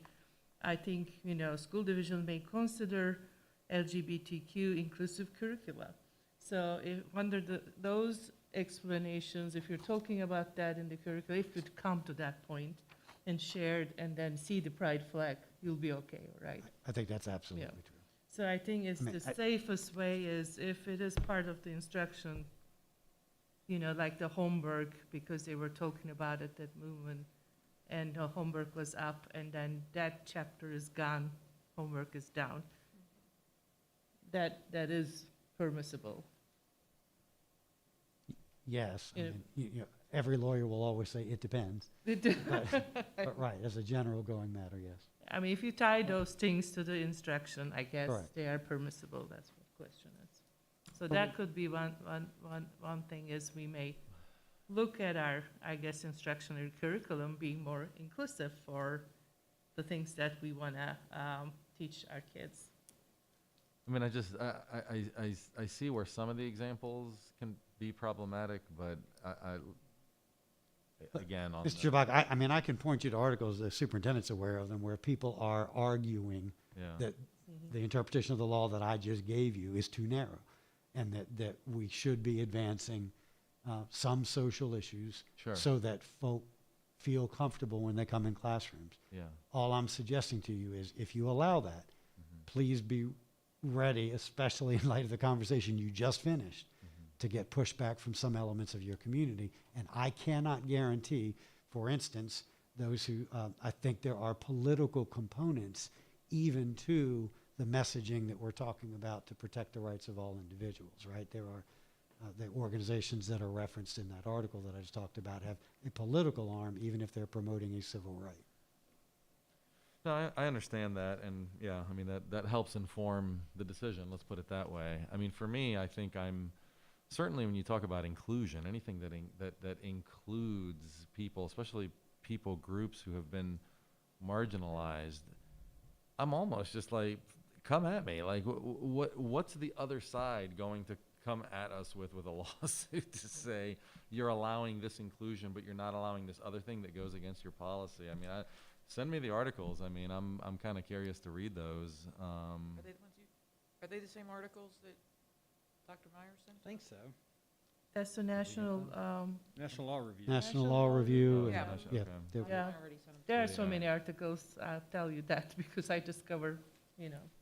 But again, there's nothing straight about it, because, I mean, my first thinking was, if I'm a student, I'm coming in a class. If I'm an immigrant student, like if I like to see Turkish flag in the classroom, I was like, oh, you know, they consider my country. And if I am, you know, with a transgender student and I see a little bit of, you know, something that represents me, or Hispanic or Black, you know, then I will feel included. But the danger with that, you may exclude some groups. So, because there's always some other group that you didn't probably consider. And that, you know, creates the problem. So in order to avoid that, I thought I was trying to, you know, solve this non-solvable problem. I think if it is being taught, if it's in part of the instruction, then the kids can learn those under that umbrella, so they can actually have ideas one way or the other. And then they can develop that ideas with talking to, you know, teachers and discussing, you know, in the classroom, instead of, you know, just seeing it in an isolation. You know, let me ask you, you know, you mentioned like the Turkish flag. I don't think that would be something that would be prohibited, because it does not, It's unless, not social or at this political, point in probably. history with us, it's not something that would be considered But of course, I mean, then political- are you gonna put a something Russian political flag, you know, or an issue. with some Unless we were symbols? at war with Turkey or some kind of issue with Turkey. And you don't- Hopefully not. Yeah, you know what I'm saying? If there's Yeah, some type of yeah. political implication with Turkey. But, And you I know, guess what I need though, is I need guidance from the board as to, as to us enforcing our policy. You know, where do we go? How, as our administration, what do we enforce? Do we do what Brad says in terms of, you know, which way do we go? Do we go with, okay, for instance, the pride flag, if we allow that, then we're opening up to other things. I just want to know what you all want us to do as administration in terms of, Dr. Meyer, may I belabor with. I just have a quick question. What, is there a particular complaint is there a particular flag that we have a concern about? Is it the pride flag? Yeah, Is I had that several complaints about. it's the pride Yeah, flag that's- though? there's Okay, I several just for wanted that. to find out, is there one particular flag we're talking about, or was there? Yeah, but there are others too that, that are possible political types of, of course you have Black Lives Matter, but then you also, I've seen in rooms too, the thin blue line flag, which is Right. the Blue Lives Matter flag too. So I've seen both sides of that, which could be considered possibly political and opposing views. And both being possibly political statements. So I just need guidance from the board as to, where do you want us to go with this? I think what Brad, well, go ahead, Brad, you were going to. Yeah, I was just going to, this was in a Q&A format when you take a look at the article. How should a school district respond to staff who want to wear Black Lives Matter apparel or display Black Lives Matter signs in classrooms? I think the reference to BLM is irrelevant. It's any political slogan, right? The last sentence in this advice says, school districts should ensure that any policies regarding the ability of staff members to wear or display social and political related images are enforced equally among all staff, to your point, and with respect to all viewpoints to avoid claims that such policies were enacted or enforced in a discriminatory manner.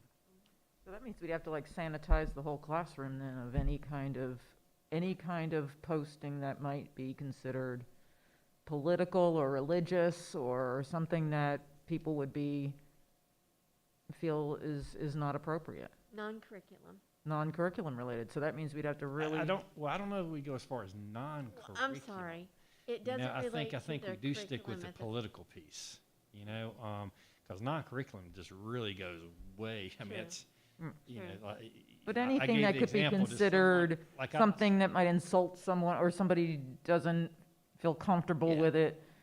Like, I was in a room the other day, and it's just, as I'm going into classrooms, I'm seeing different things, and I see a teacher who has his school flag on the wall. Well, I don't think that would be political unless, I think it was, Unless it was Ohio It was State. like it was like a Michigan flag that really offended me. It made me, So yeah, I think that's okay. So I don't know if we want to go strict. It's True, all about true. curriculum, but Yeah. staying away from the political statements. So, Okay, so let so- me give this example. So my daughter's in Augusta, Georgia, in the elementary school. After the election of our first African-American female vice president, there were teachers who wore T-shirts that said "Shucks and Pearls" in celebration of that historical event. And they were called in by the principal and told that there were others who felt threatened by that. And the administration and the school board hid behind it was a political statement. It was nothing more than showing pride in the vice president, but folks were threatened by it. So how do we handle that? I'm asking for the board to give me guidance. They're not supposed to wear political apparel. But that's not, apparently. it wasn't political. It's not, yeah, that's, According It's to not there's political. always the Yeah. question. Do yeah, it some is think so it hard is, what some is think it's not? political, what is I not. mean, it would be the same thing if a group of folks showed up with sunglasses, Yeah. okay? Unless, wearing, just to play devil's advocate, unless like wearing yellow sunglasses all of a sudden meant something, right? And then a group Yeah. of folks showed up wearing the yellow sunglasses. one of- Well, then yeah. maybe that means something. I don't know. You're asking for direction. I'm asking Brad for legal advice, right? And Brad's not saying, you said something earlier, what Brad's recommending. I think what Brad's saying is, here's the safest, legally the safest thing you can do is to basically just steer away from all of it, right? But that doesn't mean that we couldn't chart a slightly different path. I have a hard time with the idea that we're going to tell, I mean, What are our values? What is it that we want teachers to do in the classroom? We want our teachers to welcome all kids, right? We want them to welcome, and especially kids who, you know, maybe come from groups that are historically discriminated against or disadvantaged. And so we have our non-discrimination clauses, and then you're going to have a teacher that's putting up a symbol that basically says I'm welcoming. And we're going to come and tell that teacher, you need to take that down. Not because it's offensive. You know, it's what we want you to do. We want you to be welcoming. I agree. I think So that- I don't know. I mean, I It's think that tough. it is tough. I understand the slippery slope. I understand that it could be difficult. I mean, Let's see, right? but I think for me right now, I don't know that I tell you exactly where that line is on every single symbol or flag, but for Yeah. me, I would like to see us I think those allow the are- things that are in our policy. I don't think we shy away from Those are, I guess it is a supplemental material. Is it under that part of the policy? Policy -6-1.7, supplementary materials used, selection and use in the class. Supplementary materials are used to assist teaching and learning process, includes items of magazines, newspaper, charts, pictures. I think it's really more, Ms. Cron, under 5-3.4, conditions of employment, staff participation in political activities. There's a sentence that says political posters, announcements, and flyers shall not be displayed on school bulletin boards or distributed through mail or messenger facilities. There's a line above that that says no employee shall attempt to indoctrinate students by virtue of his or her position while students are under the supervision of the school board. It doesn't, I don't think there's a policy that says thou shalt not wear a shirt. But I think if you read these together, there's also 5-1.5, staff shall strive to avoid using position for personal gain through political, social, religious, economic, or other influence. I realize there's a portion of that that says personal gain, and I don't think any argument being made that folks would be using these shirts or signs for political gain, or personal gain, excuse me. So I need to hear the will of the board as So it to just how, comes how we proceed. I need to hear everyone and sort of get that will and understand is, you know, I don't think we need to change any policies. I just need to get some directions to So I how get- we proceed. My question is, the pride flag example. In our policy, does it say that the teachers shouldn't put the pride flags on the walls because it is political and social? Is it the political connotation of pride flag that they shouldn't be doing? So we have to enforce the policy, or do we need to change the policy if we say we don't want pride flag? I'm not saying we should do that, but I'm trying to understand. Is it the Pride belief? flag- already well, covered- question- Pride flag is not political. It's not about Well, your is it, political. that's my But question. it's not about your political stance. Is it the belief of the Yes. board that it is? I'm asking. I don't believe it is. I Okay. don't think that a pride flag means, So that's what I'm is trying to is understand. politics. And that's that's Social. my feeling. But every student in that classroom. There's I another agree. piece But that's Sue, social there too. are There's folks others will that say think the otherwise. Confederate flag is not political either. It's about history. Yeah. Right, so that's my thing, I liked what Goonan said, if it has to do with education, I think for that time period, it's fine to learn about if it's in, what the educational time is, but to hang or show your personal beliefs, I just think every child in that classroom may not think that way, and as a teacher, I just think you need to be aware of that, and it may be something you feel is innocent, but not every student in that classroom may not feel that way. And the whole objective is to Welcome all. engage and welcome every student. Right. So, And when you've got students that are telling me that they feel unwelcome and they feel uncomfortable in a classroom because of any kind of political affiliation, and I'm not just picking one side, I'm saying either side. Politics has no place in public schools, none. All I hear from other board members and the community is how some board members, are doing political this or political that, which is funny because it's okay. They're okay with it being in the schools. Politics has no room in the schools. Absolutely not. Actually, we have whole courses that teach about politics in our governing Yeah. processes. As a government, as a class in senior Yes. group, year of high So school. it absolutely has a place in our schools to make sure folks understand how things operate. So They can participate in the political process. But if we start allowing everybody to display everything that they want, then we're going down a very slippery slope. Agree.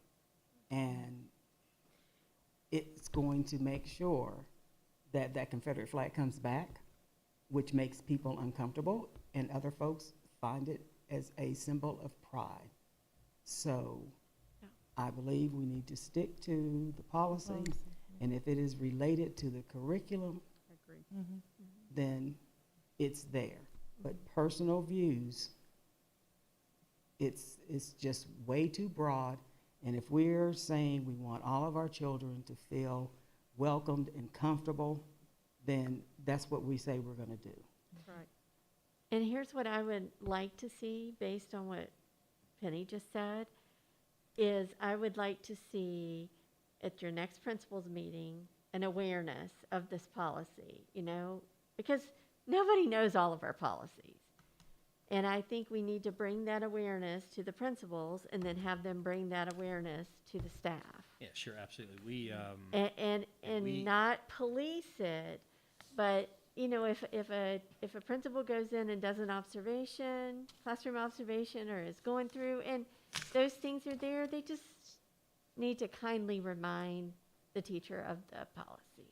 well, I mean, there's knowledge of it, of certain areas and things now, and teachers who are displaying certain things that need to be addressed if that's where we're going. Exactly. And so, but it's a good idea to make sure that when we talk to the principals on Thursday, actually, is our principals meeting, that we supply them with, here's the why, here are the policies in place. Right.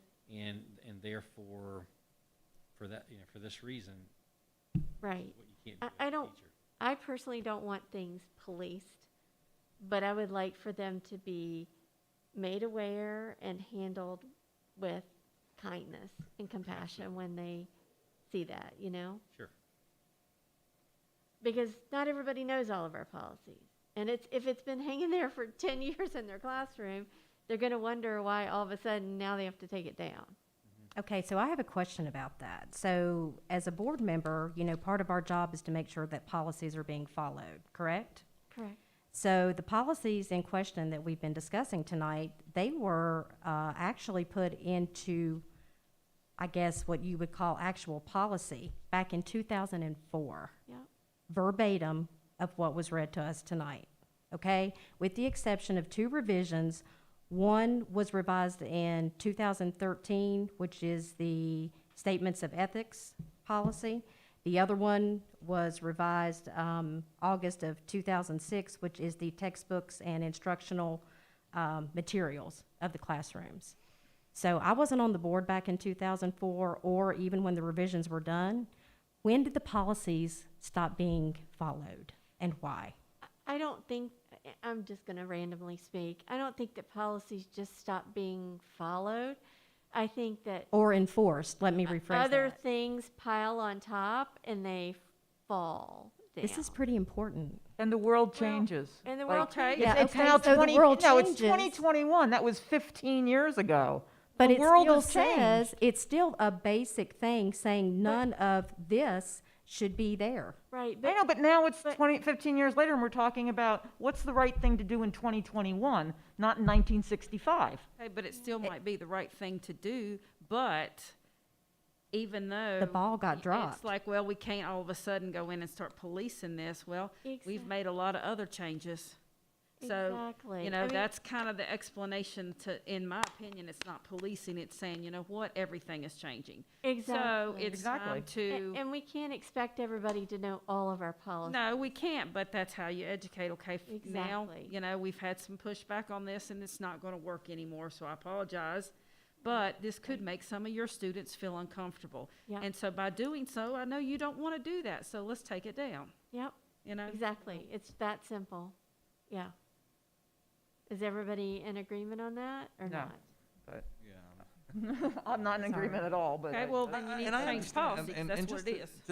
You know, I- this is, She asked if everybody's in agreement, and I said no, that's all. In agreement to making them aware of the policy and ensuring that that's followed I thought without that what you're policing it? suggesting, yeah, which means taking down pride flags, and, yeah, I don't agree with that, no. Oh, okay, I see, okay. That was, I mean, I thought that's kind of, I You just don't took that- agree with the policy, Yeah, basically. is what you're saying? With the I don't practice- agree with the interpretation of the Interpretation, policy. Yeah. That's what it would be. Oh. But the interpretation I'm hearing from, I think, 5 is that that needs to come down, and anything that's considered by others as political expression should not be displayed in the classroom, unless it's part of the curriculum.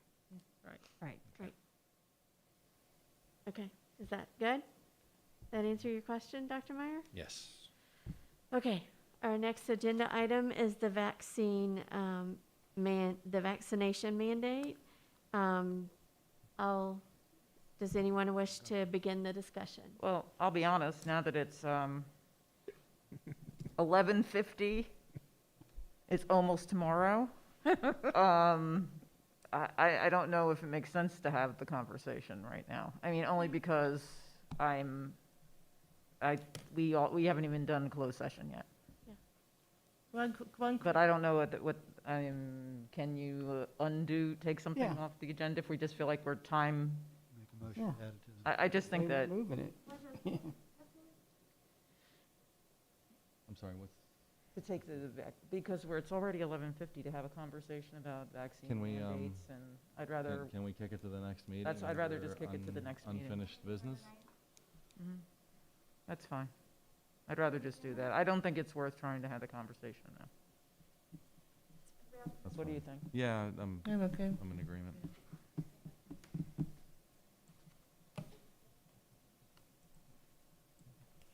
Penny, you okay with that? Yeah. I'm always okay with going home. Okay. Does anyone wish to share board member reports? Okay, quick update on mine. If I can find my pages. I wrote too many things to find where it is. All right. I attended the Legislative Advocacy Conference on September 23rd. One item was governing and civility in divided communities. And it was a good one, how to stop attacks, how to stop the polarization in politics. It affects your student, and it's not good for kids. The board shouldn't be doing. And the other one was how to use the federal relief dollars. And 2022 General Assembly, and an update from Virginia Commission on School Construction and Modernization, and also it's a training that went through. And the other thing is I attended, first time in a long time, MCPS Festival of Bands. That was so nice to see the marching bands really functioning outside. And that was on at CHS grounds on Saturday. So that's all. Anybody else? Go ahead. I do. I'll be real short, if that's okay. So something I'd like to actually bring attention to the board with as well, and to let some other people be aware of. That's going to be, I'm really excited about and positive about, is I made a connection with a lady by the name of Mo McClanahan. And if you all don't know who Mo McClanahan is, she used to work for the Christiansburg Police Department as a detective. She worked a lot with our young teens and children and trying to keep them safe online and that type of thing. So what she has done is that she has gone to work for this company that she's actually the director of training of, called Safe Surfing. So she and I collaborated, we touched base, and I was able to thankfully get a meeting together between us and Dr. Meyer and Mr. Garrettson, and Mr. Polly was supposed to be there, but I believe he was out he had something else going on that day. So, but anyway, what she is trying to do is she is trying to get our we're more reaching the secondary level, who are more online active. And with COVID, you know, there's been some very bad things that she showed us that were going on with our teens, as far as the online and the internet. And so we all know that usually teenagers learn a lot and listen more to other teens than they do to parents, teachers, you know, that type of thing. So she's established a program to get our teenagers involved, to speak out with other teens and learn about these unsafe practices on the internet, and then go teach our other students about this, so they can openly talk and feel free maybe about talking to other kids their own age about some things that they maybe seen or have done or thought about doing on the internet, but don't really feel comfortable talking to an adult about, and to try to get some kids to give some guidance and help steer these kids in the right direction. So in a nutshell, we're looking at trying to get possibly something started, maybe basically starting at the Corps Cadet site, and that trickling down and even possibly getting into our primary elementary school. So that's just something that is in the works,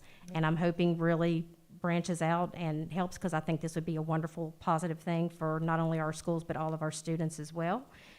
So with that, I did want to say, I know we've had a lot of issues going on in the school with some violence, unfortunately, here the last couple weeks, and I did want to publicly thank Christiansburg High School Principal Tony Deibler and his staff. They have had a tremendous amount of stress put on them here in the last month, and they have handled everything with the utmost professionalism and handled things wonderfully. These were things we weren't accustomed to or had happened before, and so that had to be an incredible amount of stress on that whole team and administration. So I just wanted to say a big thank you to them for how they handled that, and a big thank you. We had all of our local law enforcement come and partake in all of that and help with that as well. So just wanted to put that out there. Still getting to see great athletic games thanks to our network, the ones that I can't make, so that's exciting. But I did want to say that Ms. Bond and I attended the Christiansburg High School homecoming game last Friday. Huge crowd. It was great.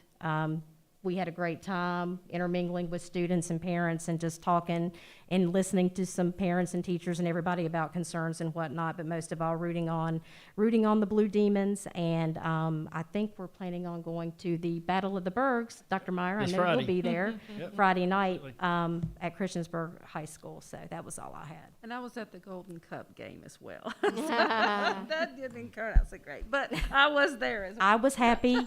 Way to go, Mustangs. I'm so proud of you. We're going to hang on to that, by the way. I was in Hawaii. That's good. That was a really bad place to be. So on the 9th, I attended virtually the meeting of the GAC. I spent some time also discussing a little bit of that backstory with some of the parents, I think, since the last meeting. And I think the concern that some parents have, and some of that's come out to some of the emails that we've gotten, is really comes down to like who's in control of the GAC, and is it the administration or is it the parents, the committee, And the biggest takeaway for me, I think, is that I think when the staff resists just allowing unfettered input from the stakeholders, I think we add unnecessary burdens to the whole process. So, I do think it's probably something that we need more and frank discussion about as a board. But nonetheless, I was happy to see the new chair run a smooth meeting, and happy to see the involvement and concern of other parents on the committee, including the previous chair, Anna. So hopefully they'll be in good hands this year. Anybody else? Okay, we'll move on to unfinished business. Currently, there's no matters of unfinished business. New business. Are there any matters of new business?